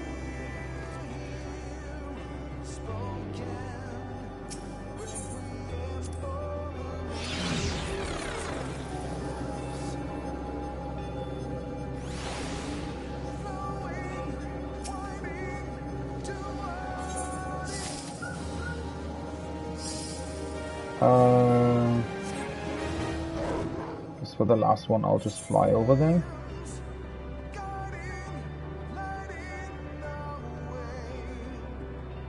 Still don't know whether it would be faster to teleport and then fly, or just fly immediately.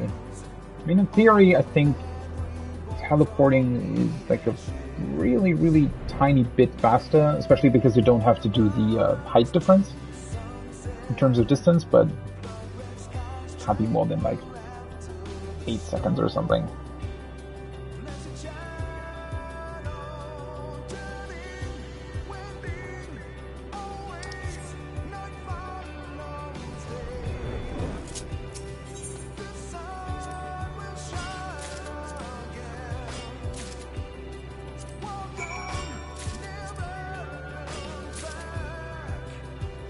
Let's just fly back.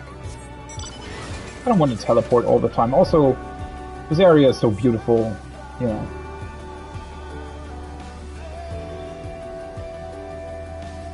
You can just chill a bit, flying through here. Honestly, it did take quite a bit longer than I expected, though, to get the rest of the variant dungeons out of the way. I've been streaming for 4 hours already? I mean, I kind of knew because of the time, but I don't know. Somehow this didn't feel like 4 hours at all. Oh well. I'm just gonna do the event quest now, and I guess the the sage quest will have to wait a bit for next time. Yeah.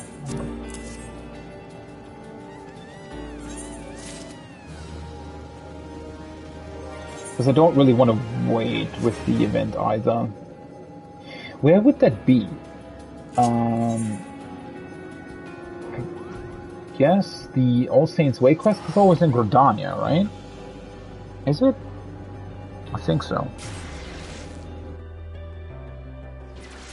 But how many tomestones did I actually get through the variant dungeons? I still don't fully understand though. Oops. Let's see. Holy shit. That is only through variant dungeons, by the way. I've done nothing else this week. That's a lot. That is such a weird decision that they would do that. I guess maybe to give an incentive to run them again? But yeah, that is... Isn't that strange? Now that I've done the quest... I mean, obviously I'm going to be in there again for the Criterion dungeons, but... Now it's just done. And what's so strange about that is, well, you can do it all solo, right? Which is cool. But because of that, and because of the fact that you don't really have to do the normal variant dungeon ever again, I don't really expect that the queues will be much populated after, you know, in 6.3 going forward. I think you're probably going to wait quite a bit to find people to match with you, I'd imagine. Isn't that strange? I don't know. I feel like we're also missing something. Again, comes back to the same point, right? I'm not saying that it should have been there right from the start. I'm not saying that we're actually missing something, but it does seem like an issue that should be addressed over time. Again, not really a big issue because you can do them solo, but I do think that it would feel quite, because the content's really good, right? And so I think it would feel quite bad. What the fuck is that? Oh, that's just the ghost costume, isn't it? Wait, is it? Oh, no. I think it might be a, what the heck is going on here? Hello? I guess that's a costume for the event. Well, that's funny then. Do we have to scare people in Gridania? Anybody in Halloween costumes? Not really. I mean, we saw that one guy with the pumpkin head earlier on.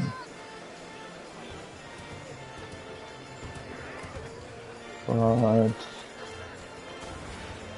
it doesn't really look like anybody's really wearing anything. I'm not big on Halloween, by the way. Oh, she is. She's wearing the old Halloween costume thing.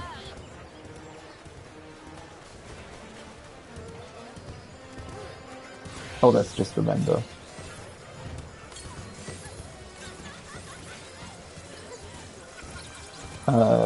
What was I gonna say? Oh yeah, I'm not really the, you know, not really big on Halloween in real life. I feel like it's, you know, it's way too much marketing. It's just the issue. It's fine that people like celebrate it, right? And it's cool if you know, if you like with your kids or something, you carve your own pumpkin, right? And you put it in front of the door and light a candle in it and those kinds of things. Like, it can definitely bring the family together, and it can be fun, especially when I see, like, kids going around collecting candy and whatnot, right? There are a lot of parents that are really doing good work with that, and it's just a fun event for children, really, right? But, yeah, there's also quite a few people, I think, who just take it too far, and I don't know. Oh, holy shit. Wait, we get a whole outfit this time? Really? Wake Doctor's Mask? What the fuck is that? Oh yeah, you can definitely scare somebody with that. Oh, this looks cool though. Well, it would look cool if it wouldn't be so disheveled. Wait. So the past Halloween event was delayed, right? Because of the whole weird Endwalker delay and whatnot. Didn't we got the clowns, this really scary looking clown's costume last time around, right? Holy shit. That's really cool that they're constantly giving us costumes now. Glamour to wear. This doesn't look half bad, but I don't really think that it could be... I mean... Obviously, you can use it for a lot of stuff, but I'm not really going to use it, I fear.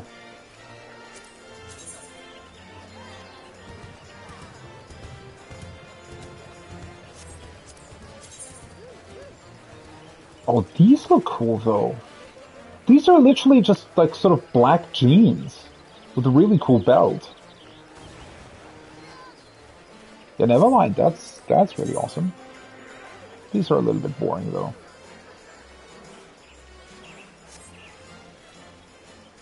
Alright, a mad masquerade. My, what a wondrous surprise it is to see you here this fine autumn morn, my adventurer friend.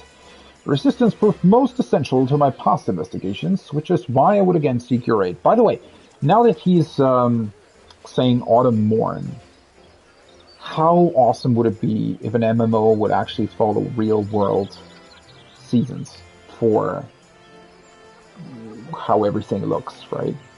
I mean, I know that they're doing a little bit of that in the housing districts, where, like, the housing districts have snow during the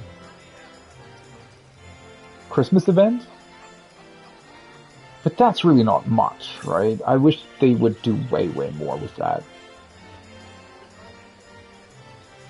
Because that's what I like about Animal Crossing so much, for example, is that the seasons literally do change.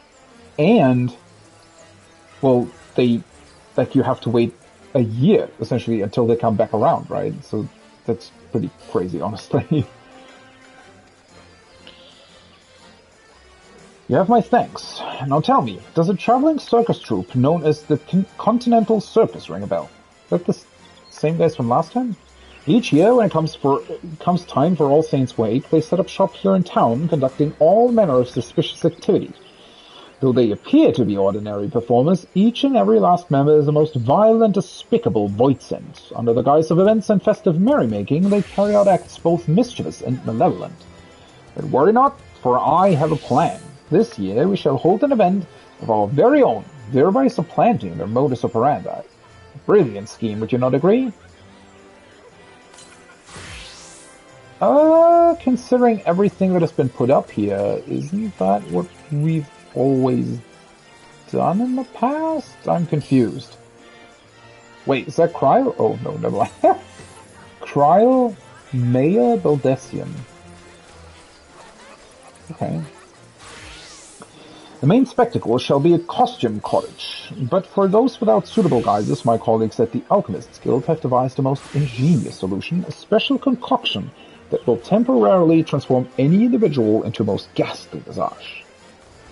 There's where you come in. You must transform yourself with our potion and speak with the townspeople to spread word of the event. After giving them a good fright, you will need to dispel the enchantment, thus allaying possible concerns or of ill effects from our wondrous brew. Alright. 1,000 thanks. I have prepared a selection of 4 elixirs for you to choose from atop the benches beside me. Choose the one that suits your fancy, then go forth and spread word of our costume cottage. When you've finished, let us rendezvous near the Leatherworkers Guild. Best of luck. Alright. Who's telling me that you're not part of that weird circus? And you're just pretending not to be. Oh, so you turn into whatever's behind it. Oh, you can turn into a cute Gale Kitten. You know, honestly, I was gonna turn into the cute, small, winged eye thing, but the ghost just looks too good, honestly. To a wraith, yes. Europeans will change. After frightening a townsperson in your transfigured state, dispel the enchantment and inform them of the planned costume cottage. Alright. 1 second.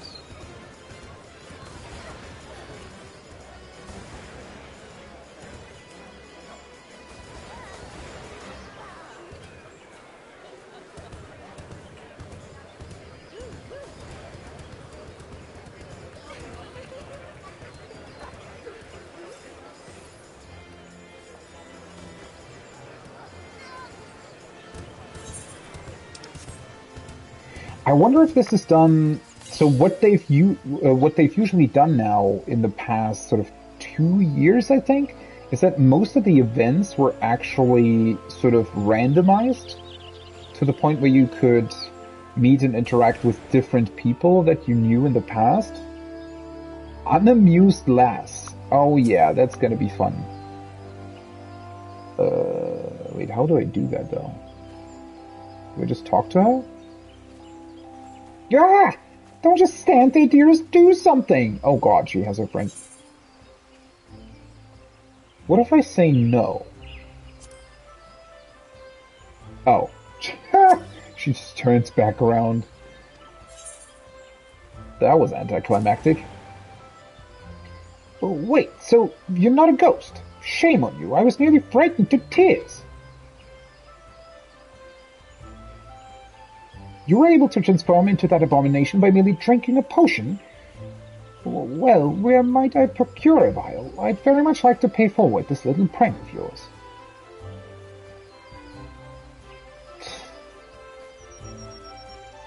You've spread word of the costume cottage, but more people must know of the investigator's plan, if the investigator's plan is to succeed. Transfigure yourself once more and continue promoting the event. Cool. So I can actually use one of the other transformations as well.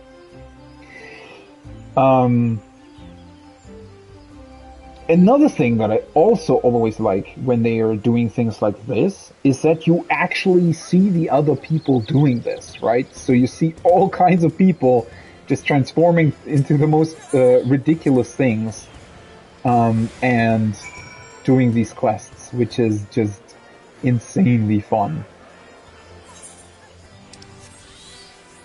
Because it actually makes it feel like an event, right? Where everybody participates, rather than just a random quest or something. Prudent Gordanian. What an unsettling glare! Has no one ever told you it is rude to stare? And itself actually has told me that, yeah. Oh my, What a terribly clever disguise, I must say. I did not see that coming. A costume cottage. And that alchemical concoction will allow us to masquerade as monsters, you say. If I might see how the world looks from the perspective of Voidsend, and one with a singular eye at that, consider my interest piqued. Oh yeah, I didn't even think about that. Holy shit, how weird would that be if you could actually transform into something with only one eye?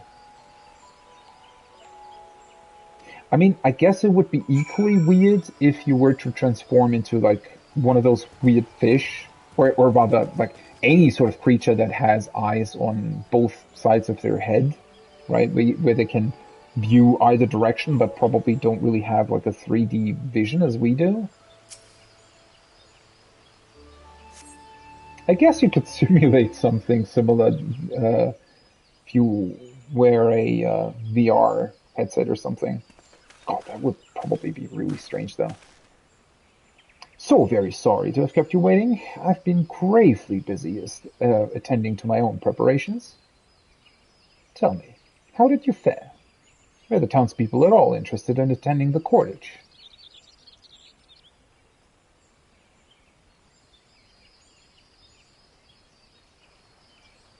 My, it sounds like they were simply trembling with excitement, and to think no small few wish to transfigure themselves. Oh, what a joyous occasion. Why do I get the feeling that he is actually part of the circus? That they would give themselves so willingly. Why did I never think to simply take this human form before? You're creeping me out. Who are you, really? I suppose you've earned an answer for your compliance. Oh, I really must thank you for being so gullible. I did not realize there was another clown in town. Ah, there you are.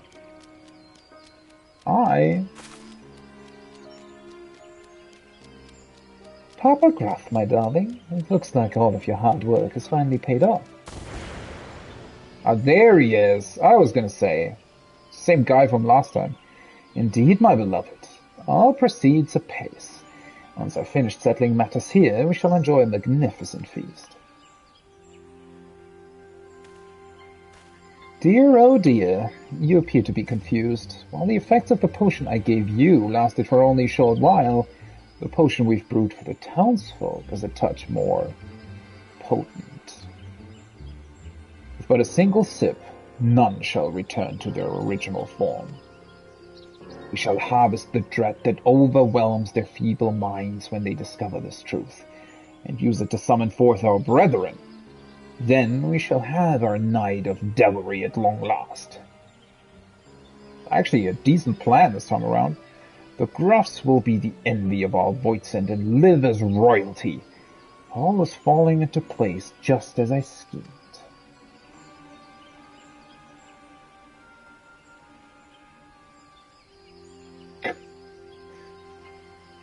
The creature is motioning at you hysterically. What could it be trying to say? So is this already somebody who got transformed? Ah yes, the investigator from the... Oh, okay, that's the actual one. The fool drank our potion with all the concern of a newborn babe. How fitting he will remain just as helpless for the rest of his days. Even as we speak, the townsfolk are lining up to be transformed, blissfully unaware of the monstrous fate that awaits them. And we owe it all to you. Indeed, you've done jolly good work this day. Oh, my sweet, you've never looked more dashing. Does he, though? She does. He, not so much. Seeing as you have matters here well in hand, I'll return home to our little honeycomb and ready a feast for my hard-working husband. Oh my.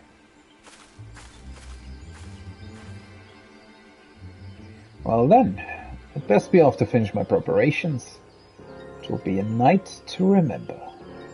What earring is he wearing, by the way? Never seen that one. At least not consciously. Oh boy, that's actually trouble, huh? Oh, you poor thing. Lost child at wit's end. Perhaps I can be of assistance. Who the...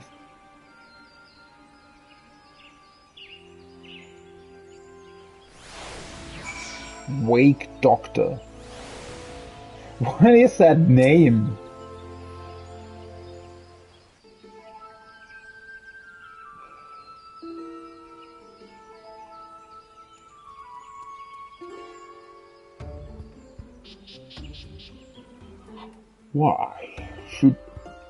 Why, you do look at me with such mistrustful eyes, dear. Your dubitation is quite misplaced.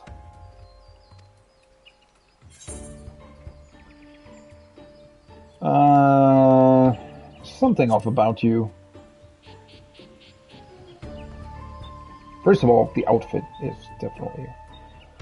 Is this how you always treat newly met strangers? What if I told you I have a remedy to dispel this enchantment? Well, that seems rather... random.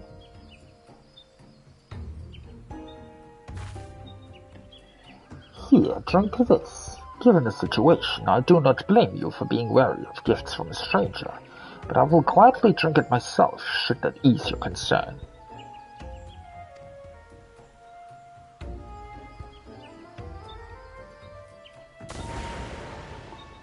There you are. It worked. You have my thanks. Oh, my friend, you're truly a sight for sore eyes. Never in all my years of service have I been so humiliated. I knew those fiends would be up to no good, knew they would take advantage of the season's festivities as is their wont, yet for all my vigilance, here I am, the very first victim. The shame of it all. 'Tis as a spear piercing my very soul. But thanks to you, I'm free of that foul enchantment. I owe you my life, Miss... I fear you'd sooner forget a name as unremarkable as my own. I am but a passing woman of science. Are you? I see. May I assume that you are the self-same individual who created the remedy? You may indeed. It is a remedy which has required no small amount of fine-tuning. A frog tongue here, a rat's tail there. But I will spare you the details. Rest assured, the townsfolk too shall be returned to their original forms with sufficient dose. It all sounds so very sketchy. As fortune would have it, I made plenty for everyone in case such a tragedy were to befall the city. Now, if you would be so kind as to distribute the remedy to those in need, investigator. Not suspicious at all. Understood. I know not your motives, but I'll not look a gift chokeable in the beak. This is the best hand we have to play, and I will accept full responsibility for the outcome, whatever it may be. Yeah, maybe we should test that first. I don't really know. While I tend to the townspeople, may I entrust you with the capturing of our crafty clown? Stores of the remedy are like to run dry should they claim too many victims. In that case, I will remain here to assist. Excellent. Once I've administered the remedy to the afflicted, I shall await you in Miketa's amphitheater. Who the fuck is this? It will be no easy feat to apprehend Popograph. I have no doubt he will be expecting you to come after him. Yeah, well, probably, right?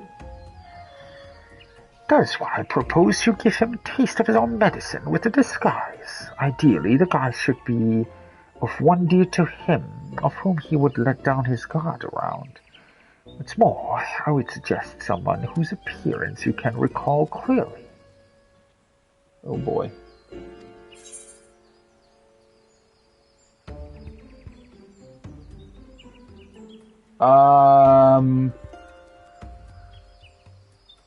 Let's maybe gloss over the detail why I remember Mama Graf's appearance clear as day.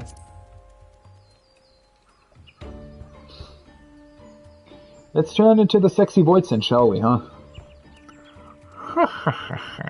His love and joy. Perfect. He'd never suspect his dear wife. When you're certain his guard is down, give him one of my special cookies. I've baked in an ingredient that will return him to his natural demonic form. Cookies, okay. Though I wish I could do more to help, I am little more than a simple doctor. An adventurer of Europe's talents is far better suited and accustomed to such risky undertakings. Sure. When you are ready, I shall provide you with a dose of my own transformative mixture. Not sketchy at all.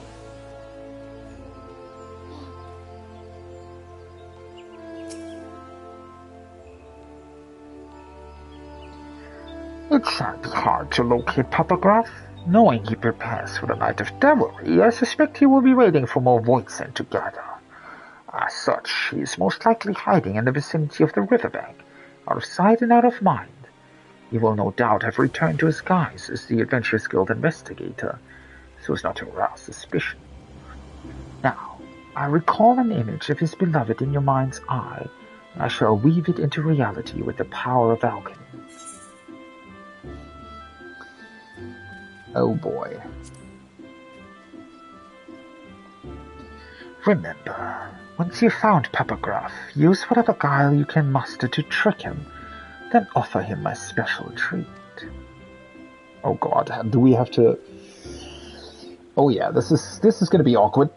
You will be transfigured into Mama Graf. You must remain transfigured in order to progress with quest objectives. Or somebody else turned into her as well. Speak with the Wake Doctor to restore or prolong the transfiguration. Ooh boy. Mama Graf, huh? That's a mommy, alright.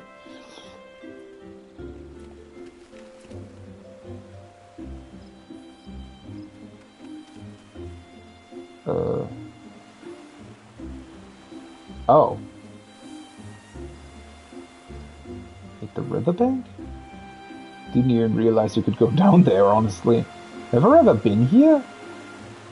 Oh boy, that looks so strange. Look at all the Mama Grafs around here. Yeah, that looks quite hilarious, to be honest. Papa Graf-esque investigator. God. Oh, my sweet Snurvleberry. I thought you had returned home. It's all a miss. Oh boy. It's gonna be one of those quests where you have to choose the right answers, right? Well then, let's try to convince him to eat the special cookie. Don't tell me. Is it because I didn't return your goodbye kiss? You know I'm easily flustered. Besides, my love, our plans would be in tatters should a passerby catch us sharing an intimate moment. Would they, though?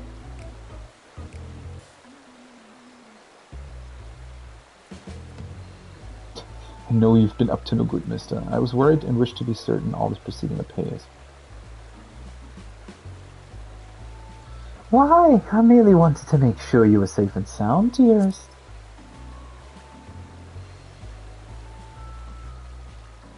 You're not quite... Oh, was that not the right one? You're not quite sounding yourself, dear. Is something the matter? I guess it was with the apace thing?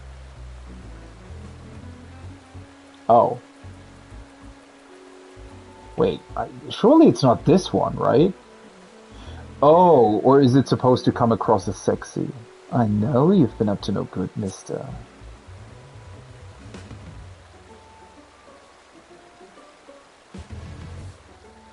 Well, I guess that wasn't sexy at all.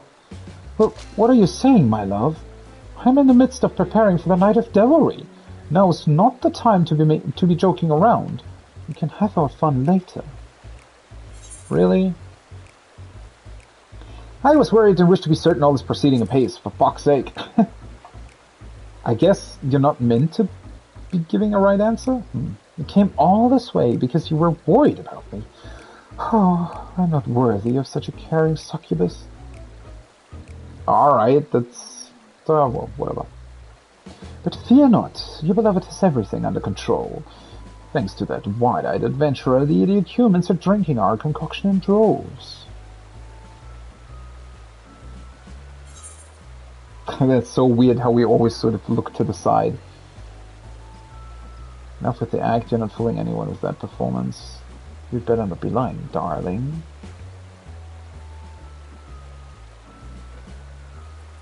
You must have worked up an appetite with all the scheming.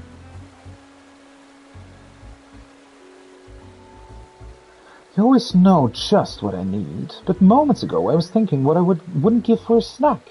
I knew you were coming, but if I didn't know better, I would say you're a mind reader as well.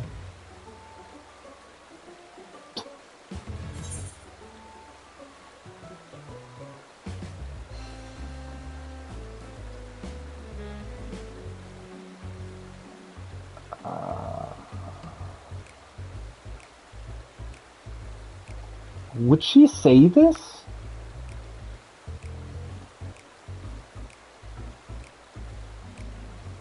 I hope you're hungry for ripe souls.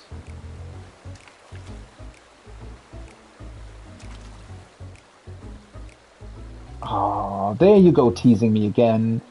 Why, of course I'm hungry for delectable souls, and you know as well as I that we shall soon have more than our fill of them. Oh, you just say both. Alright. I'll stop it, you'll make me blush. Now it doesn't really... That was weird. I thought this was one of those conversations where you had, like, these branching paths, right?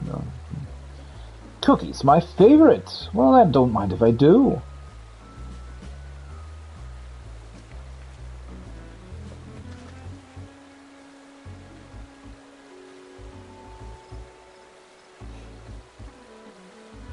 Goodness, it smells delicious. Oh, how I love a treat for my sweet. A little pumpkin, that looked pretty cool. What's this?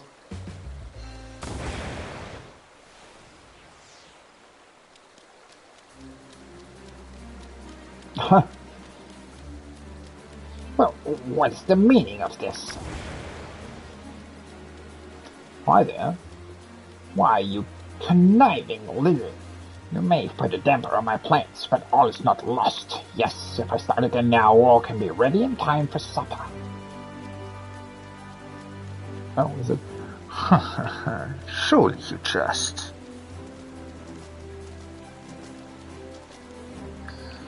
All Saints' Wake is meant for all to partake in and enjoy. What? You cannot be the great Gourd of Legend herself. What? I want to have that outfit. That looks awesome. Also want to have the pumpkin head. You poor misguided soul, gone are days when you might wreak havoc as you please. This truth I will drill into your head slowly and meticulously until there is naught else you can think of.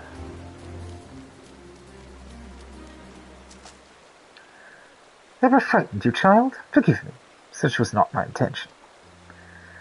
I wish only for man and monster to enjoy the revelry of All Saints' Wake in equal measure, nothing more.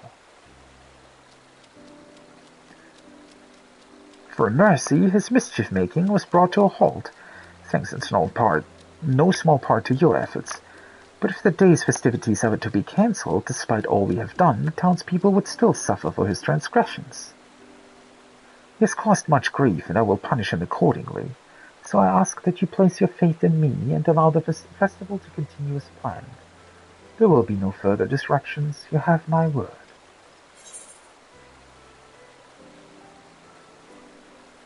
I'll stay on the lookout if it's all the same to you.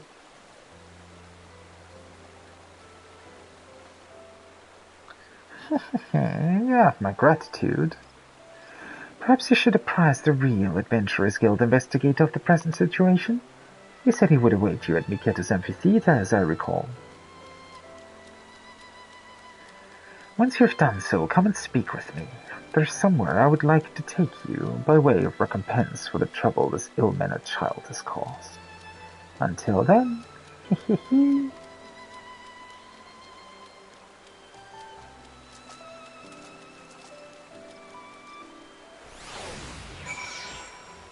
Honestly, I don't fully understand what is going on with them, but oh well.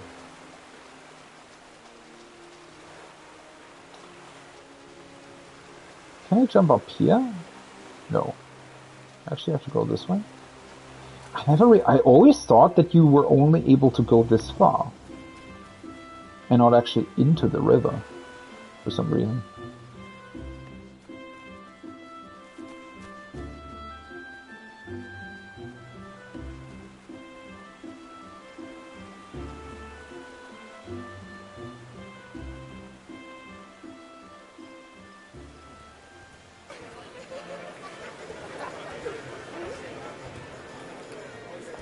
See, you know, these big pumpkin heads, they're actually a really, really cool sort of prism thing that you can use, right? So why is the damn thing, why are these weird diamonds so bad? Why are they so boring, right? Like, they could do actually cool stuff with that. I mean, look at how cool this looks, right? The pumpkin head with the bats around it as well.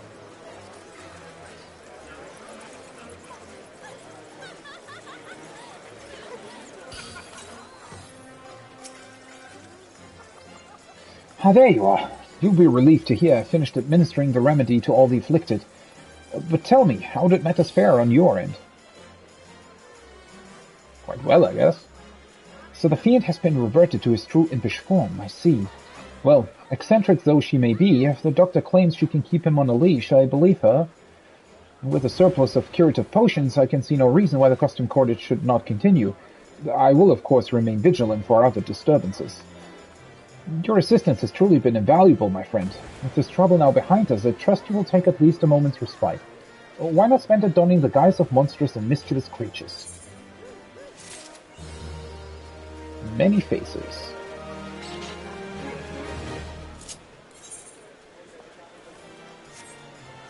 Can I already buy something now? Pumpkin pleasures. Wait, that's an emote? Oh wait, that's cookie emote. Oh, that's so you can eat the I thought the big pumpkin head was an emote. That would be awesome. That's for eating cookies then, I suppose. Caged wisp. Tabletop. Imprisoned orb of flickering blue flame is not leading anyone astray. Well, it's always kind of a shame if it's only sort of a tabletop item or something. Never really a big fan of those. I like the sort of bigger things more. Pumpkin. I'm gonna buy a couple of these. These are fun. Do I still have place here? Do I still have them? Stardust, Meteor Survivor.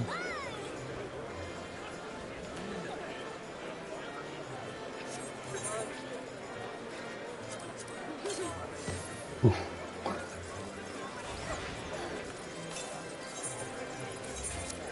Let's put them in here for the time being.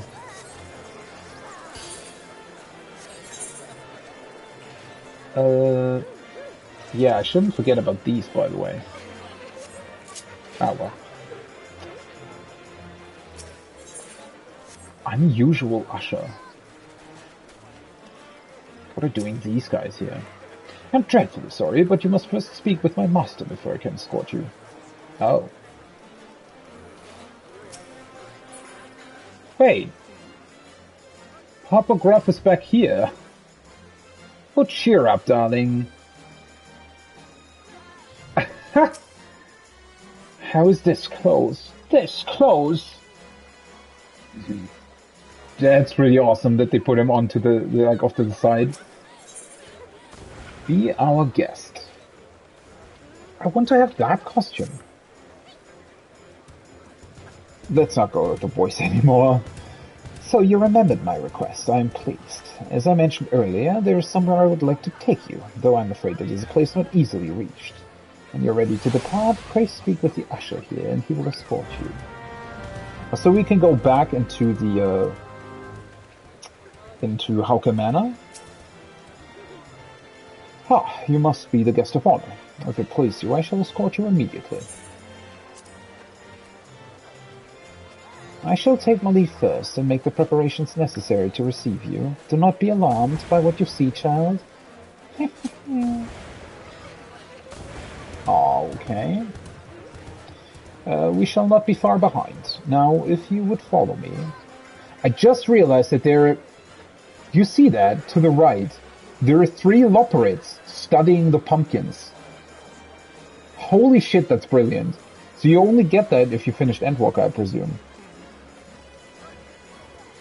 That is cute. That's really, really cute. Oh. What is this? What the? Where are we?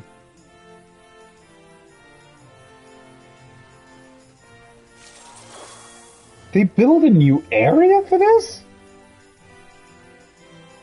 What the hell is going on? This is not Hauke Manor. What the fuck? This looks incredible. Has this been a thing at some point in the past? I want to have these as decorations. Why can't we buy these for how? Like, look at this. There's so many awesome Halloween decorations that they've placed here. None of which are available. Unless probably on the Mock Station for like $30 or something. What is that? Oh, it's like a strange clock or something. This area looks awesome! What the fuck is going on?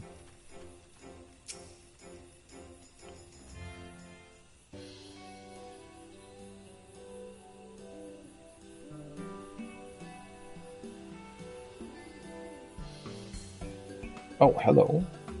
Looks like a sexy voice in there.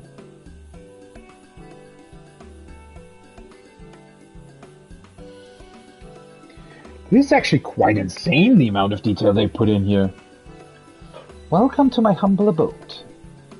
Surprised to see I have a home of my own, are you? Even a great god needs a place to rest her head. I've never invited a mortal to my home before. Consider this my way of thanking you for ensuring All Saints' Wake could be celebrated year after year unimpeded. You may make yourself at home and stay as long as you like. If you are concerned about Papa Gruff, do not be. He and I have come to an understanding. Some children must simply learn the hard way. So this quest is literally, oh hey, by the way, we built this really cool space that simply exists. Like, what the fuck? I think this literally only is here so that you can take screenshots and, I don't know, celebrate Halloween? What the fuck? Look at this. This place is giant. Giant? Gigantic is what I'm trying to say. What is this?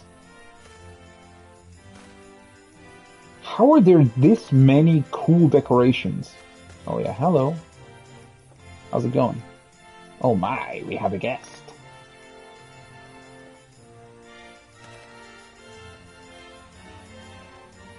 Are the... This is the mob from Hauke Manor, right? I think.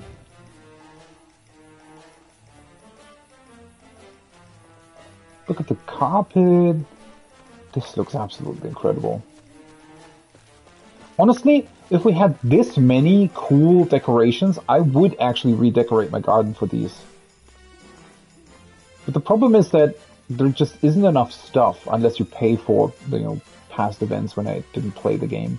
And I mean, I have played the game for a very long time, and still I have not even close to enough stuff to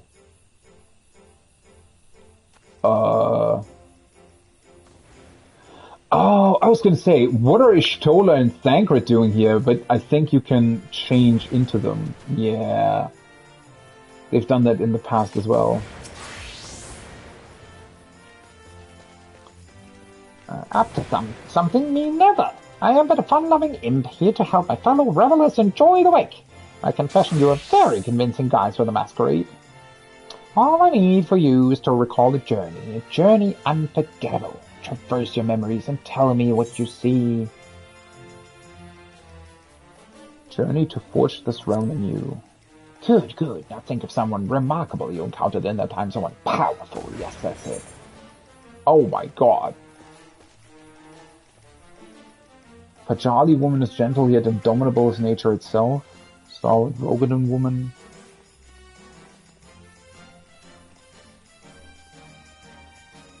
Wait, these are Kanisena, Merle Whip, and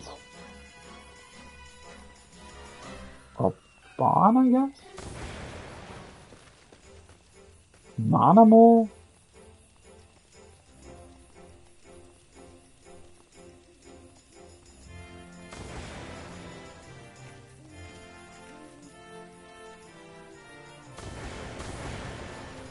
This should be Minfilia, right?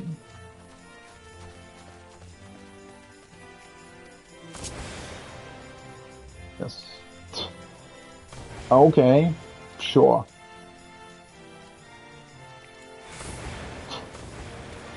Crazy. And what are you doing?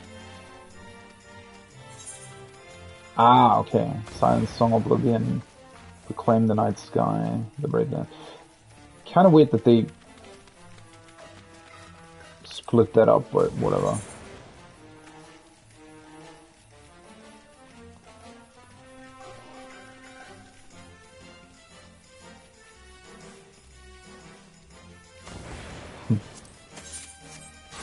Crazy, so you can literally transform into more or less every NPC, every major NPC.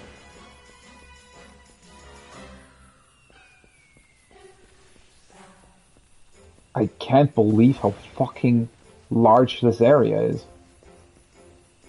Especially because of the detail, right? That's what's tripping me up so much.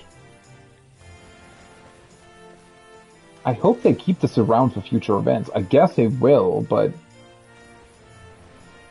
I'm already imagining, right, how many servers that have like larger RP communities. Like you can come here literally with like 50 people and have a proper Halloween banquet. Fucking ghost. I hate that I don't have the freaking ghost costume. That is such a cool glamour item. I think that's still even viable on the market board potentially, but it probably costs like 50 million gil or something.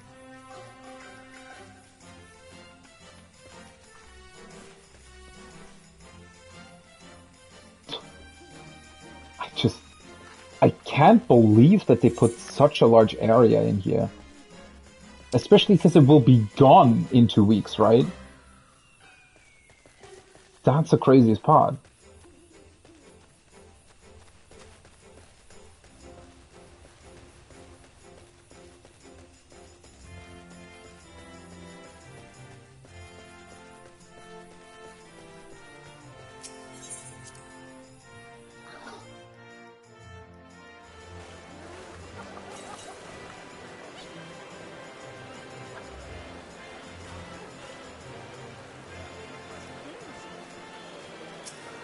Okay, did that unlock anything new? No. Oh, I should probably use the emote. That is just eating cookies, right? Halloween cookies, that is?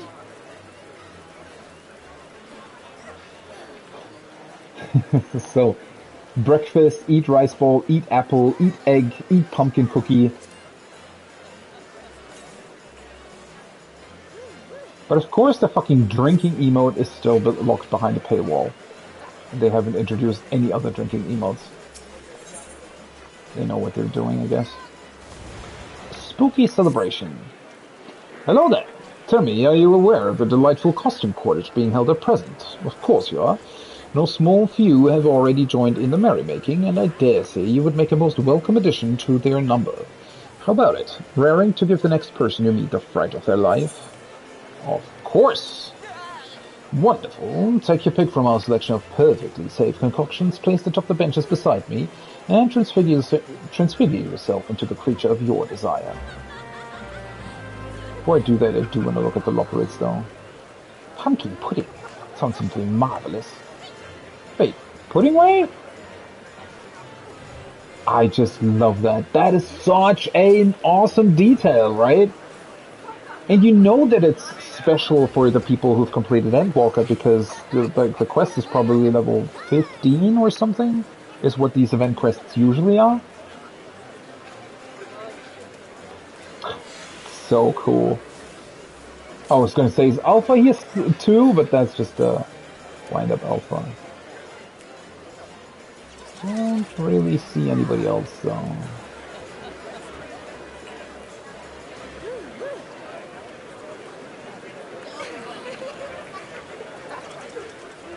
Wait, that's the... What in the hell is going on here? Here I thought monsters were on the loose. These are, like... She's Kani-sana's sister, right? And the, isn't he the leader of the Lancers Guild or something? Or no, not the leader of the... He's definitely some, like, their personal guard or something.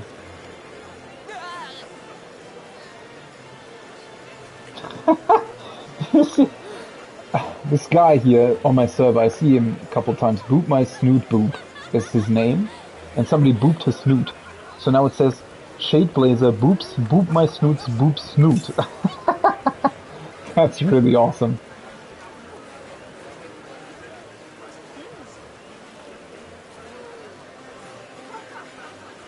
I don't really see anybody else here. Oh, that's a guy. I thought that was one of the ghosts.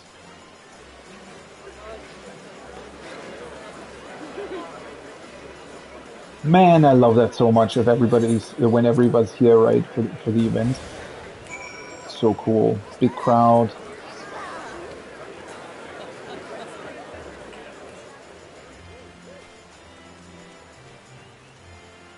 What a peculiar fest. Wait, are these the songbirds? Wait, are they? Yeah, they are.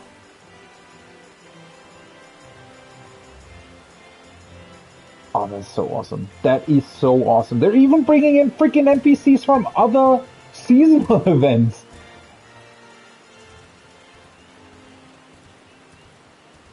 Brazen Boy. Boo! A monster? Who got a monster? What's going on here? There you go. Let's tell them. Hey, you're not a monster. You're just some strange man. You said you transformed by drinking a potion. I want to try it too.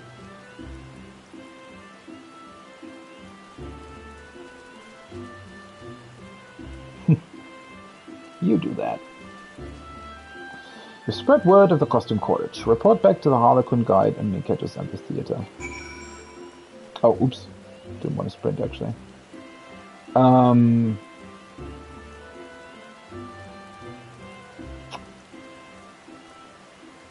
What was I going to say? Oh yeah, I do wonder... I guess you would be able to maybe meet specific people through these quests? I'm not entirely sure. Bravo! With the aid of volunteers such as yourself, word of the event shall surely spread like wildfire throughout the entire city. Here, I have a little something for you as thanks. Should you care to spread the word further, you are welcome to return any time. Now off you go. Enjoy the festivities to your heart's content. Cool. That is pretty awesome.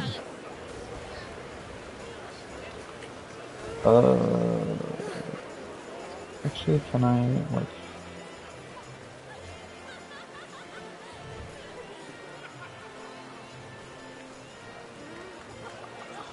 You know what? The other way around probably makes more sense. Wanted to catch like a cool angle on the festivities. Something like this, maybe. Yeah, so that was the event quest and variant dungeons done. I guess next I'll have to look more closely at the Criterion dungeons and get into those. That's not going to be something for today, though.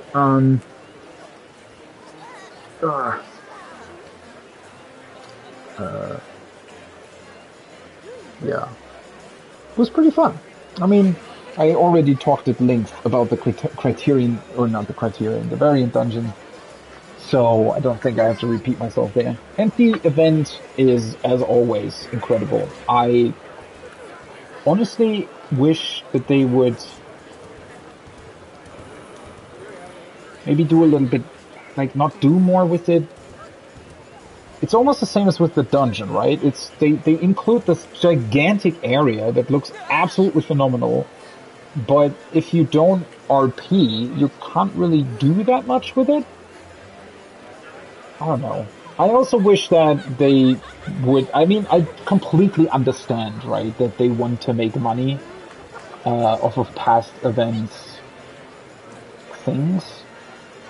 But specifically because of that, I do wish that they would just give you more. I feel like, especially more housing and gardening items would be pretty cool. I don't know, I always think that, like, especially looking at the insane amount of decorations they put up, I think even had you been part of all the past Halloween festivals, or alternatively, you know, would spend money on the cash shop, you still wouldn't even come close to what they've put up here, right? Which arguably is a little bit of a shame. I do wish we would just get way, way more items in that regard. And they're in the game, right? That's the thing. They're assets in the game, so you'd think that maybe it wouldn't be too difficult to actually give them out to players. I mean, I do recognize a couple of the things that are here, right? Some of these items do exist already as housing items, but I don't think all of them. I don't know. And also, again, I get that they want to make money off of these as well, but you always have the option to do more that way, right? I mean, there could still be really, really cool items in the cash shop that you can buy. I don't really mind that if people want to do that. Obviously, I would never do it, but what I kind of have an issue with is that you don't buy stuff with real money. You really don't have much at all to decorate your house with, which is probably why very rarely do you ever see a house actually decorated for any specific seasonal event, which, yeah, you know, kind of makes me think that they could do more in that regard. Whatever, though. It's still a very fun event, as always, and it's always a joy to see so many people, you know, run around, especially when it's also combined with having funny costumes as part of all of this. So yeah. Anyways, that's it for today. Tomorrow, currently planned, is a return to No Man's Sky. I really want to take another look at 4.0 and continue with a couple of things in game. Hopefully nothing gets in the way. I don't think so, though.